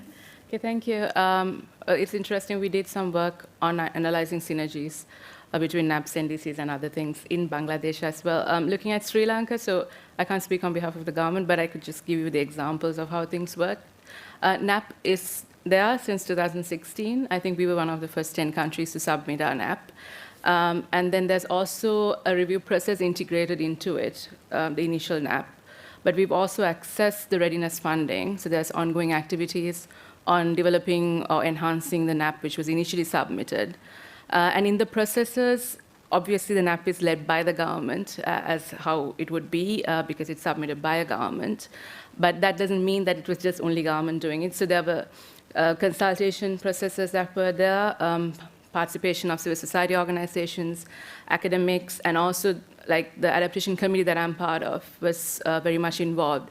So adaptation committee is composed of different experts who are not necessarily from the government. They are also from civil society organizations, private sector, university professors who would have the technical expertise to contribute to this. And there were capacity building processes that were linked to the NAP preparation as well. So there is also a forum, which is part of the NAP, that is for coordination and engagement of multiple stakeholders in implementation of action. So there's a very elaborate and holistic and comprehensive process that's included in the NAP that's submitted. But they are also looking at now how this could be provincial adaptation based also. So there's provincial adaptation plans that are being developed, which were also built on the national communications activities on awareness, identifying priorities, where there were stakeholder groups, divisional and provincial level discussions that happened, not divisional, but district. So there's been a very broad stakeholder process that fed into the initial one as well as the ongoing one. Yeah. Thanks. I think that's an important point that you've raised, is that, you know, NAPs are really an iterative process. So countries are developing first NAPs. Many countries are beginning to work on reviewing their first NAPs and looking at their second NAPs. And so I think that's something to keep in mind, is that there are these ongoing opportunities to sort of increase that broad-based engagement of subnational actors, and I think that's something that, yeah, we need to keep having these conversations so that as these processes move forward, we get better and better sort of engagement at the subnational level, and NAPs are increasingly informed by these more local perspectives. Does anyone else from the crowd want to jump in? I'd love to hear from, please. There's one right next to you there, if you want.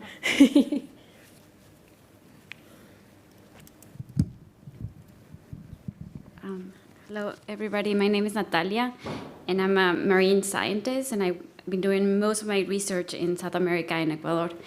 And one of the things that I'm particularly interested in, I think some of the speakers touch on this, is about generating data that can help us think about adaptation and building resilience. But there are many challenges in sort of how we can communicate that data and how to make it accessible to others. And that's been a little bit of a struggle for me as a scientist.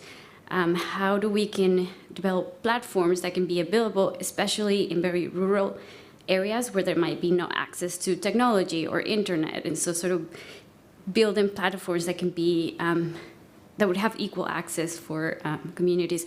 So I'm interested in hearing your perspectives on, you know, working with scientists and what role they can play in sort of, you know, helping and building some of these adaptation plans that can help local communities. Thank you. Thank you. Kultun, did you want to take a stab at that one? Maybe just to share some of my experiences within the region. This is not just Botswana, to be probably within the region and the sub-region of Southern Africa. Of course, definitely the issue of data is certainly a challenge. At the higher level, at the national level, of course, a lot of our countries are still struggling to even have sufficient data to even do scenario planning, you know, where you're able to look at which path to use because of a particular scenario that you as a country want to take, so a particular development trajectory. And you tend to see that we get mostly, you know, 3-month forecasts, which is what we use for planning purposes. You can't plan for 3 months. You know, we have development planning processes that are done for 5 years or more, but the kind of data that we have to support that development planning is only for 3 months. So obviously you can already see that there is a mismatch, certainly when it comes to data. But using and I keep going to this, using existing institutions to support some of these challenges or to address some of these challenges. And innovation, I mean, we talk about how cell phones in Africa, everybody's got a cell phone somewhere, There are some initiatives in some parts of Africa where they use, they send data to local communities, local farmers through existing, cell phones. Everybody's got a cell phone. It was the biggest innovation, I suppose. So using existing platforms, using existing tools, using existing technologies as well. And also making a stronger link between the national level and the community level. How do you bring the community level data, I suppose maybe you could say impact? Because one of the things we don't have is downscale data, and we struggle with that quite a lot in localized areas. We don't have downscale data. We are able to project or predict what it will be for a particular area, but downscale to the district and to a village level, we don't have that. So how do you connect with the impacts that communities are already observing? So making a robust system where you make those connections between observed impacts that can be done by communities, because they're aware, they know the context, and they're able to tell you the trends. They can even predict to you what the trends might be. So that, I think that is missing in most of our countries, particularly where the data is not sufficient. Using those platforms to enhance data and to enhance information, I think would be important. Okay. That's such an important point that you've made around we tend to think of, how do we get the information to communities, but they are also such an important source of information. And so what we really need is, a flow where the community level information, the local and indigenous knowledge is sort of flowing up to inform national level decision making, while the data that's being generated more nationally and hopefully downscaled is sort of flowing down to inform decision making on an ongoing basis. And I think that's such an important point. Would anyone else like to come in with a question or share an experience? Any other? Please.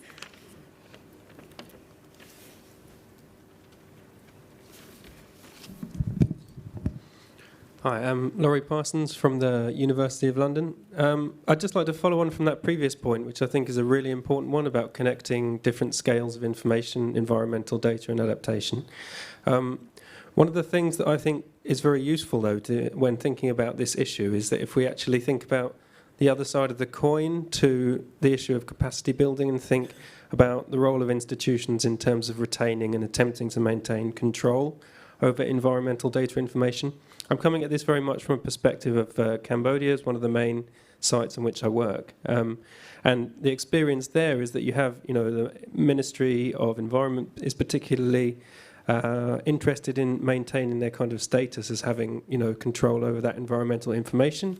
And some of the kind of generation of environmental data from outside is often seen as, a threat to that primacy. Equally, you have, government priorities around how the country wants to look and in terms of national strategic adaptation planning, which has been in the past something which has discouraged in particular a focus on drought as opposed to flooding, because that's seen as a kind of area that is not wanting to be promoted in national strategic adaptation, partly because of the linkages to hydropower contextually. So yeah, I just guess on this very important point, what is the other side of the coin? To what extent do you recognise institutional barriers and attempts to retain control over this really important kind of multi-scalar linkage between adaptation planning, environmental data, and adaptation policy? Thanks for the question. I'll go first to Vasita, and then if you want to add. Okay, thank you very much. I think there are two aspects to access to data, because one is the reliability of data.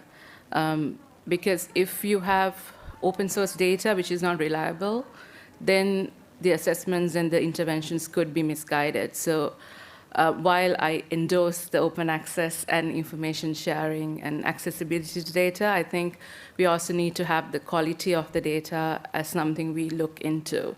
There are a lot of countries that have certain entities that sell metadata, even for government entities.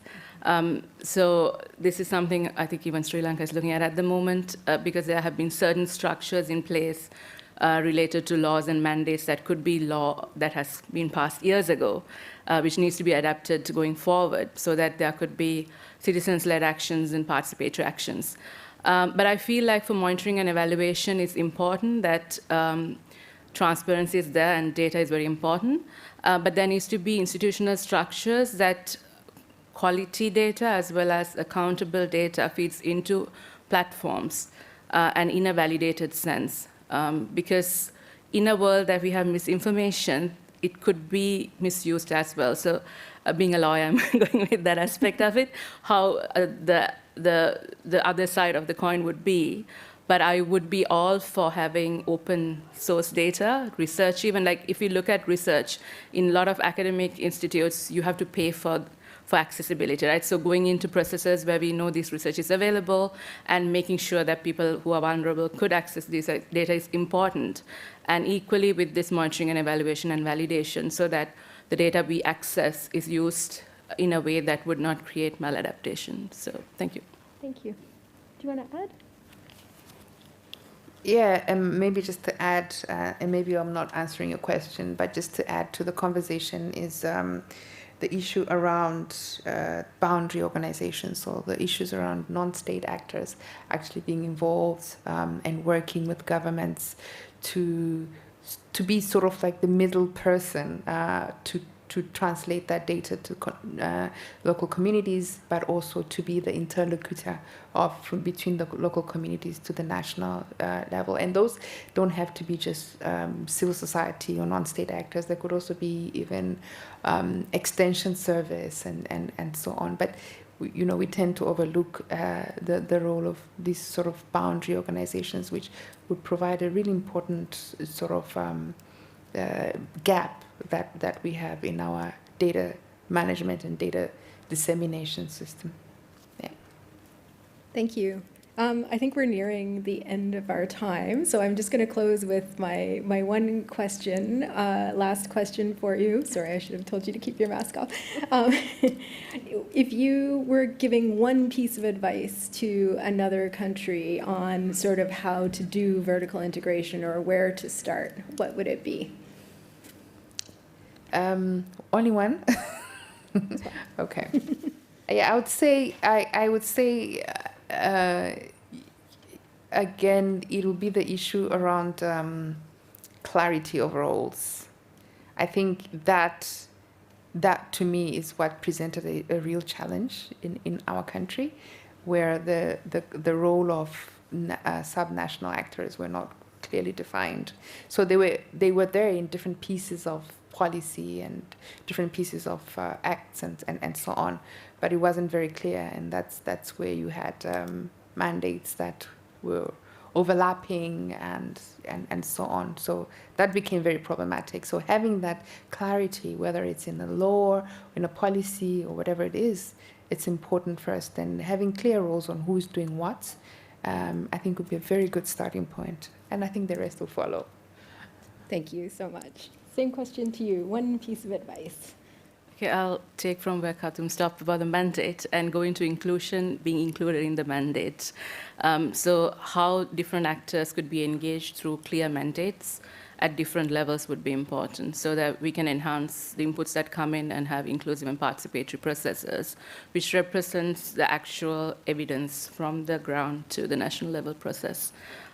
Yeah, I'll stop at that. Thank you. Thank you so much.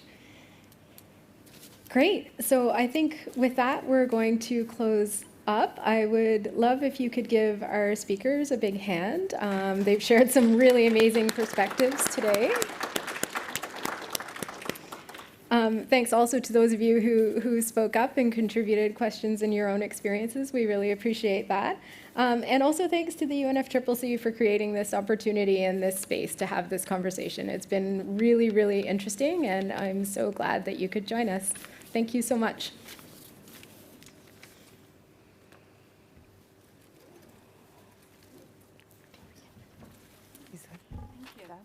Okay, good. You two were fantastic.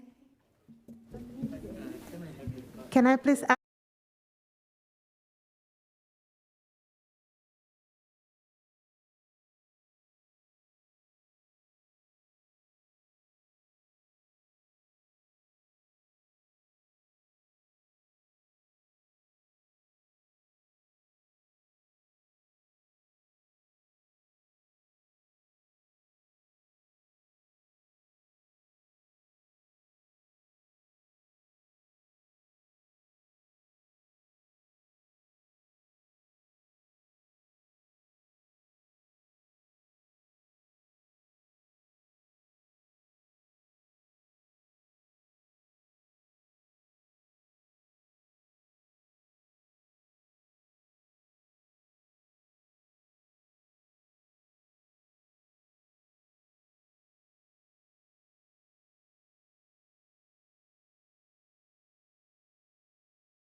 Good afternoon, everyone, and welcome. You've joined the event Knowledge to Action, Bridging the Science, Research, Policy and Practice Gap. It's lovely to see you all here this afternoon in person in Glasgow and also joining online. I'm Marie Dupar with ODI and CDKN, the Climate and Development Knowledge Network, which is a Southern-led alliance working to translate knowledge into action and support learning and peer exchange on climate-compatible development to improve the lives of the most climate vulnerable. I am joined by my co-conveners this afternoon, Melody Brown to my left and John Furlow, who are respectively Senior Associate and Director of the International Research Institute for Climate and Society at Columbia University in New York. We have an exciting programme for you this afternoon. I'm going to pass to Melody in a moment for some interactive audience participation on the subject of climate information services. And then after that, John will tell you about the Global Academies for Climate Services. Then I'll be delighted to bring you our small speaker panel, which includes To my right, Margaret Angulas, Senior Lecturer at the University of Namibia, and Maria Angelica Rondon, to the far right, who is from the Ministry of Environment in Peru, and also joining us via a pre-recording, Kamal Devkota from Nepal. They will speak about the instrumental role that universities and research institutes are playing in their countries, Namibia, Nepal, and Peru, to raise awareness and understanding about climate change and to co-create solutions. So, without further ado, over to Melody, and get your phones ready. Thank you so much, Mary. Such a perfect introduction. So, indeed, we would like to hear a little bit from you in the room, and then the people in the audience online as well. So we're just going to do a quick survey to understand better what is your use of climate information in your job. So you can see the Menti code on the screen. Just go to www.menti.com and enter the code, and we're going to look at the results together. I'll leave this on for just a few seconds so that everyone can get the code. And we're going to start. All right, so I'll switch over to this so we can look at the results together. Okay, so as we speak, let's see what sector people in the audience work in. So we have a lot of academia, education, faith. Some people work on co-production, so I'm assuming a lot of climate information in there. Energy, research, youth empowerment, adaptation. Some people in think tanks. We have science, students in climate science as well, marine chemistry, agriculture. Great, so a lot of very different fields, and so NGOs as well. So what we're interested in understanding is how do climate impacts affect your work, and do you use climate information to address those impacts? And if so, what kind of information? So we're going to switch to the next question, which is, which of the following weather events are the most harmful for people working in your sector? So that can be you or your colleagues or organizations or people that you work with directly. And let's see what we have here. So excess rainfall or flooding seems to be the main one, followed by extreme high temperature, which is also quite a big one. And then we have some lack of rainfall or drought, high wind or tropical storm, and then extreme cold temperature, a little bit less. So excess rainfall or flooding seems to be a big issue for a lot of people. And so switching over to the next. So given that your job is affected by climate, do you use climate information either for your job or for your livelihood decisions? Or if that doesn't apply directly to you, do the people you work with use climate information for their job or their livelihood? So let's see. We have mostly yes, a little bit of no. And it's perfect, because if you do, we want to know what you use. And if you don't, we're curious to understand better why and what you would be interested in using. So what time frame of climate information do you use the most if you use climate information? Is it information about the past, so historical information? Is it information about the present, so observations? Is it information about the short-term future, next week, weather forecasts? Is it about next season, seasonal forecast? Or is it long-term, mid or end of century kind of scenarios? Let's see what people said. So the majority of people are using present information, observations. And then a lot of end-of-century scenarios, so I'm assuming a lot of people read the last IPCC report and are using this in their decisions. Actually equal with information about the past, and then not so much next season or next week, but still some people are using that. All right, so where do you typically get your climate information from? Let's see. We have Ag Extension officers, federal government, scientific work, IPCC, IRI. I'm from IRI. I'm happy to see that here. Great. NOAA, newsletters, UNDP, phone and colleagues. Great.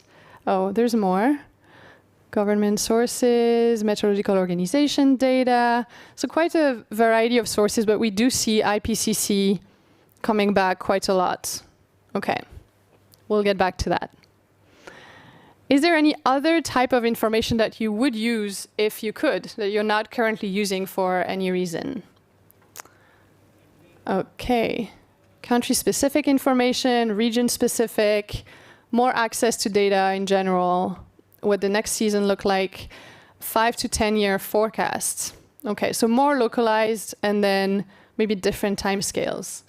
Predictive models, something about ocean temperature, more localized. Nice infographics, so maybe something easier to understand, depending on the sector you work in. Social data.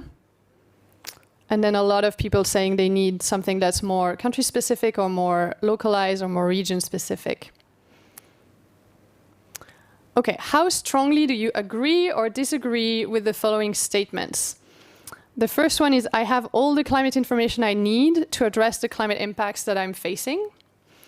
The second one is, I know where or how to access relevant climate information to support my decisions. And the last one is, I feel confident that I can understand the climate information that is available to me.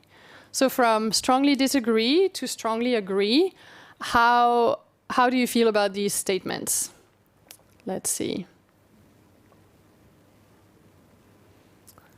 Okay, so people feel like they know more or less where to access climate information, but they're not as confident that they necessarily know how that they can understand it, or that they have all the information they need. Nobody strongly feels that they have all the information, that they know where to access it, or that they understand it. And that's exactly what we want to talk about.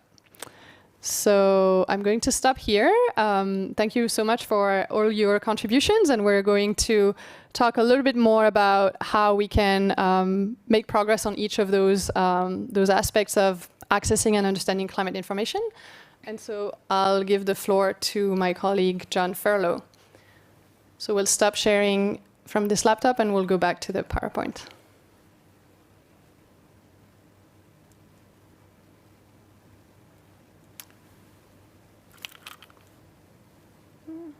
The big green one? Yeah. So thanks, everybody. Thank you for coming. I'm John Furlow. Melody and I work at the International Research Institute for Climate and Society. It's part of the Earth Institute, or now the Climate School at Columbia University.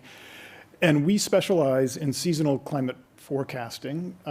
We found years ago that working in developing countries, the most frequent decisions that we could support with information had to do with agriculture, public health, tourism, things that dominated the economies or the livelihoods of the people in these countries, and that the information that would be most useful was seasonal. They were already getting weather information. In some cases, they had historical information.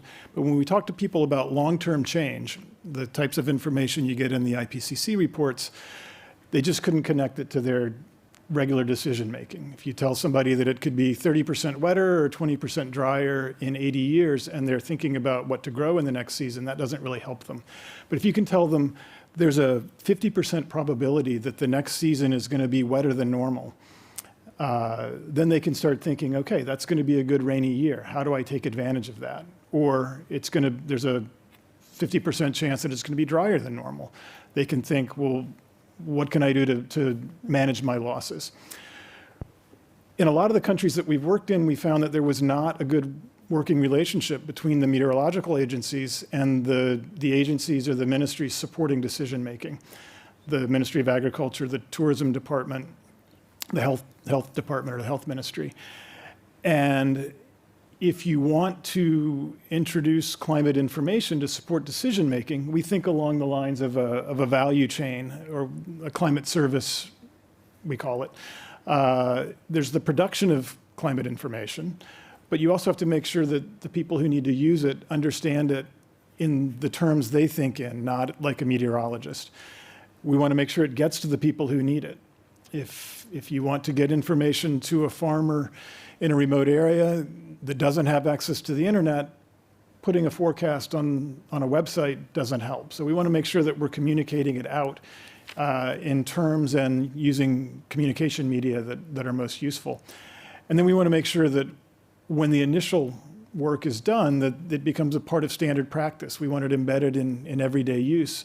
That means making sure that the budgets remain for both the Met Service and the Ag Extension Service, the health workers, et cetera, that it's embedded in policy and practice. So when we saw that these relations weren't as strong as they should be between producers of information and users, we started thinking about how do we bring these groups together and make sure that the capacity building that we do as a university supports the most important, the production of the most important information, and that it gets out to the users of that information, and that they have the support they need to take this on board and incorporate it into their decision making. So we came up with this idea of climate service academies. And so we are trying to introduce, our role is to introduce our seasonal and sub-seasonal forecast technology, build the capacity of developing country meteorological agencies to produce this on a regular basis. We transfer our technology to them. But we also work on the other side with the user community. And so we have, to go back to the comments that Salim Huq made in the first session today, we have a north to south flow of information on the forecast technology, but we have a south to north and a community level to government level flow as well of what's important, what's working, what's not working, what decisions are actually being made, and what information would actually help those decisions be made better. So that's the idea of the Climate Service Academies, where we're getting started with them. We're trying to create a partnership between Columbia, National University, and national meteorological agencies, and then those decision-making agencies. Primarily, so far, we're working in agriculture, but we'd like to move into, as I've said, health, energy, tourism, maybe transportation, and others. Why don't we go to the next slide? We're also trying to we want to let the people who are participating in the capacity building have an idea of what they're going to know when they take a series of trainings. There has seemed to be kind of an ad hoc nature to a lot of the capacity building that development agencies offer. I used to work for USAID, so I'm part of the problem, or I was part of the problem. I'm not just criticizing them. So we're trying to link on the trainings that we do for med agencies, we want to link them to the competencies that the WMO, the World Meteorological Organization, is developing for the Global Framework for Climate Services. And you can see the trainings that we already are producing and offering linked to the 5 major components or competencies that the Global Framework for Climate Services has identified.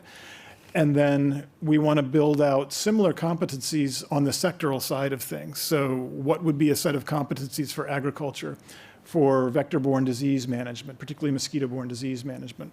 What would be the competencies for worker health in a high heat or a high cold environment?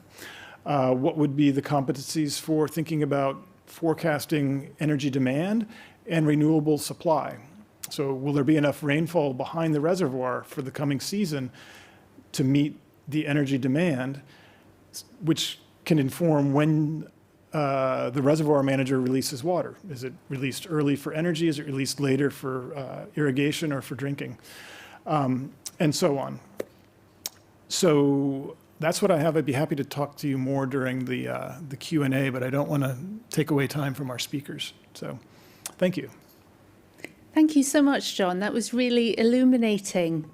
It now falls to me to introduce the first of our speakers from country level, knowledge brokering and knowledge translation for action. It is Margaret Angula, Senior Lecturer at the University of Namibia.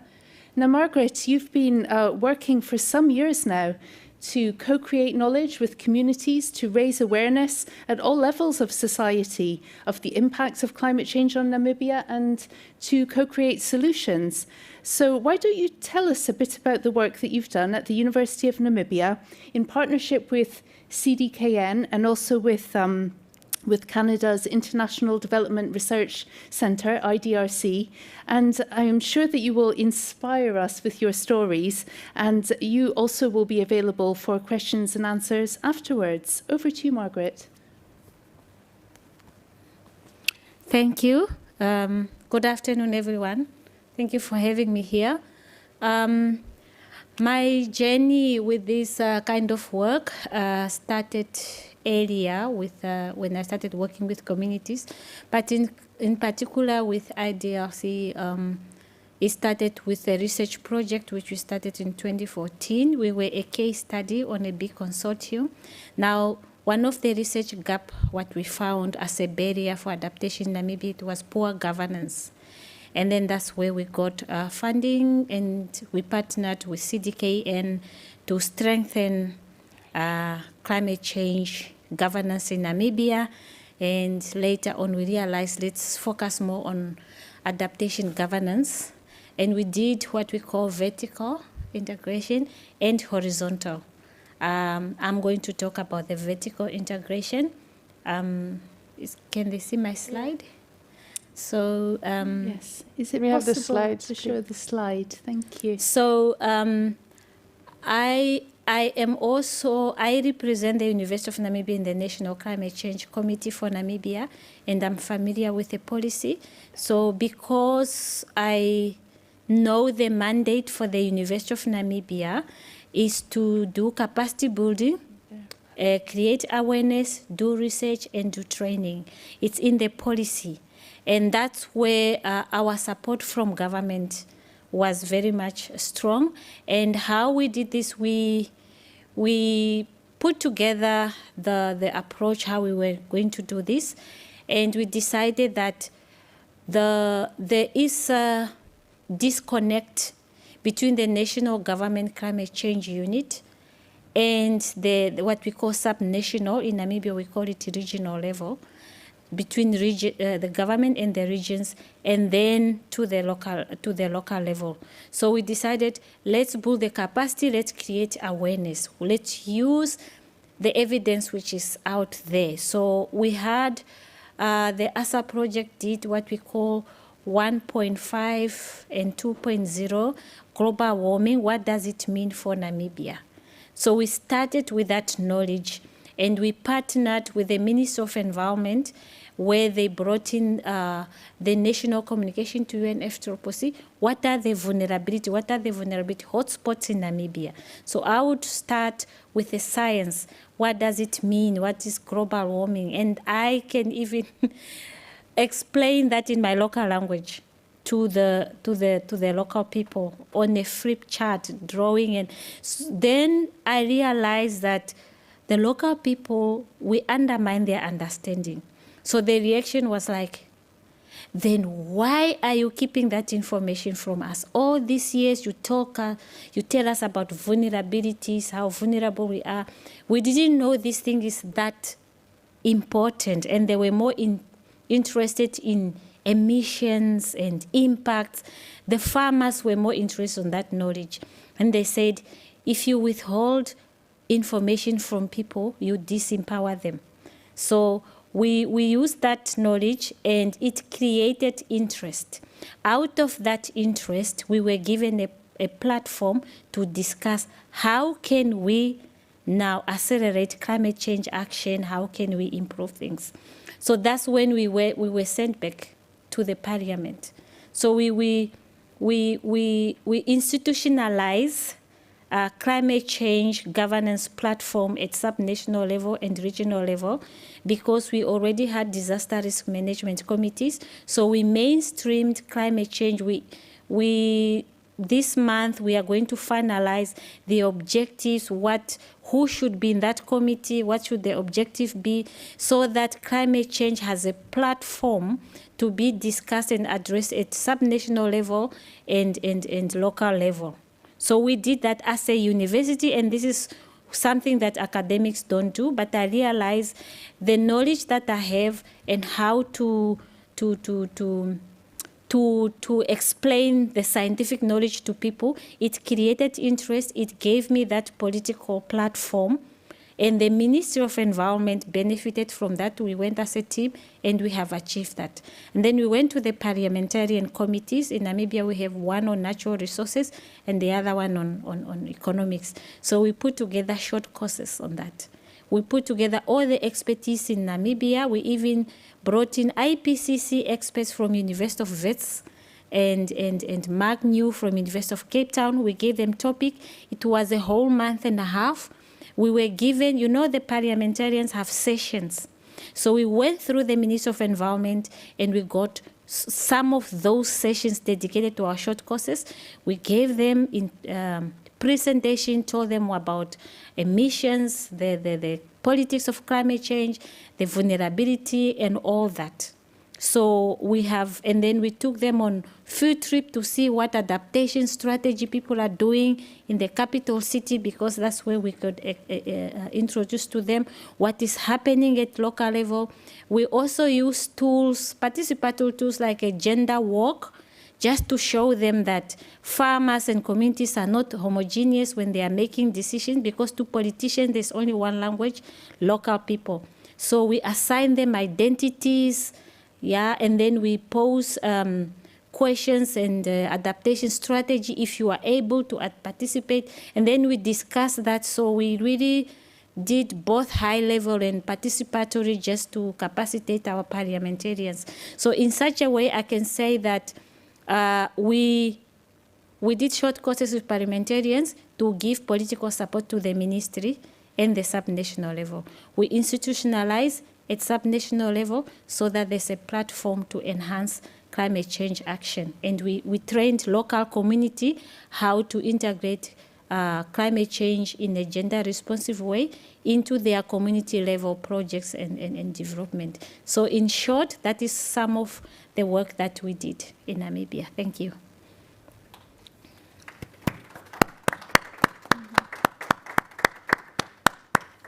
Thank you so much, Margaret. That was brilliant. We're now going to go to our online speaker. He was pre-recorded earlier. Technical team, that's video number 1 for this session. His name is Kamal Devkota. He's at the South Asia Institute for Advanced Studies in Kathmandu, Nepal. And he's sorry he couldn't be here today, but he has recorded a very fascinating presentation about the urban water forums, which his research institute have been supporting over a number of years to deal with water shortage and allocation issues caused not just by climate change, but also by unsustainable management of water. And he and his team have really helped the local stakeholders to get to grips with the situation. So if you're able to play the video of Kamal Devkota, please go ahead. Thank you.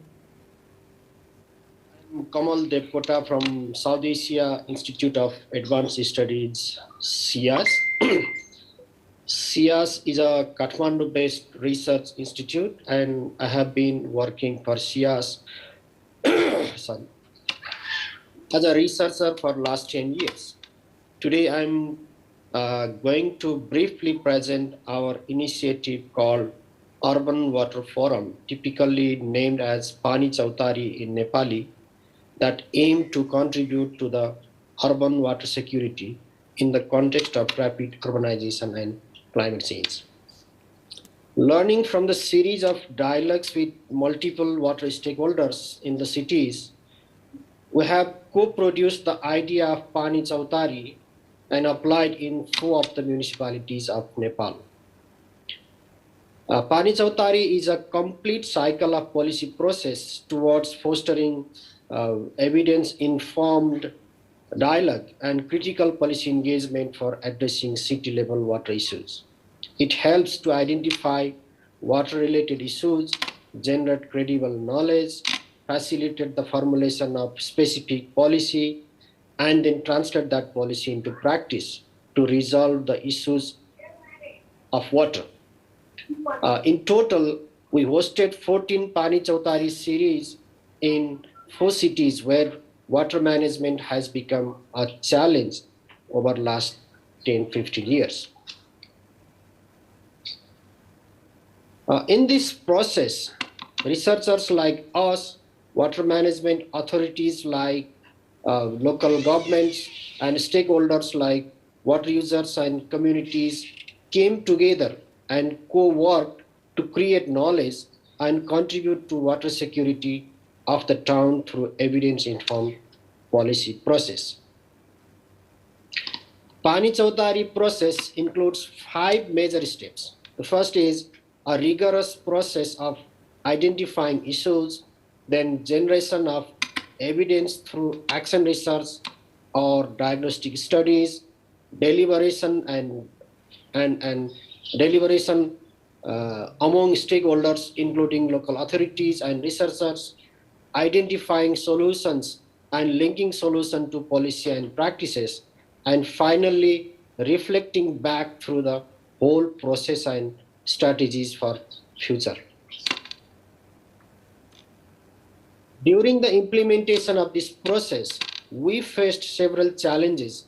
Initially, it was challenging to get common understanding on what Pani Chautari mean among the stakeholders and the researchers, as both of the group come from vastly different epistemic background. While the researchers were more interested in testing innovative methods to generate distinct insights and contribute to the wider literature by documenting and analyzing process, municipal authorities has expectations of generating idea for direct impact to their policies and practices. Similarly, physical development rather than institutional solutions were the municipal priorities. So it took some efforts for convincing them to be part of the Pani Chautari process. Similarly, some of the series dealing with contested issues such as upstream downstream relations faced additional challenges. Also, translating research into vernacular language and presenting evidence with non-research community was also challenging. The journey has not been easy, but extremely insightful, and I'm glad to share that our efforts of long-term engagement with cities have significantly contributed to internalization of evidence-based policymaking practices among the municipal authorities. It has also promoted innovation in water management and fostered collaboration with key stakeholders. Similarly, it has facilitated up and downstream relations for sustainable water management and also provided an opportunity to co-learning and capacity building. Overall, Pani Chautari is neither an alternative model of governing water nor a panacea to resolve all problems, but the engagement of researchers, community, and government representatives have created an innovative model of involving users and stakeholders in planning and policy making. Though this initiative was piloted in the urban water sector, in some cities, the procedural approach, overall insights, and lessons are highly useful to wider sector as across the level. This can be customized and used in other sectors and across the scale as well. Overall, Pani Chautari has contributed to expanding deliberative space at the municipal level and has positively contributed towards the practicing co-learning culture among water stakeholders. So I would like to stop here for now and look forward to interact later. Thank you very much. Wasn't that wonderful? Well, it so happens Kamal is not going to be able to dial in later, so I actually pre-recorded a question and answer with him, which we're going to play now. Now, the Capacity Building Hub has as a particular interest the involvement of women and young people in capacity building. So I asked Kamal, I said, how have the urban water forums, the Pani Chautari, involved women? Tell me more about women's roles and gender dimensions. And this is the answer that he gave in 1 minute. Our technical team, that's the second video video 2 of Kamal. Thank you. Thank you for the questions. Regarding the participation of women stakeholders in this process, by name itself is a Pani Chautari. Chautari is a platform where multiple stakeholders comes together and discuss on the public issues. So women are always there in every series of Pani Chautari, and in some of the series we have specifically dedicated the series on the water and gender issues. In some of the towns, basically 3 of the towns, namely Dhulikhel, Bidura and Dharan that we worked, we have conducted a full series on gender and water related issues, and we have taken the message from that Pani Chautari process to the municipal policy process as well. So this is how we have involved women as a participant and women's issues as a whole process of Pani Chautari to include them. Thank you very much. Now we're going to travel across the world to Peru. And I'm absolutely delighted that we've been joined this afternoon by Maria Angelica Rondon from the Ministry of the Environment, which has been very active in partnering with researchers and academics to put together, as I understand it, a sort of communications campaign to stimulate more interest and action on climate-compatible development in that country. Maria Angelica, what can you tell us about it? Mm-hmm. Thank you for the invitation. I'm grateful to be here with you and share our work with academic stakeholders, where we believe that this COP is a pivotal moment. Now we are here with everything began with the Industrial Revolution, and we believe that we have the opportunity to turn away from old ways and towards the resilient and carbon neutral planet, and the academic stakeholders have an important role to do that. From Peruvian government, the integral management of climate change is synonym of opportunity, competitive, sustainability, and inclusive. To reach that, we have approved the climate change law and its regulations, which establish that every climate policy and also adaptation and mitigation actions must be formulated with the participation with non-state actors such as indigenous people, younger academic stakeholders, private sectors. Also, in the regulation of the climate change law, we have a sector focused on improving climate education, development, technology, and investigations, where we recognize and promote the role of university and investigations centers to generate evidence, to do research, which will support the decision-making process to formulate climate policies and also efficient and adequate adaptation and mitigation actions. We recognize the role of academic stakeholders also to increase the ambition of climate change policies. In this regard, we have already included the academic stakeholders group in our National Commission on Climate Change. That this is the principled governance. It's a space that we coordinate with other stakeholders, such as private sector, indigenous people, younger women, and also academic, also to discuss the proposal. And the most important thing is to formulate advice to enhance the national climate actions. We have examples. For example, we have launched the report of cost and benefits of carbon neutrality in Peru, that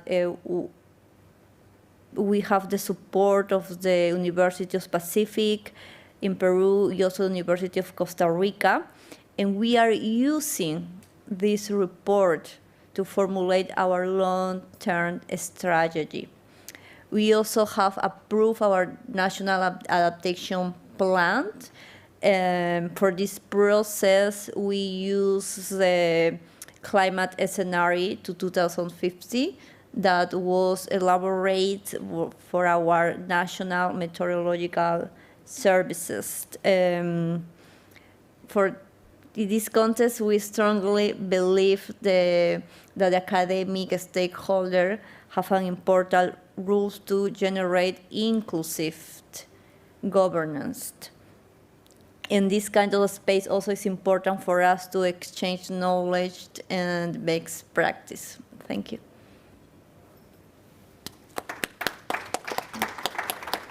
Thank you so much, and for very wide-ranging comments. I realise I slightly misintroduced you on a communications campaign there, which you did touch lightly on, but in fact you talked about many different areas of technical input into policy processes, including scenario planning, which really gives a sense of the diversity of talents that the Peruvian academic sector has brought to policy making and planning in Peru. Thank you so much for that. Now, we have also prepared with one of your colleagues, Andrea Chanova of the Peruvian Academics Group, a small intervention which she has pre-recorded for this segment. So technical team, that would be the third video. Andrea, if you could play her now, please. Thank you. I am Andrea Chanove, researcher and member of the Santa Maria Catholic University in Arequipa in Peru. I am representative of the Academic Catalyst Group for the Climate Action. I appreciate the opportunity and extend a cordial greeting on behalf of the 57 Peruvian universities that are part of the Climate Action Group of the Academy and member of the National Commission of Climate Change. Peru is a country highly vulnerable to climate change, which is why it's urgent to develop adaptation and mitigation actions jointly and in coordination with society multiple actors. To reduce the gap between science and action, in September 2020, the Academic Catalyst Group for Climate Action, with support of the Ministry of Environment, carried out different actions to bring scientific evidence closer to the public policy-making process. We developed the publication Contributions of the Academia to Climate Action. This document brings together the scientific information on climate change of 25 universities, as well as the status of climate issues in professional capacities, institutional management, and social responsibility. This document has been considered as a key reference in the updating of the National Strategy for Climate Change to 2050 in Peru. We also organized the event Academic Dialogues, Contributions of Science to Climate Challenge, done to bring scientific research closer to decision makers in the public and private sectors. In its first edition, held in June of this year, 5 select research were shared. One of them served as evidence to the formulation of economic policy of the Peruvian Ministry of Economy and Finance. As we can see, the articulate work of the academia is bearing its first fruits. In the context of climate change, universities play a critical role to ensure that public policies related to adaptation and mitigation of climate change are based on reliable information. Let us continue to promote the care of our common place. Thank you.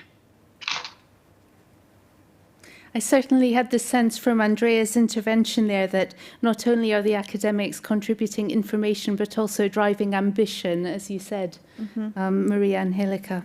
So that concludes that segment of the event, and it's now my pleasure to hand back to Melody, who would like to invite some questions from you. Absolutely, thank you. So yes, we would like to open the floor to people in this room and people online. If you have any specific question for any of the presenters, or if you would just like to offer some complimentary remarks, you have the floor. So if you're in the room, you can raise your hand physically. And if you're online, you can also use the function, or you can ask comments that we will see.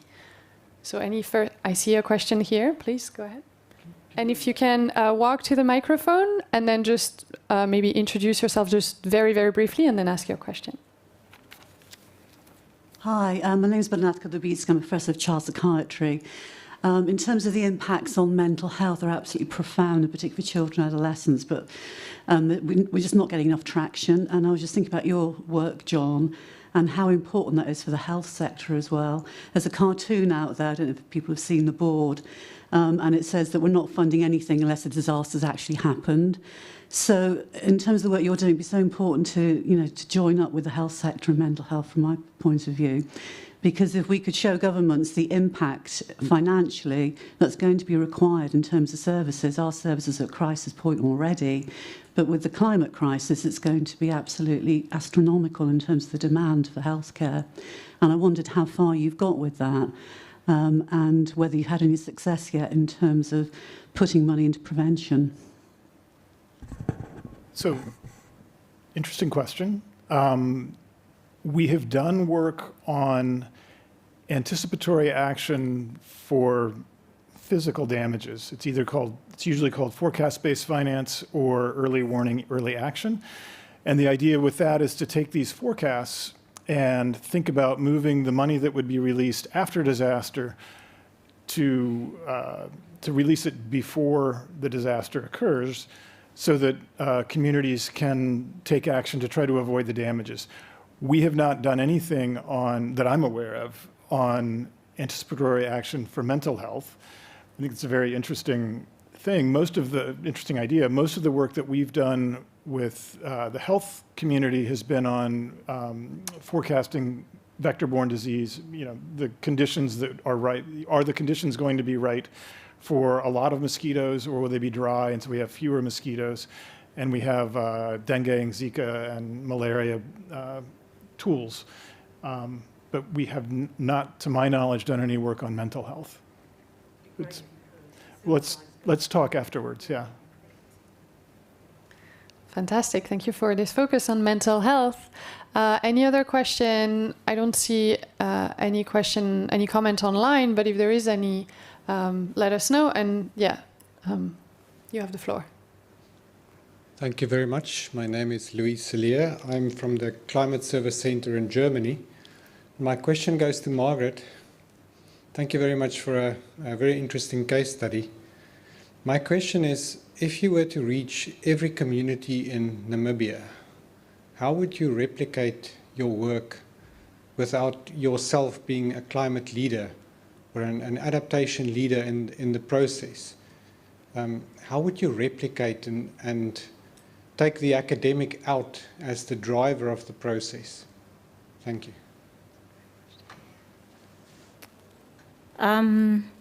When we were doing this, we had that in mind, that we were hoping that the Ministry of Environment itself, they will upscale the process.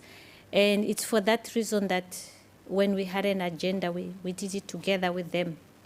And we also packaged, we had communication tools that we used, and we has also filmed some of the processes.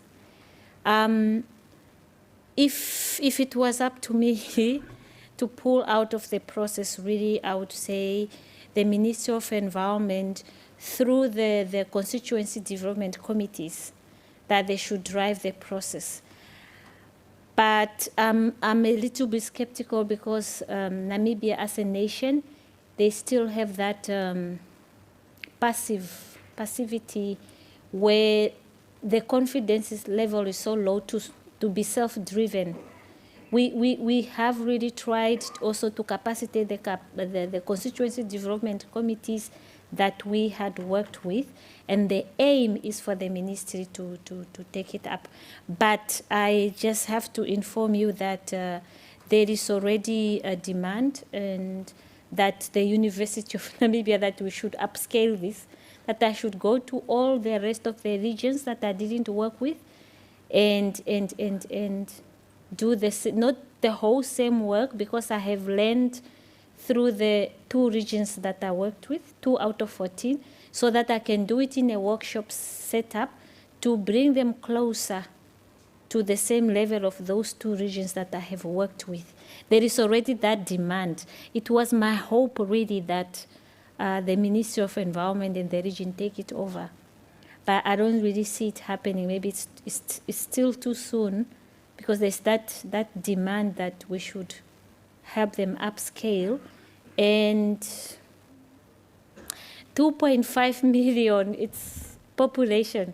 It's really difficult to remove yourself, because sometimes I forget that I come from academia, because you know everybody else. Sometimes it's like you are coming from government, or you are the farmer yourself.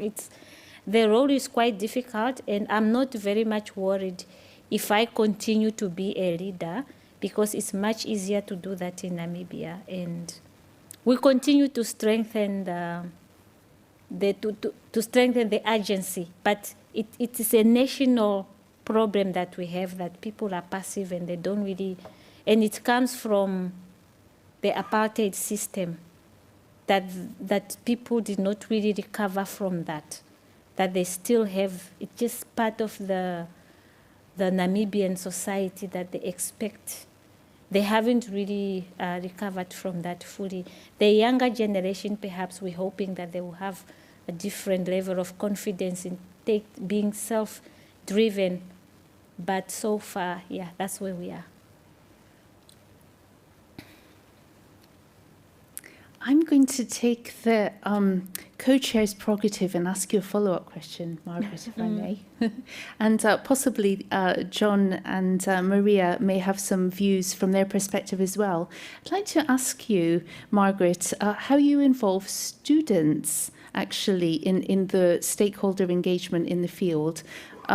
So both, because this is Universities Day and we have fellow academics here, they may be interested if you told us a bit about how your coursework is touching on applied climate knowledge, not just theoretical climate knowledge, and then also in terms of some of these engagement processes with communities and even with politicians. Do the students or early career researchers get involved at all in those? Yes, I will start with the early career professionals. In the project, we have 3, 1 research assistant, 1 young professional, she has a master's, and a research graduate. Actually, I didn't do any local level work. I was concentrated with parliamentarian level up to subnational level. I trained them and they did everything. One of my colleagues, who is a lecturer, go with them to help facilitate. They organize everything, they did the training, they did everything. So I'm just worried, and I wish I had more funding to continue with them. But yeah, we involve them and they have actually done the community level work. I did not even visit the communities. I have only spoken to the leaders through the phone, and they did really well. I've seen the video of engagements, and I must say that we have groomed 3 young professionals in Namibia that can do this work on their own. With regard to my students, because I don't have that opportunity to take them out of Windhoek and go with them, I do through my courses, and it has been hard due to COVID. Through Zoom, we had to do the gender walk. I had to present what we are doing. So I use my research project in seminars, as seminars. So I record myself for theories, put it on the classroom platform. But as far as teaching is concerned, I don't teach theory anymore. I do practical engagement with my students. That's where also I practice the Zoom thing for my workshops. I practice on my students, break them into breakaway groups, do sort of like a mini workshop, and learn from that before I do it with my stakeholders. And it really worked. I got feedback from students that they understood climate change concept much better through seminars, because the theory was too abstract, but through seminars. So that's the two level how I really capacitated the young ones. Thank you. May I make one more comment, actually? Then I'll pass to you, John. Thank you. Margaret and I were actually talking before this session about how we've even managed to play some serious fun games via Zoom, which we had developed for face-to-face use, but in fact have managed to make them work in the virtual environment. So I do encourage the audience to visit cdkn.org/gender training, and there you may find some of them. But now over to John. Thank you.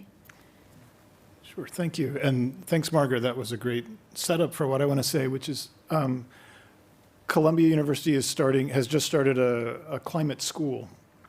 And there's some events this week about it, and you'll hear the speakers talking about the fourth purpose. And what that means is if the first three purposes of a university are education, research, and community service or public service, the fourth purpose is to connect all that research to action in the real world, to providing public benefit as a result of all this work. And Melody and I work on a project called Adapting to Climate Today, Adapting Agriculture to Climate Today for Tomorrow. The idea being that if we can help the agricultural community adjust to the seasonal variability that they're facing now, they'll be in a better position to adjust to the longer term changes as that seasonal variability in the weather change more and more. And we've been able to bring a lot of students from Columbia into our work. We're working in 6 countries, and we've had the project's been going for 5 years. We've had 2 students per country per year as summer interns. A number of them have stayed on, either working with the IRI or going in to get further education, to get a PhD or something. And we're trying to engage students in the partner countries as well. And we hope that as the climate school develops, we'll be able to forge relationships with universities and students around the world, perhaps even look into setting up some exchanges so that students from New York can go out and learn in other countries, and we can bring students from other universities in for some kind of exchange program. Yeah, and if I can add really quickly as well. So the climate school is very new, it's 2 months old, but it has a number of courses. So obviously some of the courses are part of official curriculums, but also it has some publicly available sort of short specific courses on specific topics, and it has also some materials that are available at a fee. So there are a number of options of things that are available on different topics at different levels and for different audiences. So we're doing, we have a number of classes that are for younger kids, even primary school or middle school, and then we have some that are more for high school students. So a number of different types of audience in addition to undergrad and grad students. We also, for example, recently started a new program where a high school student from Bangladesh who lives in New York, but her family is from Bangladesh. She was interested in the work that we had talked about specifically on Bangladesh, and so we're now mentoring her. So we have a number of examples like that in which we engage with students. So if there's any interest in the room.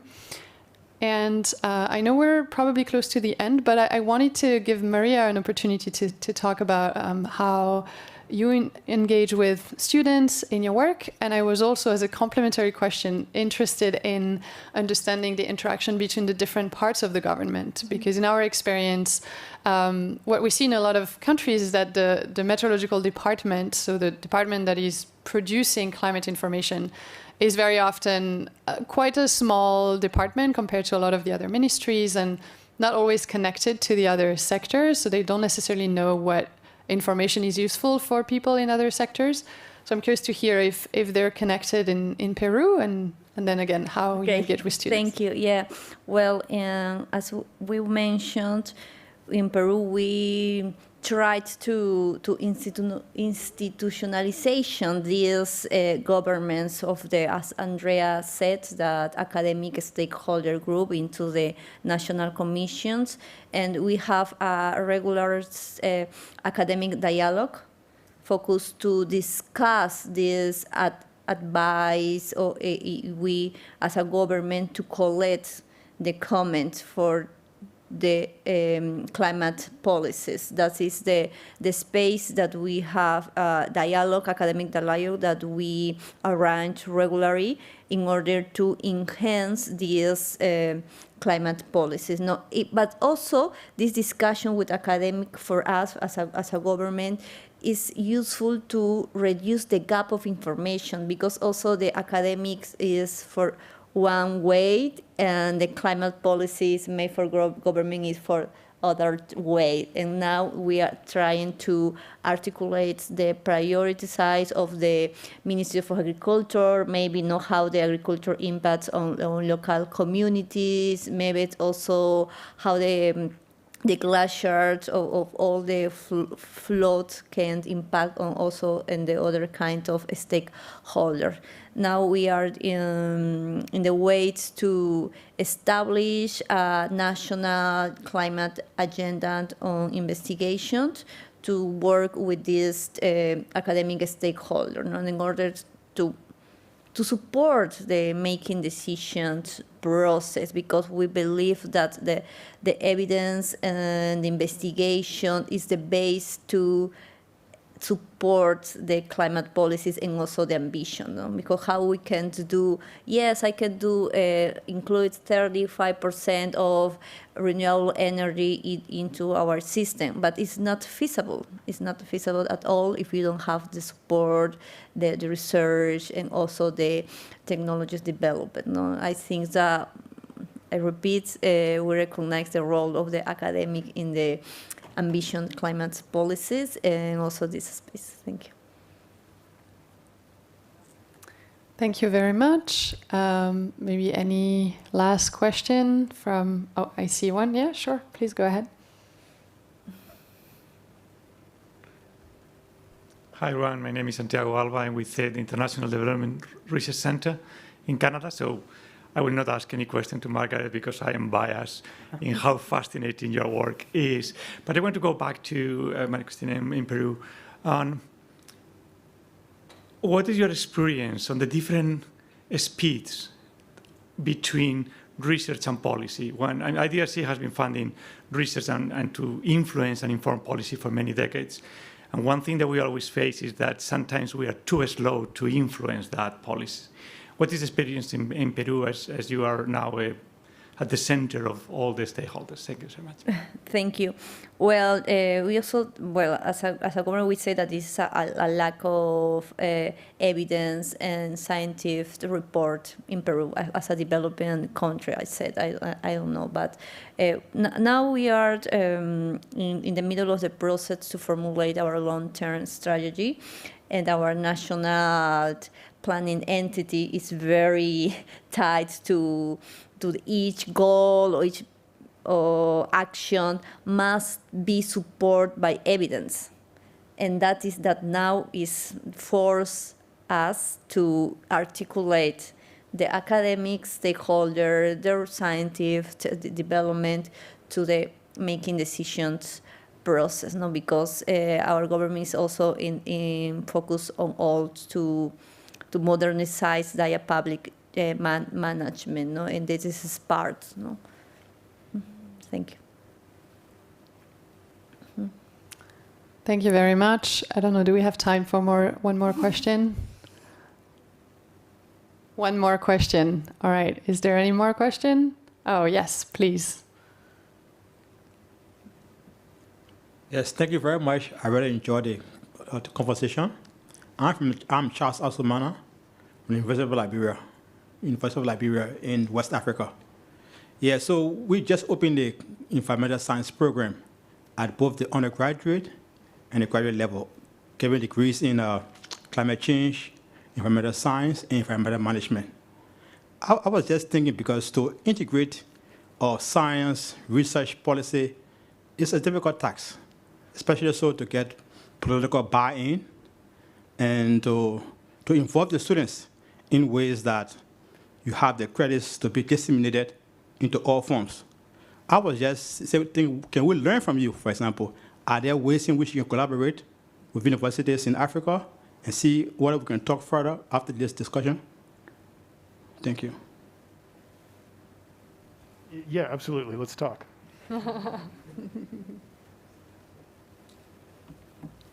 All right.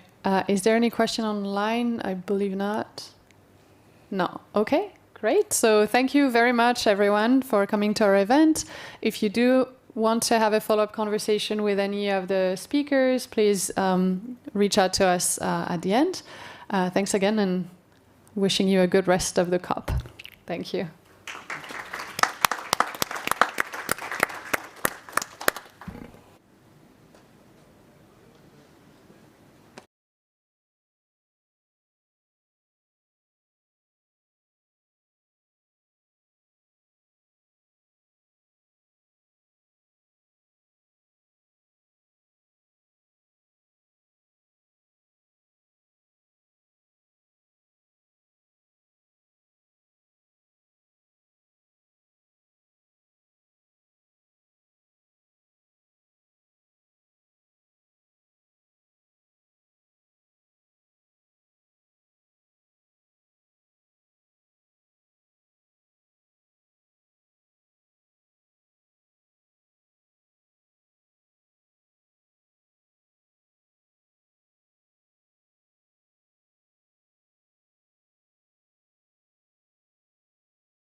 So for us, for UNITAR, the climate classroom is our espresso shot of learning. Now, all of us have an increasing number of demands on our time, and our climate classrooms are designed to be a short and sweet interactive learning experience that breaks through all of the noise that is going on outside here in Glasgow and elsewhere in our lives.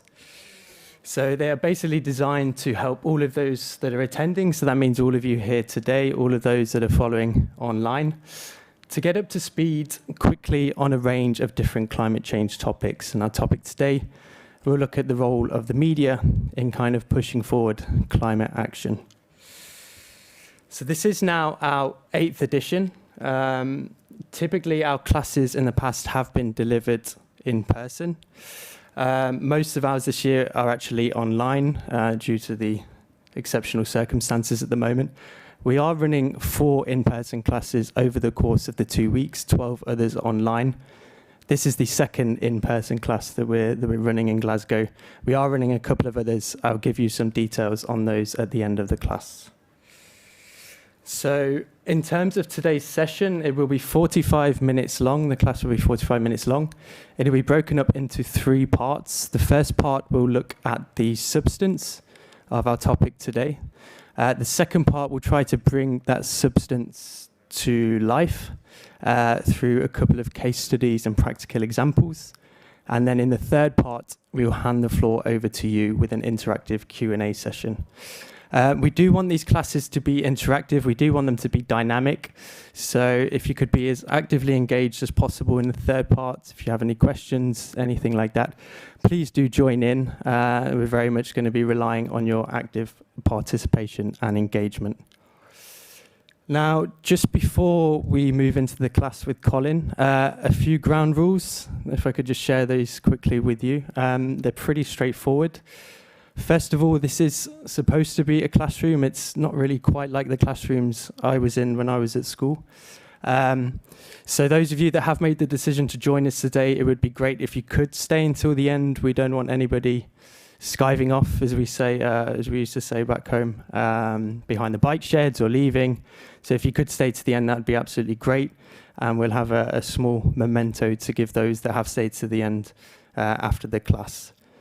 The next part I'm a little bit worried about asking you to do, it relates to your mobile phones. If you could kind of minimize your phone activity throughout this class, if you could try not to check your emails or anything like that every few minutes, it would be absolutely great. I know there is quite a few different things going on outside this room, but if we could try to be as focused as possible on this class here, it would be absolutely great. A couple of just final administrative points. We will have a registration list, which I'll hand round. It'd be good and great if all of you could sign on to that before you leave. And then, as I said, this is our 8th edition. For some of you, this will be your first climate classroom. We're always looking at ways of improving how we do this. So at the end, I'll also have some evaluation forms to hand round. If you could fill those in, if you could let us know what you thought of the class today, if it was good, if there's anything that can be improved, it would be absolutely great. But that's enough for me for now. I'll hand you over to your teacher, Colin. The classroom is yours.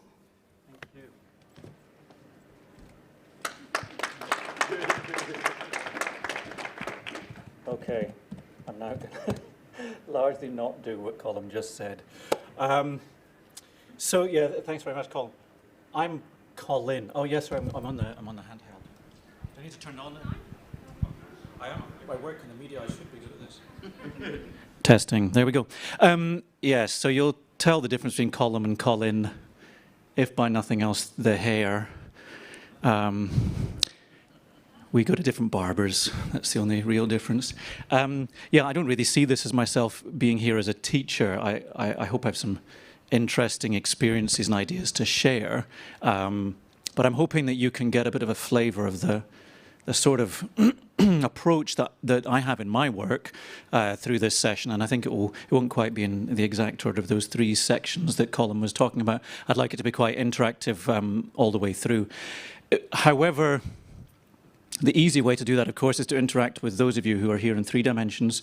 There is presumably a massive audience online of thousands of people who follow my Instagram account, which doesn't actually exist. So I don't know if there's anybody online, but we have to remember that they're there. So we can't do too much in sort of breakout groups or anything like that, because then I think the online people wouldn't hear. So bear with me, I think, with trying to work around the system we've got. There's a couple of mics on the sides for when people want to contribute at any length. But I think if I ask you for short ideas or suggestions, just shout them out and I'll repeat them so they go through the mic. Well, first off, let me welcome you to Glasgow. I actually am from Glasgow, or was many years ago. I grew up here. Well, put your hand up if you're also from Glasgow. There might be someone else in the room. I think the chances at COP are quite slim. So yes, let me be the official representative, maybe of the whole of Scotland for that matter, to welcome you all. It's very nice to have you here. It would be lovely to get a sense of who's in the room, but I don't want to do 20 minutes of introductions. Put your hands up if you're from the African continent. Welcome. Me too, actually. I currently live in Tunisia. Moved there from Tanzania, so I guess I represent Africa in a sense too. South America. North America. Super. Asia. Asia's a very big word. Hello, Asia. 2, welcome. Europe.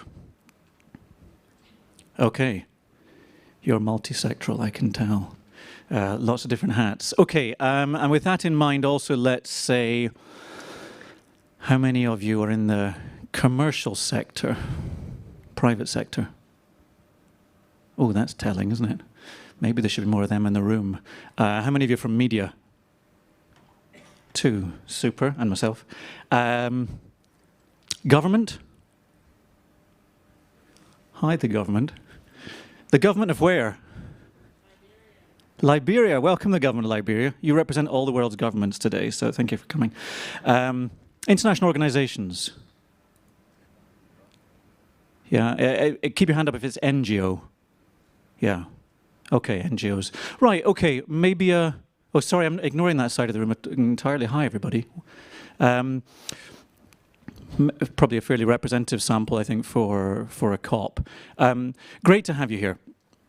I'm the country director for a country that doesn't really exist. I'm the country director for North Africa for the BBC's international development charity, BBC Media Action. And we use media as a tool for responding to and as much as possible solving development problems around the world. So I'm an employee of the BBC, but there's a separate section called BBC Media Action that takes on that international development work and is actually registered separately as a charity. The work that my colleagues and I do around the world is in a number of different thematic areas, but that does include climate change, responding to climate change. And what I'd like to do today is to take you through some of the fun bits of my job.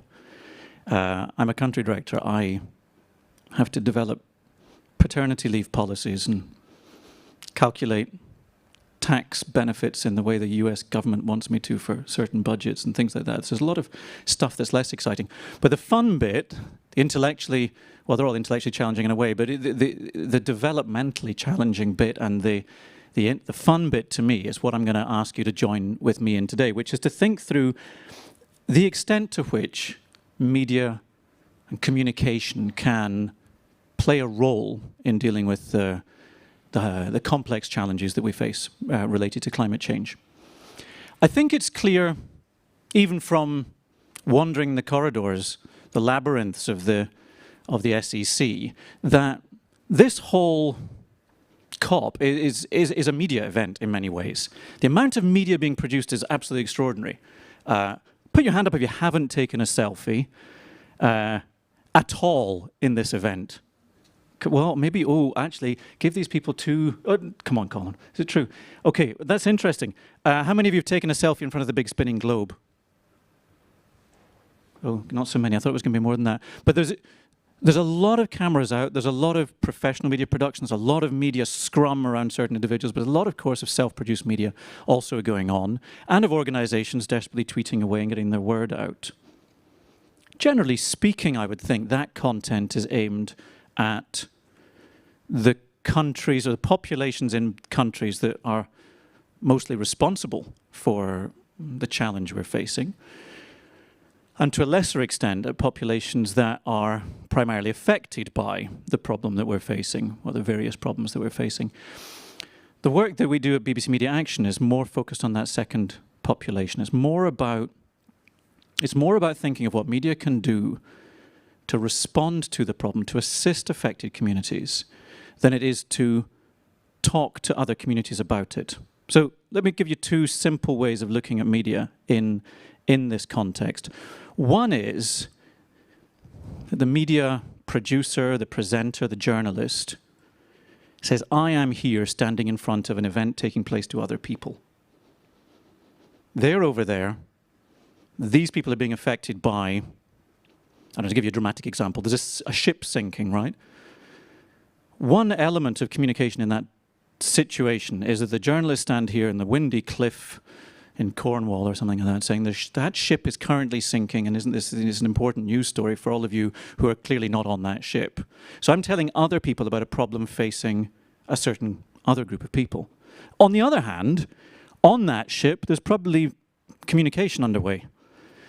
The captain or the crew is hopefully trying to communicate to the passengers on the ship the things that they can do to deal with the situation that they're currently facing.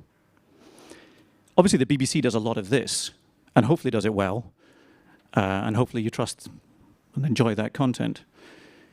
Media Action does more of this, not specifically sinking ships, but looking at what media can actually do for the populations affected by the problem, trying to actually step in and use the power of those tools to improve the situation of the people affected. Now, I guess, in a sense, everybody's affected by the climate crisis, but the work that certainly I've been involved in, and my colleagues, is looking much more at communities that are really on the edge, are very fragile, and what can we be doing with our tools to assist them to deal with it. So I would call this media about development, informing the rest of the world about a developmental problem or a challenge. I would call this media for development, actively trying to assist. Now that's what I want to challenge us all to think through today. It's kind of easier to think of that side of the equation. That's what a lot of, I mean, perfectly legitimately, a lot of comms teams do. When I go around the world and I meet different organizations, government of Liberia potentially, particularly UN agencies, INGOs, quite understandably, the first people I'm introduced to are often the comms officers. They're the ones on this side telling the rest of the world about the important work UNICEF is doing in the, in Kibera slums in Nairobi. Whereas actually what I want to do is talk to the programs people, because I'm interested in what media can do to be assisting with the progress we're trying to achieve. So I hope you can kind of hang on to that, because what I'm going to ask you to do is to think through ideas for how the media can do more of this than, well, in addition to that, but I think in this room we're talking about this side of the equation, not that side of the equation, okay? Now, I think there's a lot of evidence for the role of the media in looking at development issues for, to put it simply, populations in the rich world. There's a lot of examples, like Blue Planet, which are very much aimed at rich world audiences. Now, it may be that those products get to communities more directly affected by climate change or in poorer circumstances, but it's not their primary target audience. So one of the things we're interested in is trying to shift the momentum in that conversation towards looking at populations affected by climate change. So I've got a couple of quotes here from IPCC's own report, the most recent one. Climate change information can help with decision making, but only when the information is relevant for the people involved in making those decisions. Now that's sort of key element of media production, is to understand your audience, target it towards those. So consider that as part of IPCC's view on this. Second quote from the same report: users of climate information may be highly diverse, ranging from professionals in areas such as human health, agriculture, or water management, to a broader community that experiences the impacts of changing climate. It's that broader community that I'm interested in thinking through today. And it's important that we look at a whole range of different elements of how those communities can be affected by communication. I'll give you a couple of examples from my own work. There's any number of other examples to give, but just to try to give you one that I think is relatively clear. I was working in Tanzania before I moved to North Africa, and in Tanzania, agricultural communities, well, Tanzania is very vulnerable to shifting changes in the climate, primarily because so much of the population is still working in agriculture. We understood that those populations were no longer being effectively reached by the agricultural extension officer system. I don't know how many of the countries that you come from have such a system, but Tanzania had a highly capable and impressive extension officer system, but that was very poorly funded. And the basic problem was that those extension officers would have a motorbike and could literally drive out to a community and tell a few farmers something. But there was so little money in the system, they couldn't even really afford to put fuel in their bikes. So the number of people, farmers they were reaching per day would be at most 3 or 4. Often they were reaching 5 to 10 a week. So there's a real problem of the limited reach of expertise. But the expertise was there. These were people who knew their communities, knew their farms, knew what to do about it. So that was the problem statement. And I would add to that, in addition to people needing agricultural advice, the climate was changing. And the advice had to change. The type of insects that were eating their plants were changing. The irrigation wasn't working the same way. Seasons were shifting. There were extreme weather events. So it wasn't a matter of simply getting even the same information out to people. It was actually a shift in information too. So we looked at the media landscape. We looked with agricultural specialists at the most vulnerable groups. And most vulnerable groups were, not surprisingly, smallholder farmers, were more vulnerable than the big commercial farms. Now, the smallholder farmers were mostly consuming FM radio in Tanzania. This isn't very long ago. I guess these decisions were being made 7 or 8 years ago. And at that point in Tanzania, for that group of people, the primary medium for communication was FM radio. And it was local FM. There were some big FMs, but the local FM was most trusted and most relevant. It was in local accents. In Tanzania, everybody speaks Kiswahili. But there were different dialects and accents, but more importantly, different local facts and figures and opportunities, different markets, different... I mean, some places had access to the sea and others were in the hills, for example. So what we did was to work with local FM radios to develop agricultural radio shows that would go out weekly and feature the agricultural extension officers and the true stories, the lived stories of the farmers being affected by the changes. So, I mean, in a sense, not rocket science, but it was a process of going from the need to the definition of an audience, looking at that audience and saying, what would motivate them to change and what are the barriers to them changing? Then looking at that audience's media, the important thing is existing media habits. It wasn't, I mean, it's fun to think of media products. You can think of movies and apps and all sorts of things. But our job really is to say, well, where are they already? You know, and we represent the BBC, so there isn't any element of media that we couldn't choose to do if there was a, if it was going to be an app, if it was going to be social media, if it was going to be an entertainment TV show. We could do any of them, but we first find out where that audience already is and then go to them there. And in this case, it wasn't even a BBC-branded product. It was a local radio show. Now, that radio show ran for, from memory, about 2.5 years. At the end of it, we did surveys before and afterwards, and at the end of it, we had reached 750,000 farmers, 31% of whom could report that they had changed some of their agricultural practices because of the radio show. Now, that seemed extremely high to me. But we investigated it with further follow-up studies, with qualitative studies to go and meet them. And there wasn't a single farmer who we then visited after the survey who couldn't say, yes, this is what I did.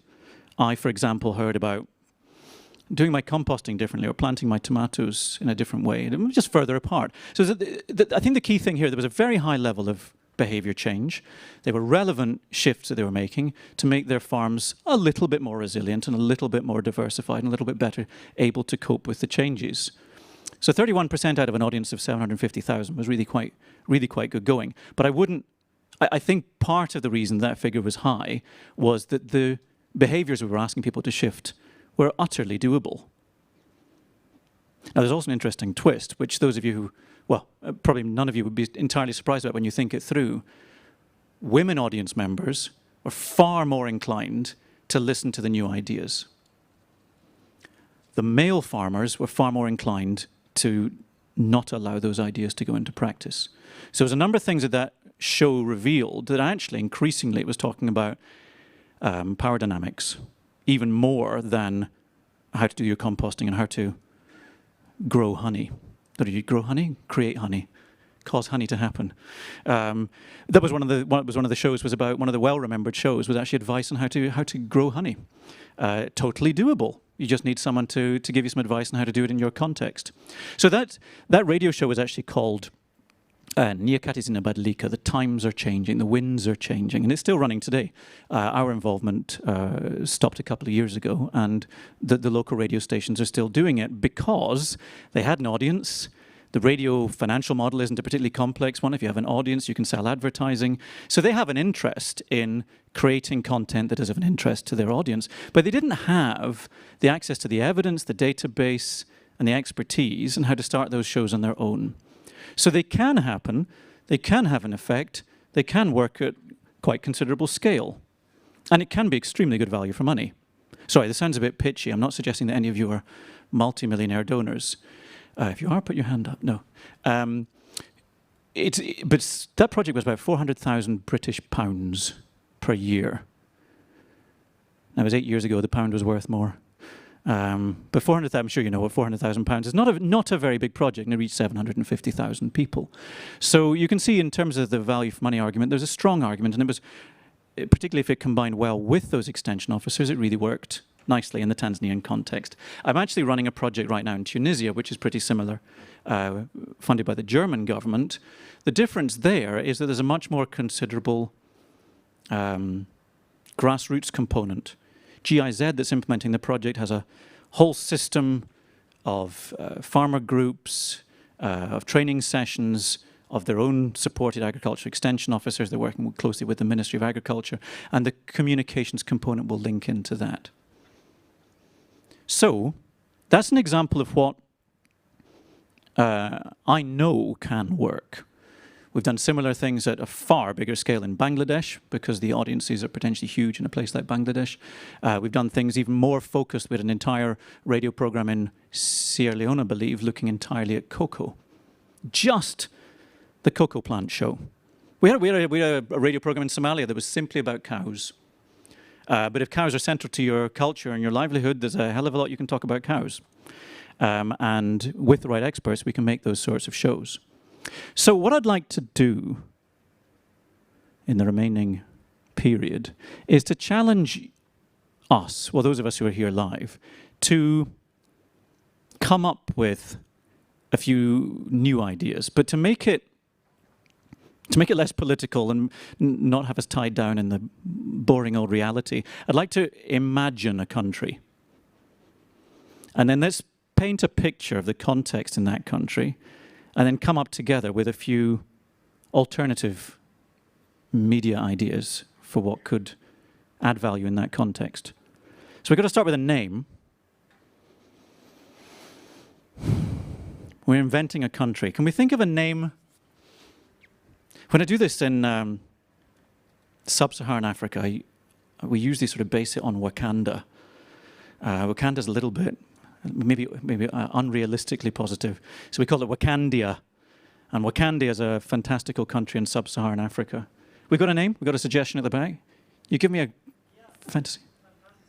Fantazistan. Fantazistan is perfect. Yeah. I lived 9 years of my life in Central Asia. I love Fantazistan. I've probably been there. Fantazistan, thank you. The population of Fantazistan is, now, when I ask you these questions, you cannot be wrong. So you can be utterly confident. Pretend that you have a very nationally based survey to back up your answers. And the rest of it, if you've got a notebook, write some of these things down, because the data that comes out is going to be key to our ideas. Okay, Fantazistan, which strangely enough isn't in Central Asia, it's somewhere else in the world, has a population of... 20 million and 1. Correct. 20 million people and 1. 2, someone was just born. 20 million and 3 now. 20 million people live in Fantazistan. Give me their demographic profile. Is this a classic youth bulge? Is this an aging population? Or is this somehow... What is it? The population's growing fast. So is it a youth bulge? Huge youth beige. It's like one of those sloppy bottom triangles, okay? So the what do we say? 75% of the population is under...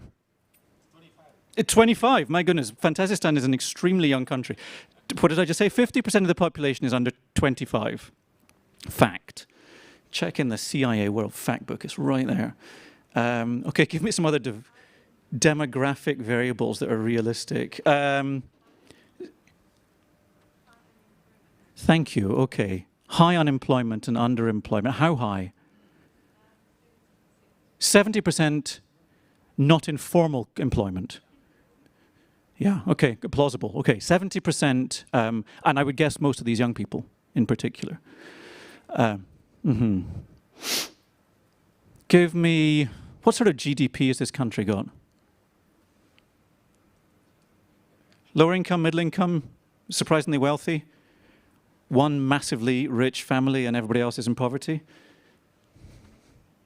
A mix, middle income, fairly wide range of wealth. Okay, right, we'll work with that. Political context. Is it a eco-feminist, incredibly progressive state? Is it a communist dictatorship? Is it a communist eco-feminist developmental state?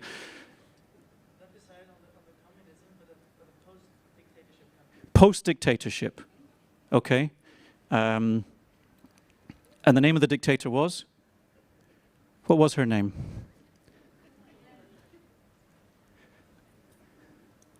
So post-dictatorship came out of dictatorship how many years ago? 10 years ago. So relatively recently post-dictatorship. Okay. Cultural context. Paint a picture. Just give me a few. Is it a deeply religious country? Has it got traditional animist beliefs? That side of the room is overactive. Mixed religions. Okay. Possible. Complete range. From Judaism to animism to Baha'i to, okay, a wide range, but highly religious country. Interesting. All right. That's the context that we're looking at. Now, what is the problem Fantasia faces, the primary problem Fantasia faces given the climate crisis we're in?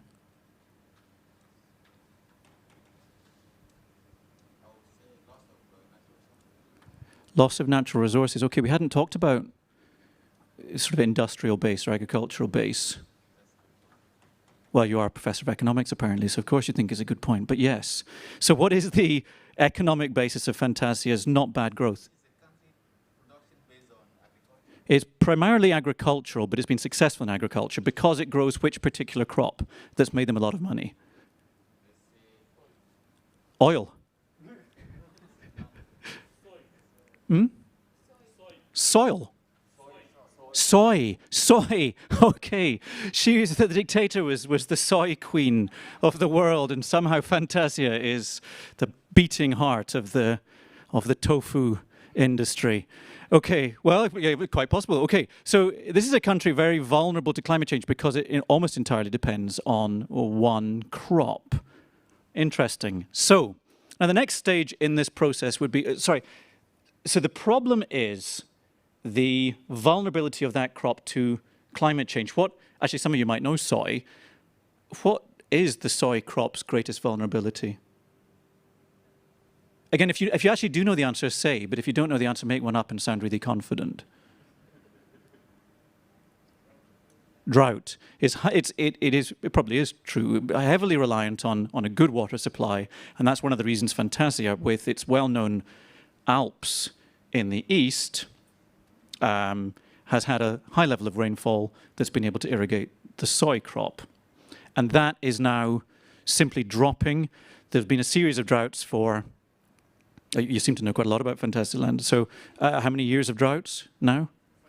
5 years, back to back. And the economy and population are suffering. Okay, now, let's think through some target audiences. Sorry, target audiences is the words we use. Which groups of people are key stakeholders in the soy droughts in Fantasia?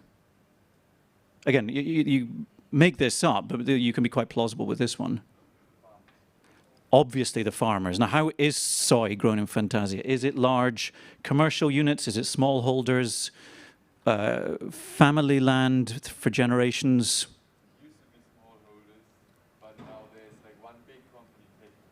Right. Interesting. Okay, so there's a big modern, foreign-owned industrial farming is coming in, but the majority otherwise are smallholder farmers. Matriarchal society? Patriarchal. Okay. You've been quite conservative with your choices, people. You could... One of the biggest elements we have to talk about is how the land is managed. One of the biggest elements, sorry, for those of you who aren't hearing, one of the biggest elements is how the land is managed. Have you got a suggestion? I suggest the government control. The government controls the land because, yes, post-dictatorship, and there's still a heavy state centralization of decision-making. Interesting dynamic. So the smallholder farmers are one component. Potentially the multinational corporation is another. Give me a couple of other audiences. groups of people who have a lot at stake in this issue? The traditional leaders, at the village level, or is this in the religious groups? Village level. Young people who want to fight the system. Mm-hmm. Yeah, probably. And is that an educated elite, or is that some sort of traditional structure that I don't know, pushes young people into being loud on such issues? Could happen. What we've seen so far is that young people educated from the city are going back to the village. Young people from the city are going back to the village but are struggling to access the land. Interesting. Okay. Give me one other group of people who might have a say in this. Hey, thanks. Indigenous groups. Oh, that's interesting. We hadn't worked that out. So the indigenous, what are they like? Are they the indigenous nomads from the hills? Yes, they are. Okay. Right. And this is where you did your PhD in anthropology, strangely enough, is it? Just claim it, yes. Thank you. Okay, good to have that expertise in the room. So there are traditional nomadic groups from the mountains who move through that area, and they're also a stake. Why are they a stakeholder in the droughts affecting the soy plants?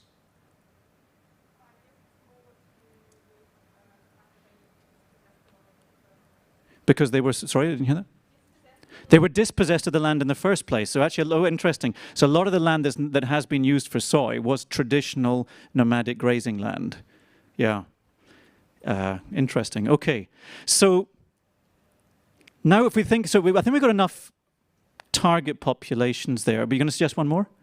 No, I was just going to say that the indigenous people have been taking their land away by this dictatorship period. Right. The traditional owners of land were dispossessed by the dictatorship and are now trying to get it back in this moment of relative freedom. Okay. What I'd like you to think through now would be, given the change we're looking at, we need to think of a handful of those target groups, those particular stakeholder communities that would be most significant in responding to the climate change problem that they're facing. Of those that we've listed so far, let's pick 2 or 3 who you think would be most significant in this issue. And again, you can back yourselves up with evidence that you can invent. Is there one group that you would prioritize so far out of all that list? The farmers. The farmers. Okay, give me one more that you think, and give me a reason. The farmers, I think, is quite clear why. They've got a lot at stake personally, and they're a major part of the economy. The women subsistence farmers particularly. So some of these farms are led by led by women. Women-led farms, quite common, of course. Okay. Give me another group that you would also, let's think about. Yeah, the indigenous people. The indigenous people, because they've got traditional knowledge and deep knowledge of how the land actually works. Okay. Now, starting with the smallholder farmers, let's think through what we would do in a situation like this, is to think through what would be the barriers and the motivators to that group changing their behavior in the way that they farm. What might be some behaviors that actually would be necessary in a situation like this? Has anybody got enough agricultural background to suggest what might be some behaviors that they could introduce in those communities to be less vulnerable to the droughts? Yeah, crop diversification. Right. So what might be some barriers and motivators to those smallholder farmers diversifying their crops? So we're getting quite close to the radio suggestion I just came up with earlier. Maybe we can steer off that a little bit. But I agree that would be a likely area. Maybe let's just make sure we don't come up with a radio show as our solution. So it doesn't sound too much like what I just described. But okay, crop diversification is the primary goal for those smallholder farmers. For the indigenous groups, what sort of change would we be expecting or hoping for, or that would benefit them the most? Land ownership. Yeah. Access to land, evidence of land ownership. Yeah. So not just access to the land, but actually owning the land so they can stay and settle. Whether they would, well, an interesting question would be whether they would want to settle, but whether they could maybe develop shared ownership, perhaps, so that movement could still take place, but without infringing on the rights of people who think that they own it. Interesting. Actually, was genuinely one of the problems in the Tanzanian context I was talking about. The Maasai groups would move through territory that had been settled and hadn't been settled in the past. Okay, so then we think through what the barriers and motivators would be for each of those populations to actually make these changes. So what would be stopping the smallholder farmers from diversifying? Now, it could be knowledge, this could be attitudes, it could be any other things. What are the barriers to them making that change? Knowledge. Because they've been purely soy-based until now. Knowledge put in practice as skills. Any other barriers? I'll get some different voices. Yeah, hi. Resources. Right. The seed bank and the tools and so on to grow something else. And the multinational. Because the multinational is actively stopping them, or because it corners the market. Right, so the multinational corporation wants them to keep growing soy, but it's not working. Quite plausible. Okay. It's a questionable market. Oh, for the other goods or soy itself? For the soy, okay. So the soy market is questionable anyway, because it's fluctuating globally. Interesting. Yeah. Right, so there's great global demand, but it doesn't take into account the actual availability of growing space. Quite possible. You know Fantasia very well. So those are some barriers, but what would some motivators be for that population to make some change? Sorry? Price. The price of their various crops or the price of soy? The price of the alternative crops, actually income.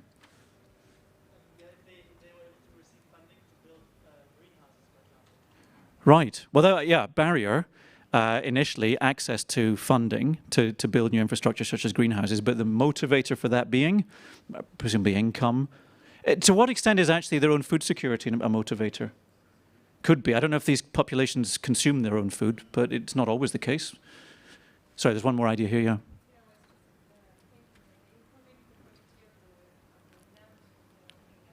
Improving the quality of the land.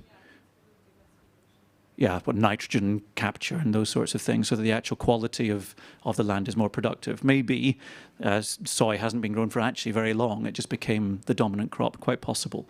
Maybe this is actually what we're dealing with in Tunisia. It has something very similar.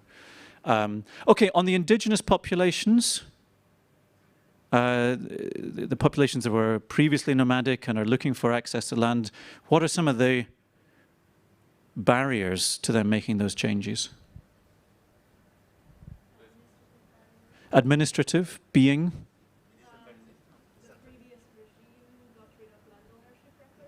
Right, the previous regime, interesting, quite possible again, deeply centralized regime, destroyed the records, people can't reclaim historical land access, quite plausible. Any other barriers? I hope you're noting this down carefully, because the next step of the challenge will require you to remember some of these facts. I probably won't.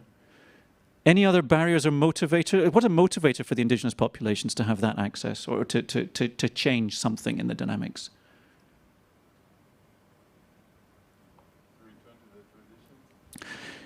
To return to the traditions was the statement, for emotional reasons or economic reasons or cultural reasons?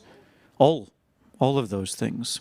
All right, so now, oh, my screen's just turned itself off. For now, the next step of the puzzle is to think through the media habits of those two different groups. And let's not say FM radio for the smallholder farmers, because it sounds too much like what I've just described. There's a really strange fact about Fantasia, which is that no one listens to radio. It's just, no one can stand radio. It's just boring, and you couldn't find a radio set for love or money in Fantasia for some reason. Radio listenership 1%, and they're all in Peace Corps. We could change that. Well, you could. If you really wanted an uphill battle, you'd come in with radios and you say, I'm going to make you listen to radios, but it's probably not very strategic. Probably the thing to do is to go to the media that those smallholder farmers mostly consume on a daily basis, which is Facebook. And that 24 hours offline was hell for the poor smallholder farmers of Fantasia. Okay, quite possible. Actually, as it happens, I work on Libya, and in Libya, the words Facebook and the word internet are literally interchangeable. It is the main source now, rightly or for better or for worse, the main source of information and ideas. And that is actually why my own office is running projects currently based on Facebook. So, okay, interesting. They consume primarily Facebook. The indigenous populations, on the other hand,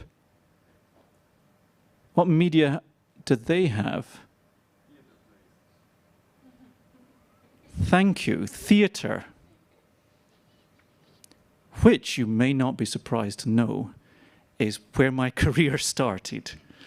Yes, those were the days. So yeah, they're very into theatre. They have roving theatre troupes, and the form of theatre is, don't say opera. No, go for it. Storytelling. Storytelling. Yeah. Lovely. Poetry slam storytelling. The Fantasian epic that everybody learns to recite at school. Okay, so let's stick with that idea. Now in all seriousness, if you were in a situation a bit like this, if you were trying to work with these two mediums, what could you come up with? Give me a few ideas. Let's paint a picture of how you could use, was it Facebook for the smallholder farmers and roving theatre storytelling for the indigenous communities? Let's stick with the first. If you're going to try and come up with, remember the challenge, sorry, remind me, what did we say was the major problem for smallholder farmers with climate change and the barriers and motivators, and how are we going to use primarily social media content currently on Facebook to reach those people? Give me some thoughts. This is the sort of thing I think about when I'm on my morning jog and in real life. Come up with an idea, yeah. Educational content on the different crops, right. But accessible educational content. Well, it's accessible because it's on Facebook. Is that what you mean, or do you mean in terms of the design? Nice. Okay. So let's go with, how do you make that educational content accessible? How do you make it interesting, memorable? You could give, the UK used to have the Open University, which would do 6 a.m. classes on quantum physics, and if you were really interested in quantum physics, you would listen in on that. But it wasn't going to get you a mass audience. It wasn't designed for a mass audience, but it was never going to get a mass audience because it was very precise lecture-based content. Lectures on diversifying from soy are probably not going to be attractive and memorable enough. So, well, we're on social media, right? What are we going to do with social media to come up with something that can actually help that audience make a change? Example videos by peers. Very interesting. So, yeah, good. Okay, example videos by peers. Why? Again, if you want to claim some evidence, go for it. It's a community that trusts one another. Right. So we're going to go with, one of the ideas, and in the time allowed, let's just stick with it. Farmers producing their own videos that are going to go out on Facebook and help one another learn their own successes and failures and diversifying. Give me a few risks in this, and how would you control for them? Well, you can, yes, you don't initially know how the reach is going to be. On Facebook, you can find out the reach with incredible precision if you want to. I'm sorry? The anticipated reach. Yes, there maybe has been nothing else like this in the country to let you know whether it's going to be successful, so it could be a fairly high-risk strategy.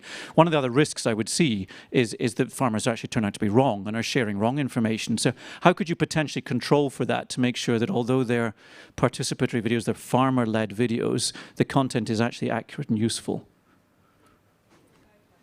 guidelines. Yeah. Where would those exist? Maybe there's a production unit back in headquarters who are able to have some sort of editorial oversight on the videos to make sure there's an agronomist or something like that checking that you're not actually unwittingly sharing mis and disinformation. Competitions between the farmers for the best video. Lovely. And if you did that, the winning videos could potentially get some media coverage, and you could actually also be dealing with the knowledge and awareness from the rest of the population. Oh, we're getting something here. Nice. Any other twists you want to add to this? Anybody else seeing another opportunity to throw something into this? No. Time's ticking. So let's go to the indigenous population, the roving storytelling structure. And this was, oh God, storytelling, but the problem was regulatory and administrative. It was about the reclaiming of land rights.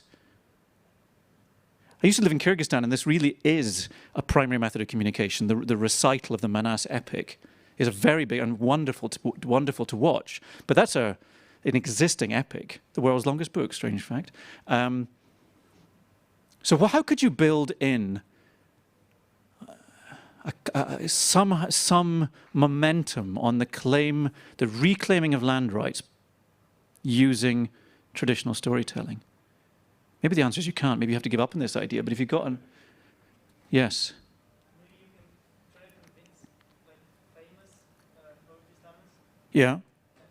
Famous actors from those. Famous actors and poetry slammers. Convince them to create shows. To create content, to create stories and shows. Basically influencers, yeah. Fireside influencers, but... Yeah, that's a very interesting idea. It's to get some famous reciters of these traditional stories. Do they blend it into the stories, or do they talk separately about the land rights issues? Building it into the stories in some way, and building it into... Maybe the poetry would be more accessible in this case than the traditional stories which already exist. Or maybe that's a community that's happy to let the stories develop and a new sort of narrative emerge, or to find within the stories the elements that were about land and ownership. And have storytelling nights on the land, and the stars, the famous stars of Fantasia. Yeah. Creative festival. This is excellent. Okay. So we're getting there. Okay. I think there's just minutes left. So these are some, I mean, they're actually quite plausible ideas. I'd love to go and visit Fantasia. I can picture the scene of going out and visiting these things. Let's put a few practicalities on it, though. Budget. For this to work at scale, what was the population again? 20.4 million. 20 million and 4. 20 million people, middle-income country. How are we going to get this funded? Either of them. Pick one and get any sense of what this might cost. To do it at a scale and for long enough that it would actually budge, provably shift the dial.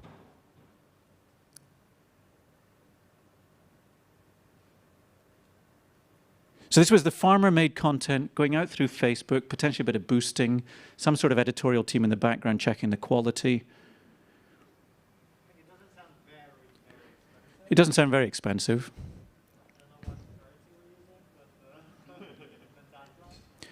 Yeah.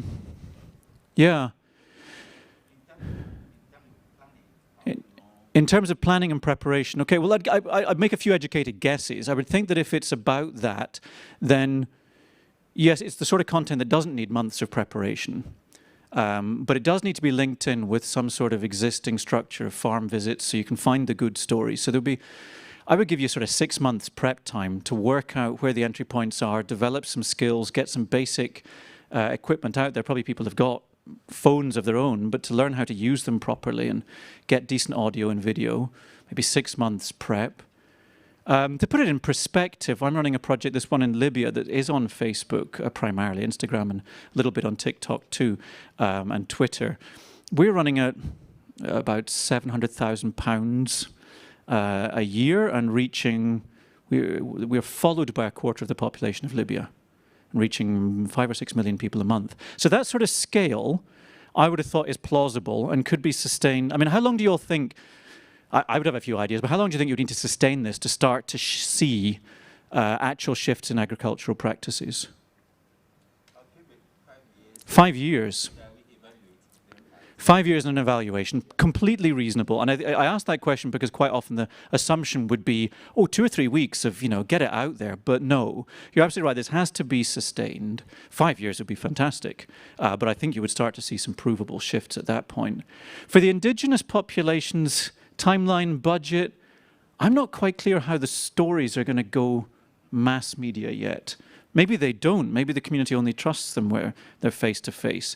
But that, I would guess, is going to be actually quite expensive, because I don't know how many people sit around the fireside hearing the story, but you'd be lucky if it's more than 50, unless they happen to have booming voices in Fantasia. So you invite groups of sort of 50 or so, but that would require quite a big structure of sort of roving teams to develop and support and bring people in. But then at the time, it's a cheap event. So, I don't know, give a sense. Anybody got an idea of how long you'd need to do that, or how much money you would need to put into something like that to make it work?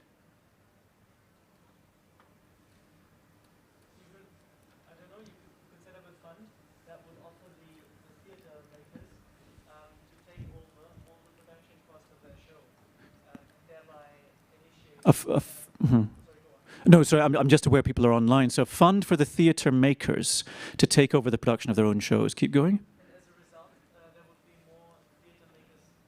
Yeah. So you're using existing performance structures and you're putting capital into that in some way, maybe tiny seed grants for evidence that it happened.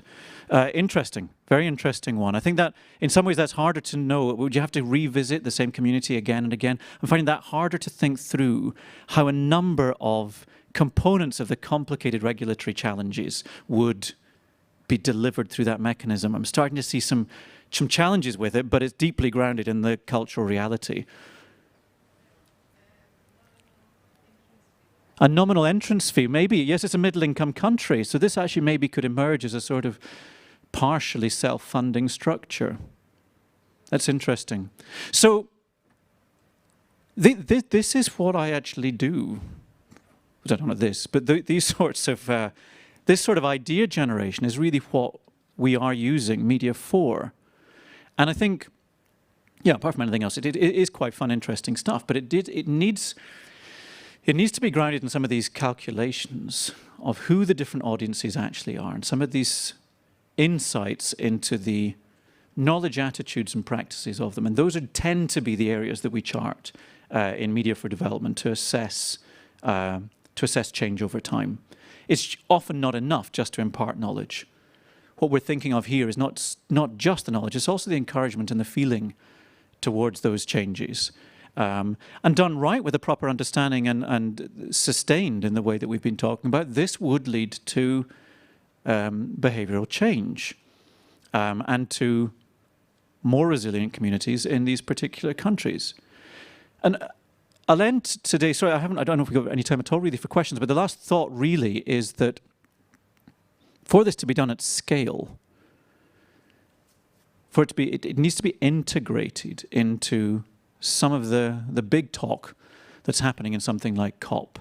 Very often these communication components are left by the wayside and not considered, but actually the scale that they can operate at in these countries is immense.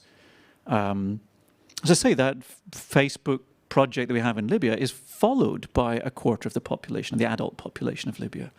I wouldn't say that every time they see a post their lives change by any means at all, but it is extraordinary value for money in comparison to a lot of other sort of interventions. What we haven't considered with these examples is whether they could potentially, and the theatre example might be particularly strong, be integrated into other elements of projects that have other components like extension officers or school education or national communication campaigns.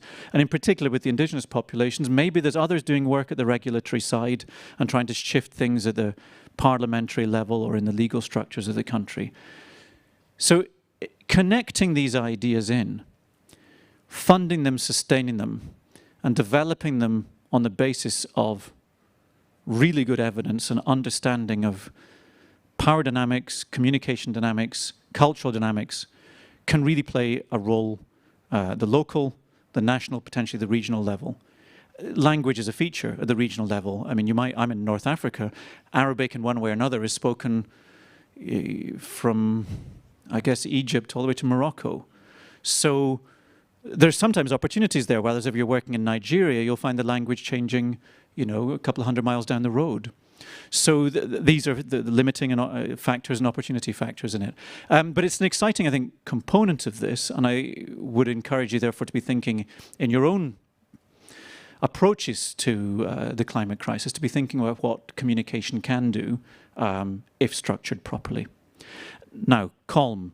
Was that the end of the 45 minutes or the end of the hour? I should know the answer to that myself. It was the whole hour. Well, I'm happy to hang on for questions or further discussion, but thank you very much for your attention and your expertise in the subject of Fantasia. I hope it was useful, gives you some ideas of how you could use communication for development in the complex situation we're in. Thank you for your attention and have a very, very good COP. Bye-bye.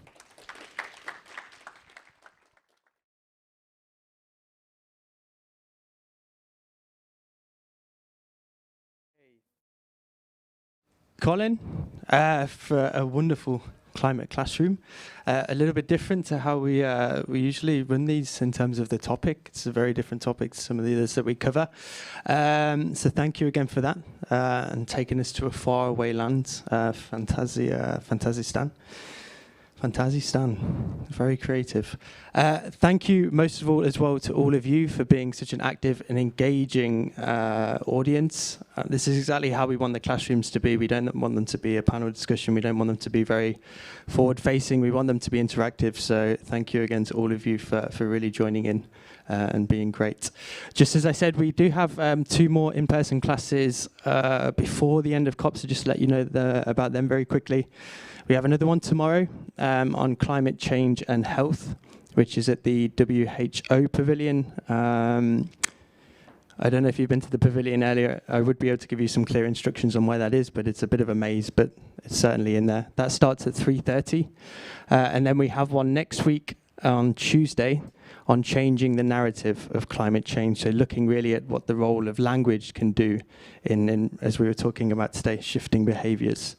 And that's at 2 o'clock on Tuesday afternoon at the SDG Pavilion with UNDESA.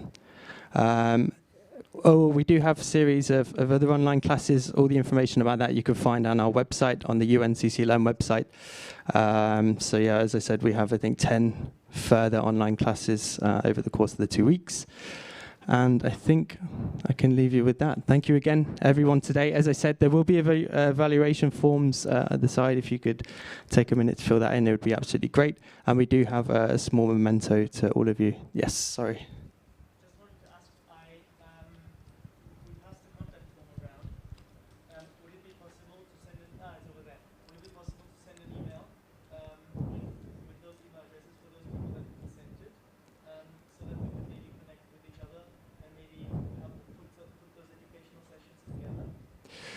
In terms of the remaining climate classrooms, or? Okay, yeah, we can say we will send a follow-up email to all of the participants for each class. So yeah, that sounds like it would be fine. Okay, perfect. Thank you very much. I think we're running out of time. So yeah, if you could just stop and evaluation forms, and we have a small memento as well. And enjoy the rest of your evening here in Glasgow. Thank you.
the Peruvian National Strategy for Family Farming and Food Security.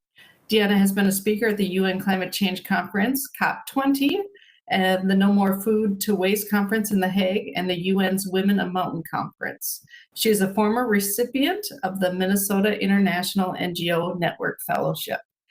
Thank you for joining us, Ms. Chavan Salas. Next, we have Patience Cazo. Patience works at Hennepin County's Environment and Energy Department as the Green Partners Grant Program Manager since 2012.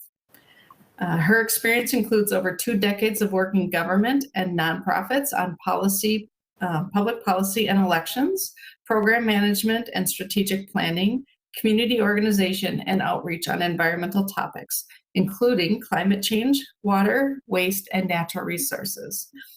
And we also have, we're pleased to have Analia Schleger de Santos, the Environmental Justice Youth Programmer Coordinator at Minnesota Interfaith Power and Light. She is the director of the Youth in Power, a community organization that operates and trains through a lens of environmental justice. She also is the board chair of the Family of Trees, vice chair of Minnesota Renewable Now, and board chair of V3 Sports, all operating out of North Minneapolis, Minnesota. As a former youth herself, she is passionate about healing relations, expanding access to community, community organizing, and relational frameworks.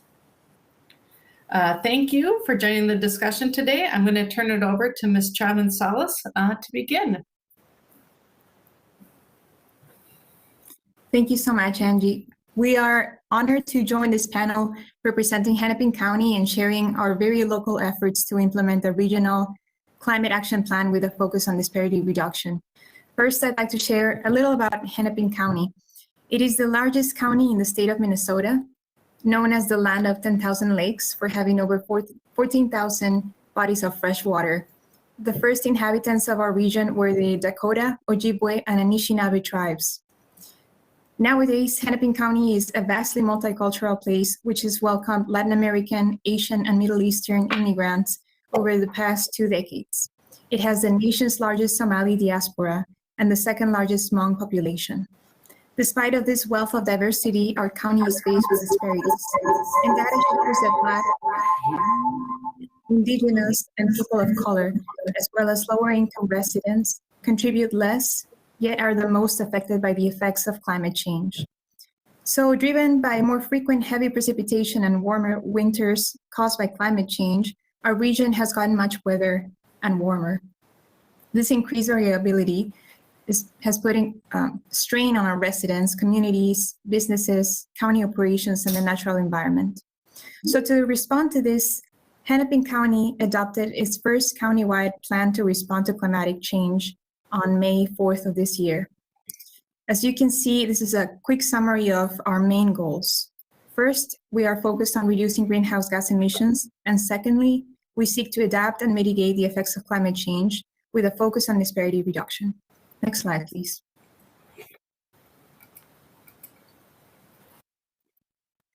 Hennepin County is tackling the urgency of climate change with an ambitious plan that touches nearly every facet of the work we do across the county. Our plan is focusing on strengthening community resilience, transitioning to renewable energy, reducing greenhouse gas emissions, preventing food waste, building green infrastructure, implementing carbon sequestration innovations, and etc. These strategies were identified by our staff and several community engagement events, and we call them our foundational strategies as they will guide our implementation response. Next slide, please. So our climate action plan is serving as a framework in which we envision healthy communities, sustainable buildings and transportation, protected natural resources, green infrastructure and economic opportunities, and most importantly, engaging with communities by empowering them and investing in their innovations. And most importantly, with equitable results. We are currently crafting this vision. This is a brand new department, and we look forward to doing so by empowering vulnerable communities honoring their voices, working closely with community-based agencies, as you will see today in the upcoming presentations. Part of it is strengthening collaboration with key stakeholders and providing accountability through monitoring and adapting as needed. Next slide, please. As we mentioned before, there's a high correlation between socioeconomic vulnerabilities and the effects of climate change. In other words, communities who already face great disparities with lack of access to equitable transportation, housing, and health services are also more prone to be vulnerable to climatic change. And because of that, we understood that this is one key piece of the development and success of our climate action plan. Because of that, we wanted to focus mostly on working closely with these communities, and especially with youth, by developing what we've called our Green Pathways model, which is focused mostly on empowering youth, raising their voices, looking for additional ways of creating training and education support for them, while securing jobs and green investment in the future. So I will move into our Green Pathways model. We are investing in apprenticeship programs for youth across our county with an emphasis on low-income families, BIPOC communities, and those involved in the justice system. We are investing in training as well in a diversity of capacities, from master gardening to forestry and tree maintenance. We are working very closely with local universities such as the University of Minnesota to certify their education so that eventually they could also look forward to getting jobs within the green economy across our county and outside of the county. We are securing these jobs by actually investing in green infrastructure through our county. So part of the sustainable cycle that we're seeking forward to implement, and we're currently doing so, is by investing in the education and then also investing in infrastructure so that we are securing those positions for our youth. And then finally, we're also funding innovation through a variety of capacities. We have seed capital for community-based innovation. You will hear pretty soon from one of my colleagues here about the Green Partners project and different ways that we are investing directly into community and empowering community, particularly youth. And finally, we have the community development piece, which, as you can tell, closes the whole process of investing in education and finally securing the jobs so that communities remain strong, resilient, but also have the economic means to invest in their own communities and stay help us developing our climate action plan and our county as a whole. So with that, I will leave you with Angie. It does look like we have Craig, who has joined us, so I'm going to introduce him and then I will reorganize our PowerPoint again. So Craig Taylor is currently a regional director for the University of Minnesota Extension, where he oversees the operation and management of several regional and county extension offices. Prior to this role, he was the executive director at the City of Minneapolis's Department of Community Planning and Economics, as well as serving various executive roles at the University of Minnesota in Business and Community Economic Development. Craig has earned a Bachelor's of Science degree in Urban Government and Poli-Science and a Master's degree in Public Affairs at the Humphrey Institute of Public Affairs at the University of Minnesota. Craig has also served on several local and national boards, most notably as the chairman of the board of directors for the North Central Minority Supplier Development Council and the vice president for National Association of Minority Contractor Foundations. So Craig, glad to see you here. Give me a moment and I am going to get your slides up.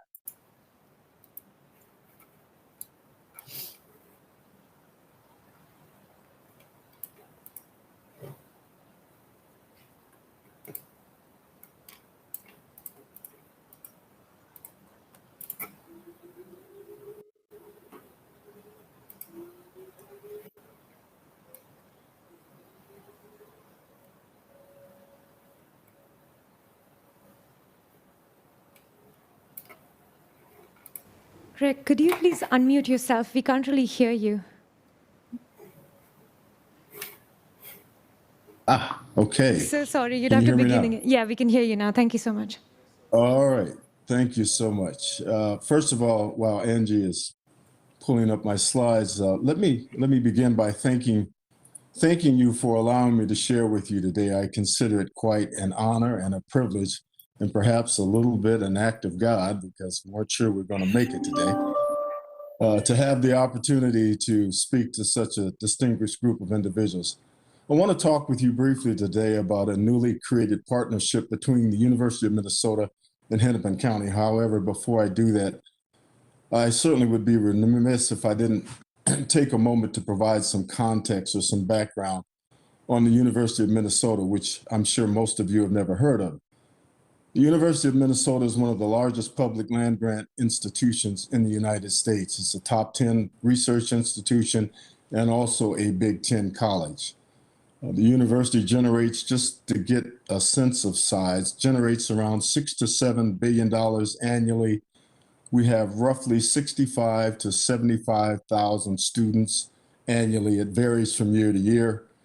We have about 35 to 38,000 faculty and staff. We have 5 coordinate campuses across the state and a couple of international campuses.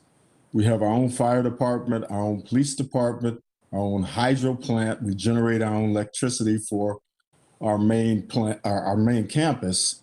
I always like to refer to the University of Minnesota as the 3rd largest city in the state of Minnesota, behind Minneapolis and St. Paul.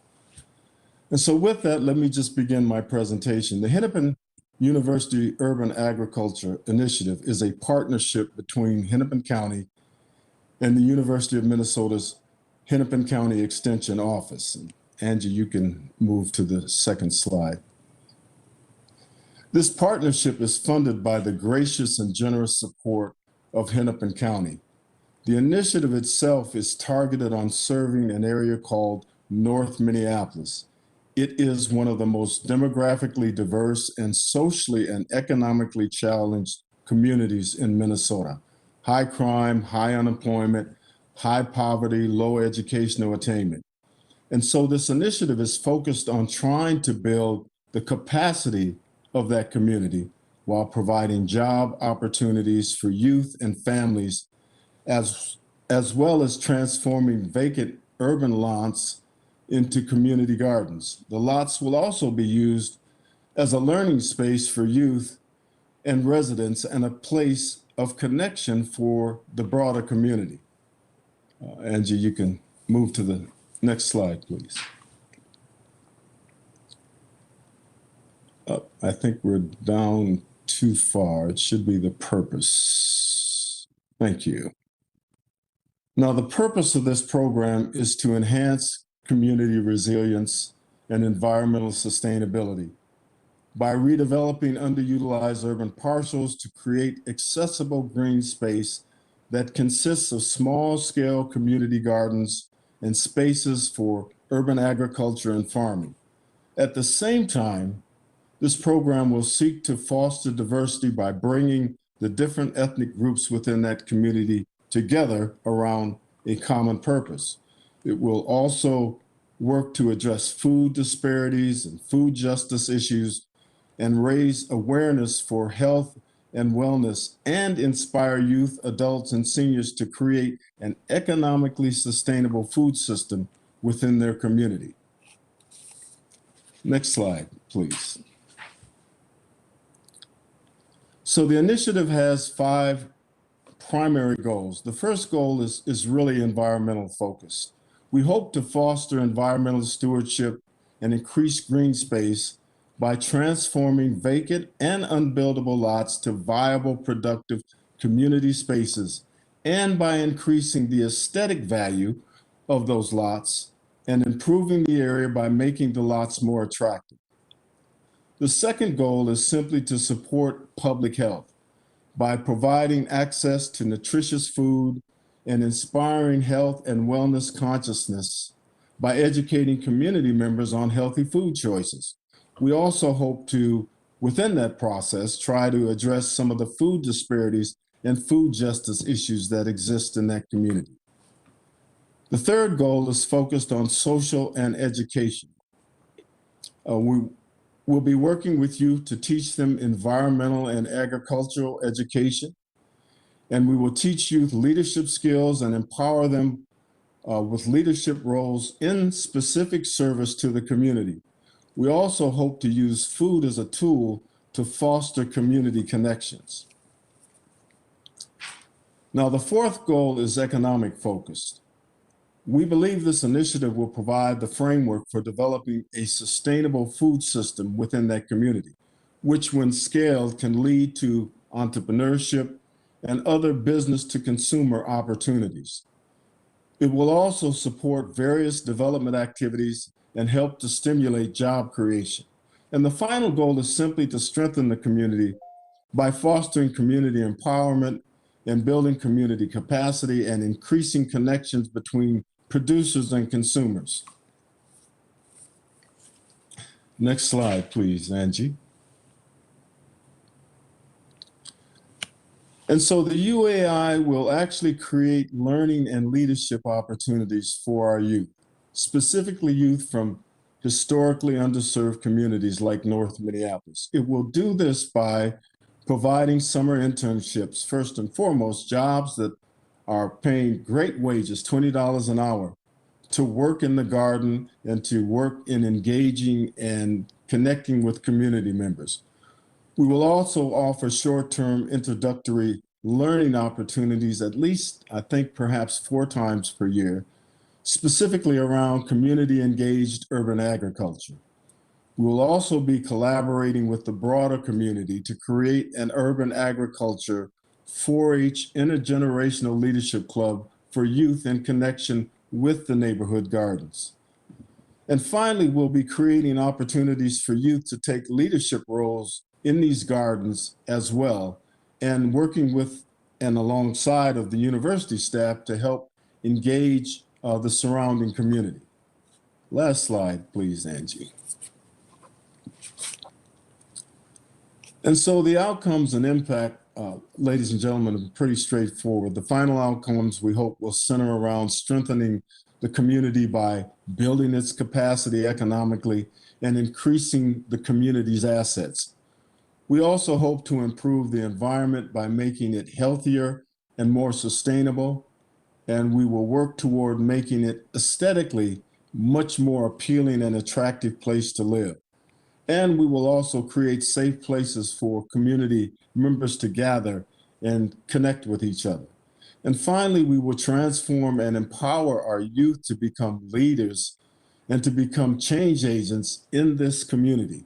They will be exposed to career paths involving urban agriculture and food justice, and there will also be, or should I say, we will also be providing college and career exploration opportunities in the field of urban agriculture through mentorship and by connecting them with professionals in the field.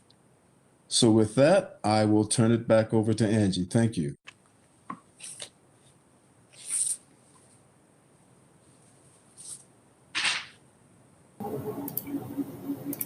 Thank you so much, Craig. That was a great summary of the work and the vision you have for that project. Next up, I'd like to introduce, or I have introduced Patience Cazo, so I'm going to turn it over to Patience to talk about Hennepin County's Green Partners Program. Go ahead, Patience.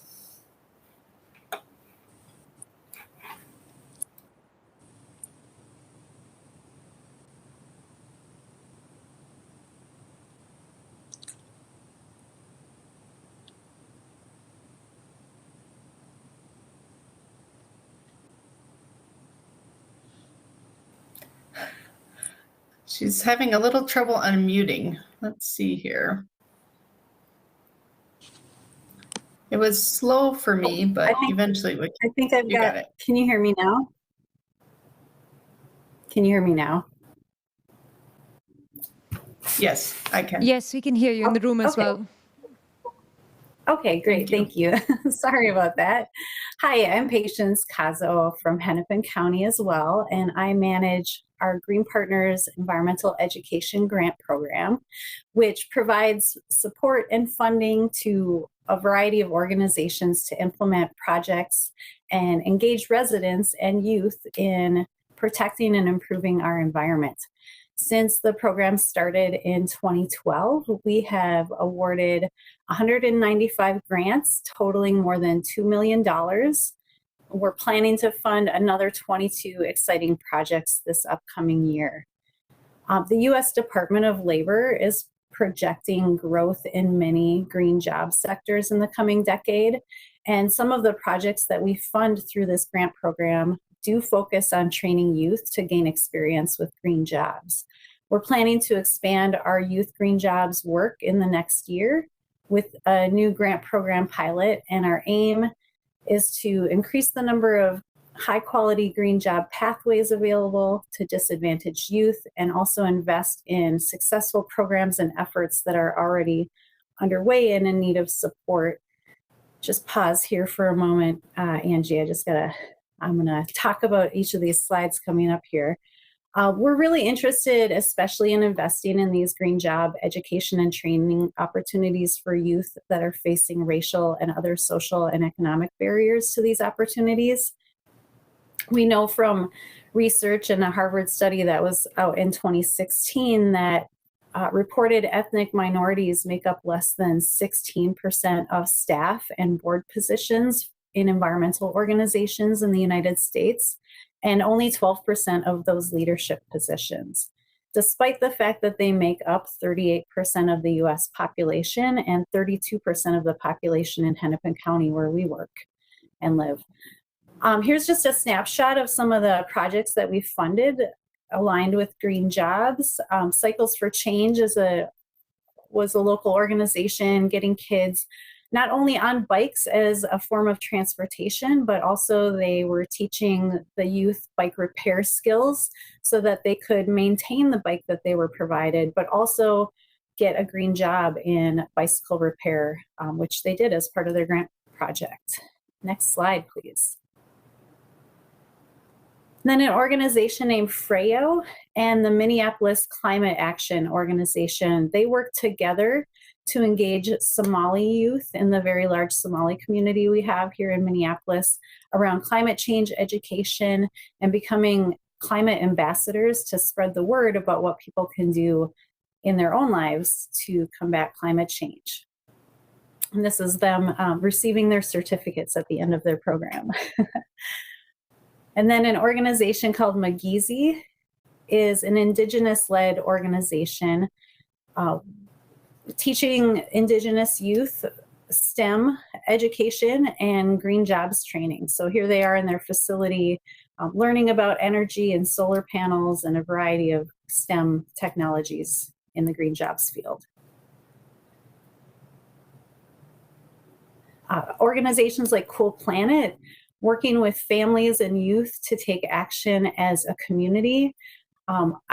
I love both of these photos. They have lawn signs that they give to families, and then the youth on the right, for those of you who are not familiar with where we are in the United States, it's very cold in the winter. We have a lot of snow, and the youth on the right are out talking about climate change in hopes that we can save our snow and continue to have our winter recreation opportunities. Next slide. And then Off the Blue Couch, we've been working with them for a number of years on recycling education in BIPOC communities. They are also talking a lot about climate change and the impacts of our purchasing habits and our waste habits in the United States and Minneapolis. Their mascot here in the white mask is Rusty. He's a paper bag that recycles, and he was started as a comic strip, and now he's been brought to life as a mascot that they bring out to community events. Next slide.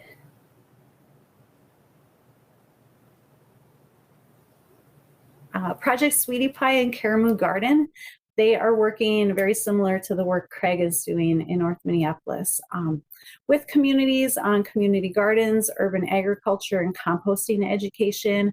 I just love this photo of this young lady planting some vegetables in Karamu Garden while the adults are chit-chatting about events around her.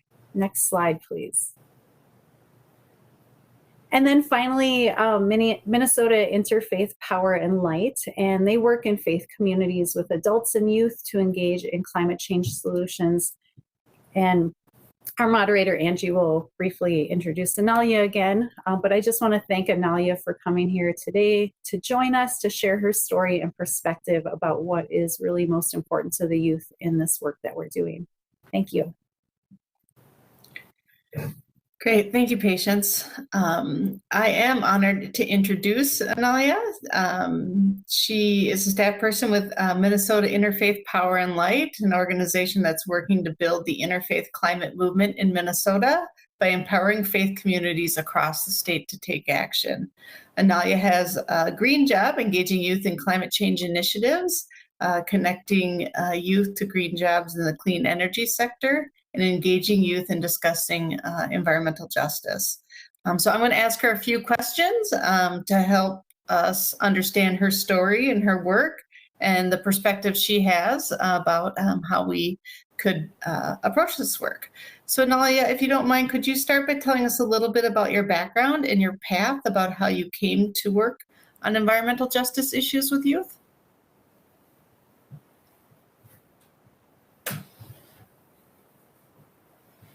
Can you unmute?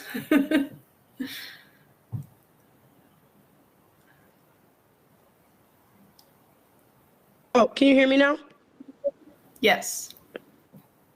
Okay, cool. It was denying my unmuting request. Hello, everyone. My name is Analia. Yeah, I was like, okay, wrong time for this. Hello, everyone. My name is Analia dos Santos. Please forgive me. I'm getting my voice back after a week-long cold. Yeah, I'm really excited and honored to be here with you all. And I'm actually leaving tomorrow to journey to Glasgow as well. So hopefully see some of y'all in person.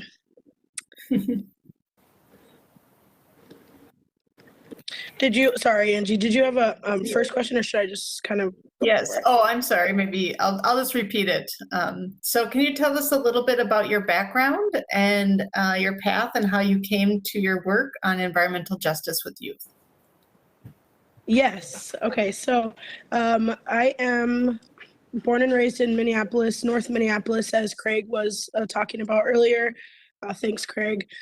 I'm Afro-Brazilian, Euro-American.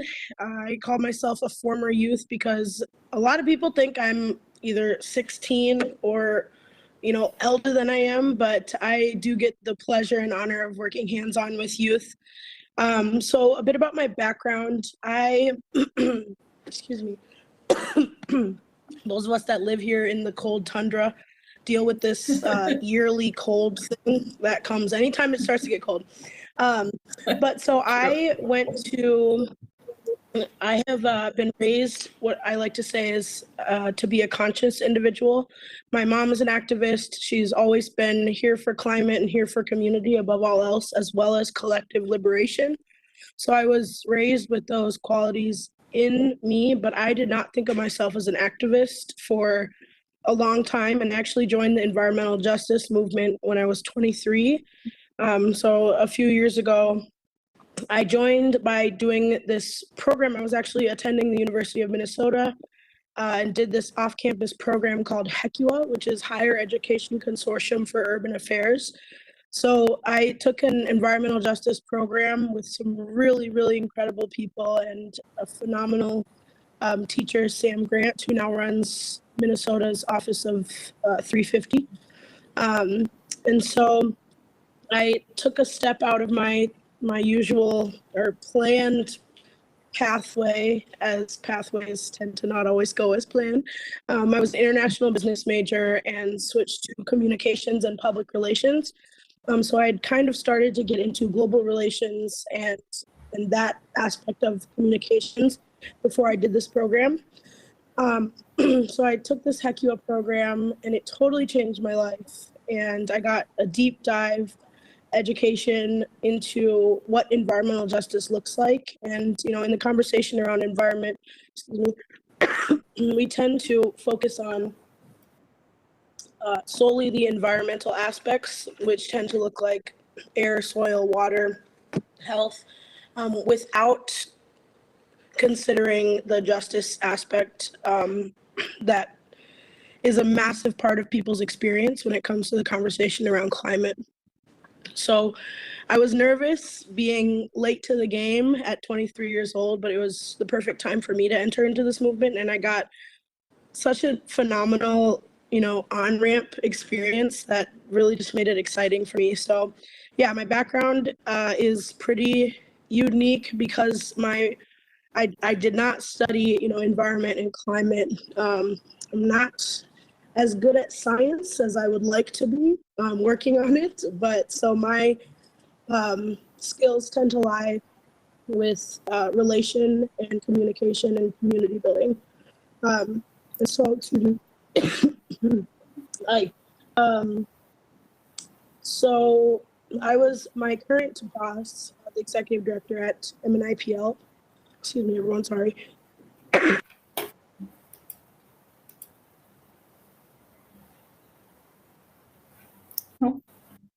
Okay, now can you hear me? Every time I mute, it goes away. My current boss used to teach that program at HECUA, and so she actually pulled me out of that with the intention of making an energy efficiency summer camp. And so thus, Youth Empower, my youth program, was birthed.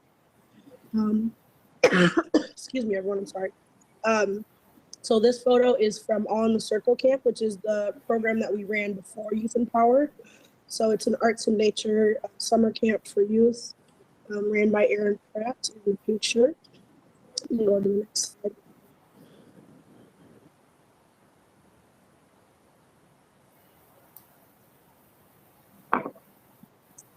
Yeah, you can go to the next slide. Thank you, please.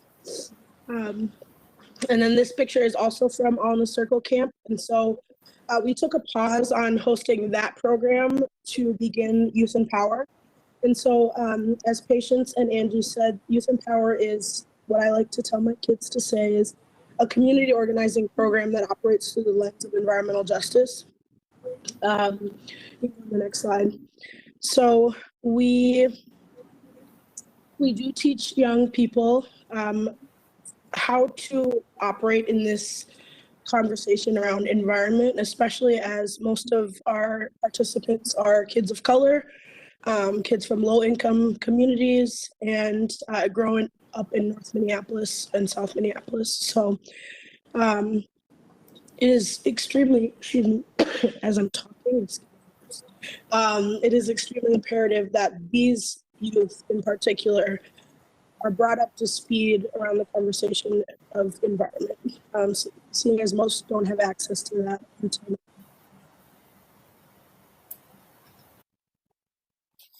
now. So my kids did a mural project for the Green Gifts Fair, where they created some form of vision in expression that showcased what they know about environment and what they know about community. And I like to say that it is imperative in order for us to understand, what we need to do for the environment and for each other, we need to understand what community looks like. And so a massive part of what we do in Youth Empower is focusing on relational healing, especially re-indigenizing our learning. As Deanna said, we are on Native Dakota and Anishinaabe land, and so it's really important that we do integrate aspects of traditional knowledge practices into what we do in this part of the conversation. Next slide.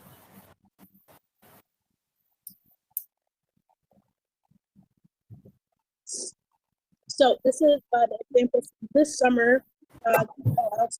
This is our third year now operating. We had our first summer, we planned on hopefully having like 10 kids as a trial, and ended up having 25 young folks participating. Last year during the COVID year, we had a 4-level internal training program. So we have some of our participants are coming to us through the Step Up program, which the city of Minneapolis provides a first job experience and workforce development training for kids from families that I believe make a household income of under like $100,000 or something around that. So generally low-income families. So half of our participants this summer and last summer were through that Step Up program. And so they are paid to participate in the program. And through that, we are developing the workforce. And so I like to work with young people to not only develop, cogs in the system to just join the workforce and be workers, but to be conscious individuals that take action and know how to advocate for themselves and their communities and how they relate to their communities and the broader world outside of that. So this was an activity that some of my kids did this summer to build a communication and another form of relational healing. And then there's a mural behind them from last summer. And you can see my name way too big because I wrote it and then they made a mural around my name. So it's just been phenomenal. This summer we had 19 interns working 20 hours a week, and they are paid through the city and then also through Redeemer Lutheran Church, which is the church that I grew up going to, which was serendipitous to say the least. So it's a church in North Minneapolis. So it is important for me to say though, that I work for Minnesota Interfaith Power and Light, and we do work with faith communities to empower others to empower others. That's our motto. However, my youth program does operate outside of, the faith conversation. And then we can go to the next slide. This is a picture from the community garden. Right here in the front is Ruhel Islam. He is the owner of Grand Restaurant, which is summer riots following George Floyd's murder. And so he has been a really important part, especially as a immigrant business owner, somebody that is very passionate about community, protecting and caring for community. And so he's been a continual, very, very important part of youth empowerment. It's important for the kids to have that understanding of how important relations are to the community. You go to the next.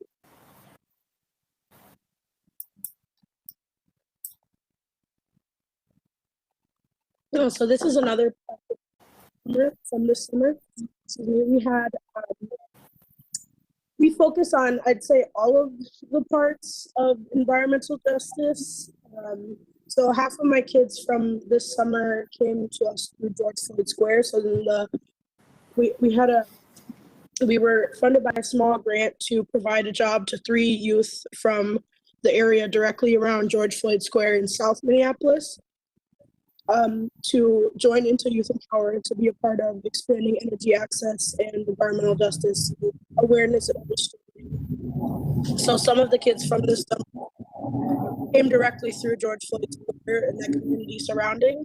And if they're learning about, regenerative agriculture and urban agriculture, especially this slide, they have to be able to get hands-on experience and play time and just seeing how, as kids that are from the city that,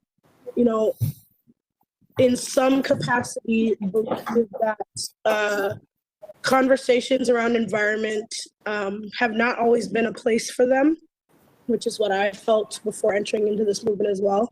It's really important for them to have hands-on access to see what it looks like, to have a community that is able to sustain itself, but also able to regenerate itself.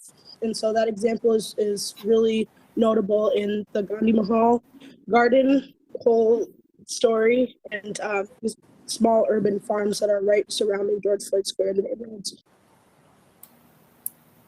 The next slide. So this is us in the Gandhi Mahal garden. This is myself and some of my interns from this summer. A couple of them in the background, Leslie behind me and Jaden, are all on payroll now during the school year as well. So I have 10 young folks that are selected specifically from the summer program that are still on payroll at Redeemer in order to continue to dive into environmental justice and to continue to build out our infrastructure for youth empower. And so in this space right behind where we are in this picture is the space where Gandhi Mahal restaurant was before it burned down. So I actually had some U of M, University of Minnesota students in the spring. I was their community mentor for them to establish and design and establish a regenerative urban farm for this space. So, you know, we're in the process and the practice of telling a new story and establishing a new narrative. And so this is an example of how we do that. And in this, they were working outside all day, complaining about the heat, but you know, they get to have a really important hand in telling that new story and getting their hands in the ground and, you know, being a part of it. You can go to the next slide.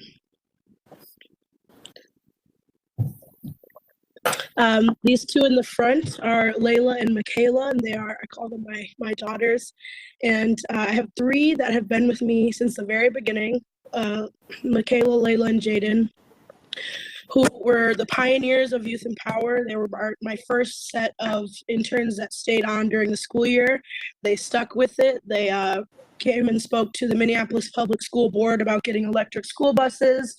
They have completely gone above and beyond and are all of them considering going into environmental justice fields as they move forward. So the for the last slide, it was the kids had gathered produce from those local small community gardens right around George Floyd Square, and then they were selling produce. And so they were able to collect something like $300 over the summer that just went directly to them to be able to fund their events. They're planning events, they're harvesting things from local gardens and talking with folks. You can go to the next.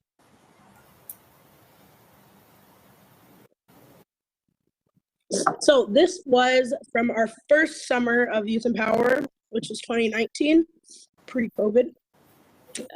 So this was in the Minnesota State Capitol. All of these young folks were participants in summer camp, and we'll actually be getting back to summer camp next year, hopefully, with fingers crossed. And the man in with the glasses and the blue shirt is State Representative Frank Hornstein. I believe he chairs the Transportation Committee for the state, but I could be saying that part wrong. But so they actually did a mock vote on the Green New Deal, and they were able to, tour the state capitol and to start hearing about policy and environmental policy in action as it's going. And so it was really, really powerful to see them in that space, and they each got to stand up and, speak in an empty House floor. To be able to, be a part of that process was really magical to see. We can go to the next one. Cool. I think that's it for youth. So I'll leave it there. Can you, before we wrap up, thank you so much for that great summary of all that really inspiring work. Could you tell us a little bit about why you think it's important to empower youth in this work, and maybe any recommendations or suggestions for us in the audience about what you think we should know about working with youth? That would be great if you can share those thoughts. Yeah. So I've had the pleasure of and the honor of being in different spaces that, uplift and support and give energy to young people in this environment. And so the question that I get a lot from other states and other places that are looking to expand their youth programming, the question I get tends to look at, how do we engage? How do we engage kids from this community? How do we, bring more youth of color into the conversation? How do we do this? And above all else, the first thing that everyone has to do is we really have to get better at being in relation. I tell this to all my friends, I tell this to my kids, I tell this to my coworkers, my mother, everyone needs this constant reminder. We have fallen really, really far away from the innate human need for being in relation and connection, not only to ourselves, so that we may better connect to others, but also to the environment. And so there is no way to just engage better without that relational aspect. So, it's really important to remember that young people, we all need a chance to play. We all need a chance to hang out and, just spend quality time with people we maybe wouldn't have, especially in this not post-COVID era that we're in. So it's really imperative that that folks make opportunities for young people to see that it's cool, for lack of a better phrase, excuse me, see that it's cool. It's not daunting or whatever to get into the conversation around environment. That is almost the only way that young people in this technology era are going to join into the conversation. So that means it takes a lot of really intentional care and training around how we speak to young people, how we relate to them, and how we establish opportunities for them to want to be excited about it. Because we can't, a lot of the times, especially people working in environmental organizations in America, a lot of the youth that we're interacting with tend to come as people that are already interested in the conversation, or that are a part of a green team or a part of, a youth group that already focuses on this. And so it's really important that, we remember that there are so many more people that are not already in the conversation that really need an on-ramp that makes sense, that's understandable, that's accessible above all else. And so I would say that, and then my last thing I'll say is something that I learned when I was in HECUA. I was fearful of being late to this conversation at the age of 23. But something that I was taught and that I tell my kids is that you are more qualified than you think. In the world where we tell young people you're supposed to be quiet and listen until you get, your certification that says you can speak and people will take you seriously, we need to help them to understand that they are qualified before they get to that. I couldn't agree more. That's really inspirational. Thank you, Analia. I love your perspective and insight on that. Looks like we are losing her maybe with coughings, but she got through it. So thank you for that. And then I think I'm just going to turn it over to Deanna to kind of wrap up the conversation here and talk about kind of next steps or kind of what we're thinking holistically here at Hennepin County. Oh, we can't hear you. You might have the mute.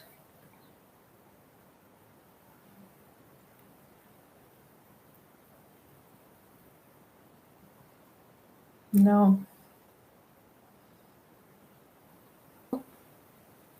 There. Thank you. There you go. So I just wanted to wrap up by saying that today we wanted to share with you our experience with capacity building, with a focus on empowering Black, Indigenous, and youth of color. We just wanted to mention that investing in green jobs and solidifying our Pathways program is truly the core of our work. And we believe that this will help us build resiliency by providing employment and income across our most vulnerable communities while securing a green workforce to help us achieve our climate action goals. But I also wanted to highlight two pieces that I've heard as transversal to everyone's presentation. First one goes back to what Analia was mentioning. We need to promote meaningful engagement with youth. And that will not only help us advance our goals and diversify our workforce, but actually ensure that we have environmental stewards in the future. We want youth who are engaged and aware of environmental injustice and want to take action. And we need to create those pathways and open those doors for them. Second, to see long-term change, our programs must go above and beyond securing new economic stability for youth and their families. As you can tell from today's presentation, the most successful programs actually foster leadership and innovation. And furthermore, these programs are set to help communities heal and build new narratives of empowerment and resiliency. So I just want to commend our presenters today for giving us those perspectives. We are coming from a city and a county that has gone through a lot of difficulties and challenges and hardships in the last 2 years, I would say. And so this kind of narrative and this perspective of learning from these experiences and growing the strength of our community is making us resilient above the climate change piece. So finally, we want to make sure that our future is in the hands of supported and motivated and nurtured environmental stewards, as you can tell. And for that, it is imperative for us on the government side to better the living conditions of our communities by investing in reducing disparities, by lifting youth voices and honoring the traditional knowledge of our communities, particularly the native ones. So with that, I would like to invite you to connect with us. We are excited about expanding synergies, fostering cross-collaboration, and working with all the partners that we can to learn from each other and just continuing the work that we seek to do for the greater good of our communities. Thank you.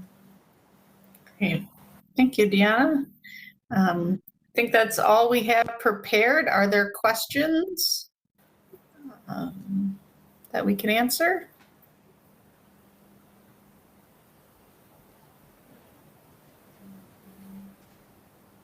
There is one question in the room. Would you like to come up here and then ask the question? Cool.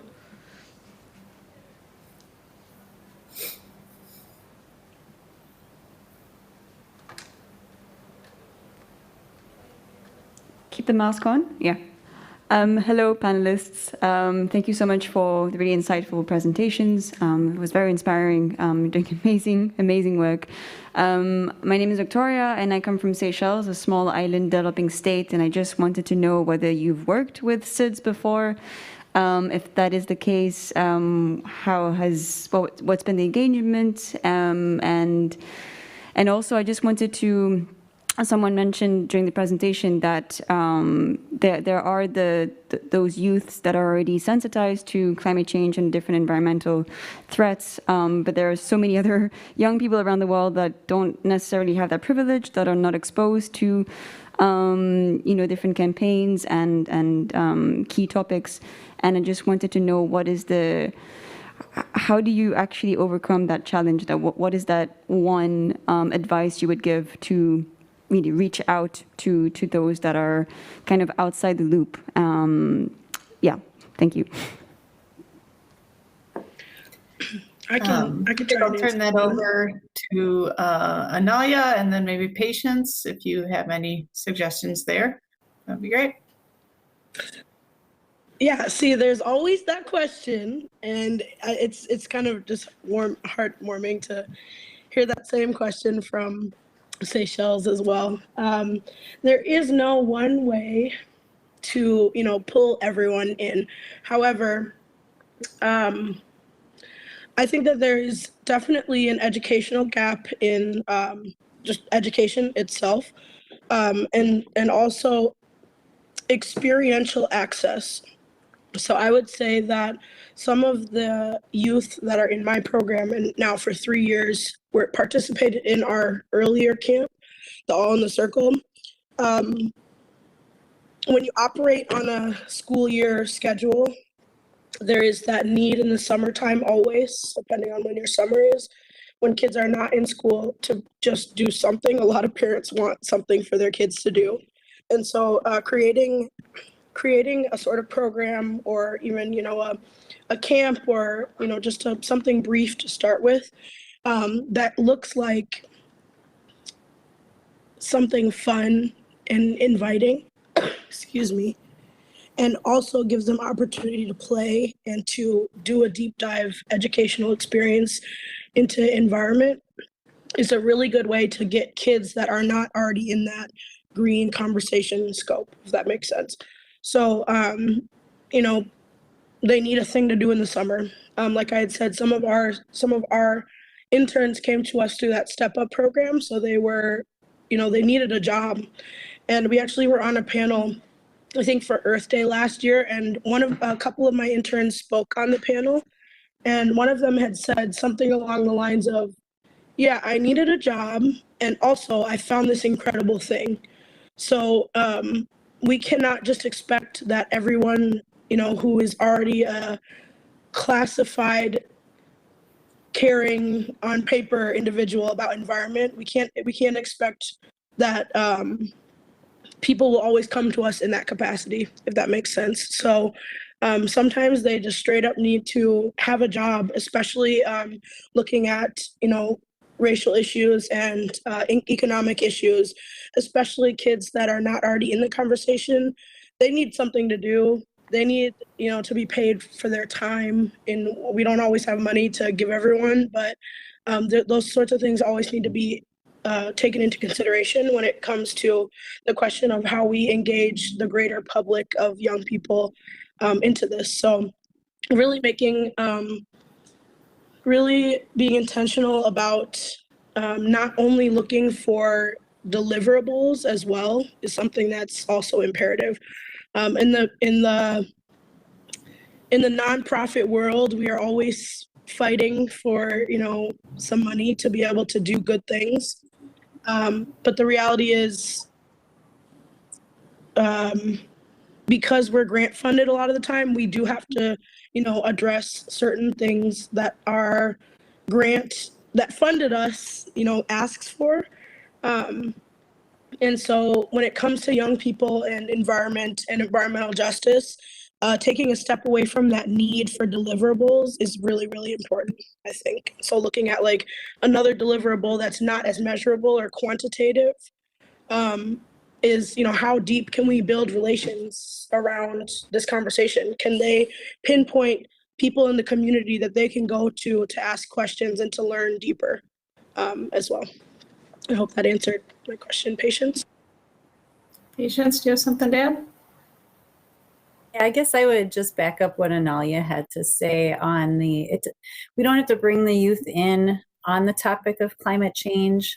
I had an example from Cycles for Change, an organization that we funded, and they did not talk about climate when they brought youth in. It was part of the conversation later on about why they were getting on bicycles and why getting around on bicycles was a smart form of transportation. But really the climate conversation came much later. So I'd agree with kind of working with them where they're at and then bringing that conversation in an organic, natural way. Great, thanks. Are there other questions we can answer? Uh-huh. There's nothing so from great. the room. Hello. Yeah.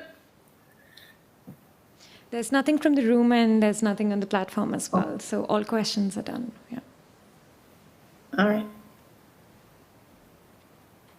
Thank you so much. I think that's it for us then. Thank you. Thank you, everyone. Thanks so much for having us. Yes.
Yeah, dear participants, Alejandro, a good friend from UNFCCC Secretariat, a dedicated soul to capacity building initiatives for long years.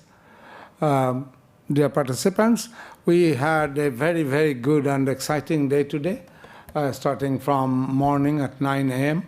We had the inaugural, some of you had been here, where Ambassador Ken, Dr. Salimul Haq, and Alejandro, they shared their views about the need for capacity building and how we can bridge the gap between the need and what is existing now. And for the whole day, we had 6 sessions. The first session was dedicated to role of universities in capacity building. And including myself, we had 4 panelists. And the focus of that session was to kind of reiterate the common knowledge that universities must serve as the central hub of capacity building, because universities have got some built-in strengths.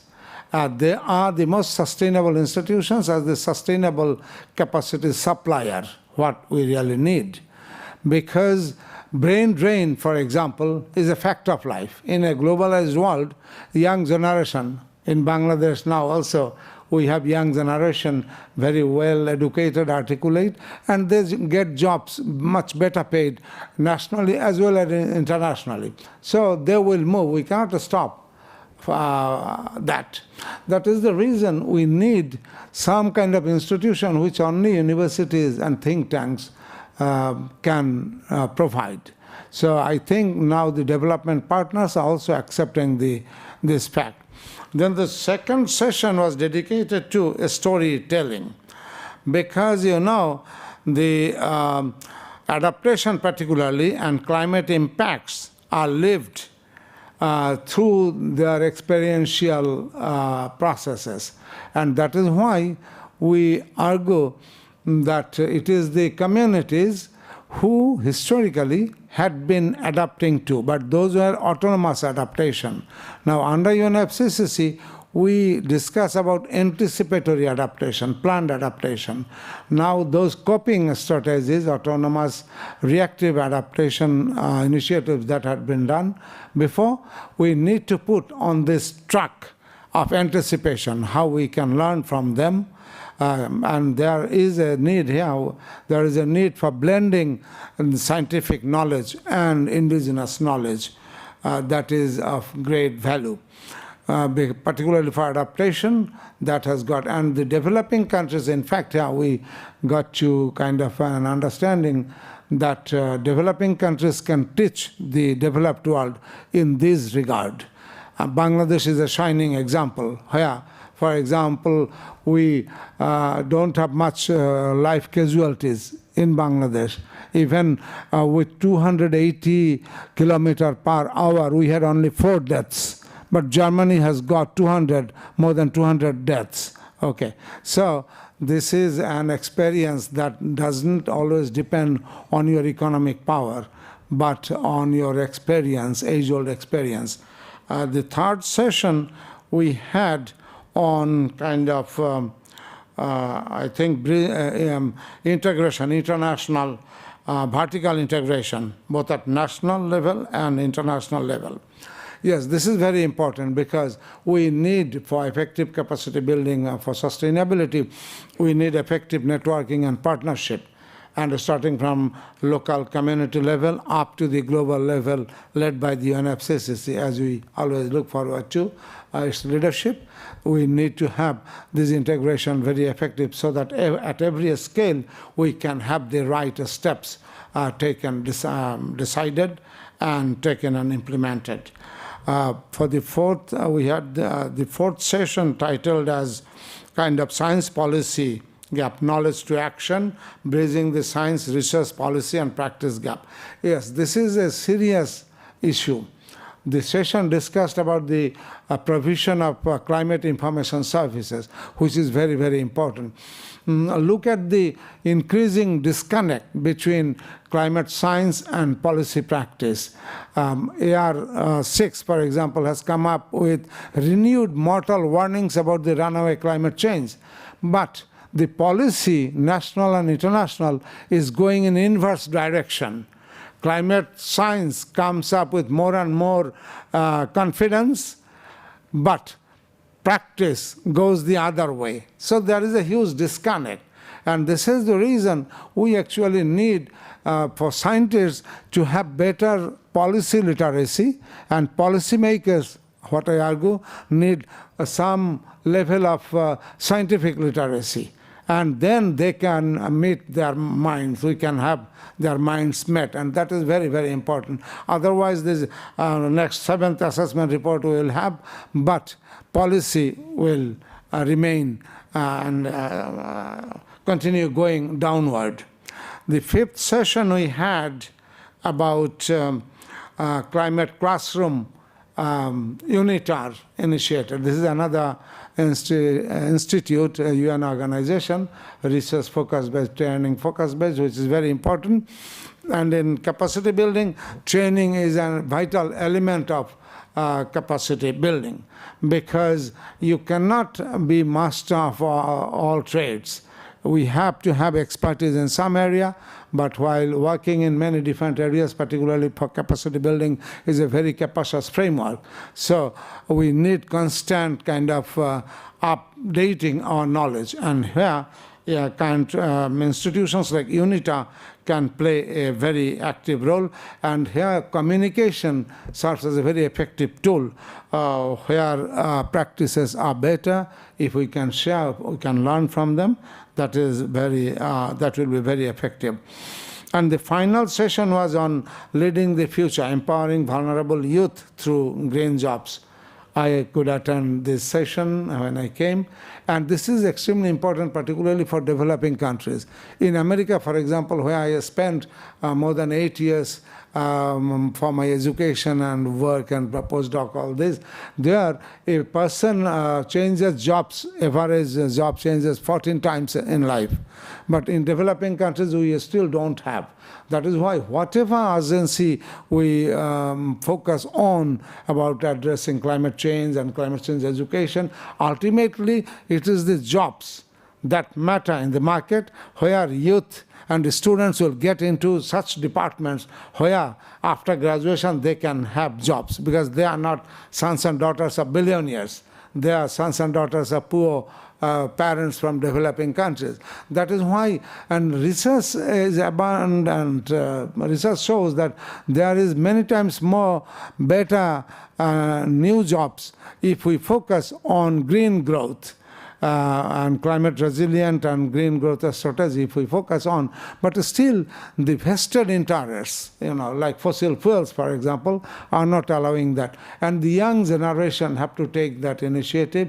They have to be very active activists, to force the policymakers, both at national and international level, to come to terms with what the youth needs, actually. That is why we need to focus on generating more and more green jobs, and we need to motivate the private companies.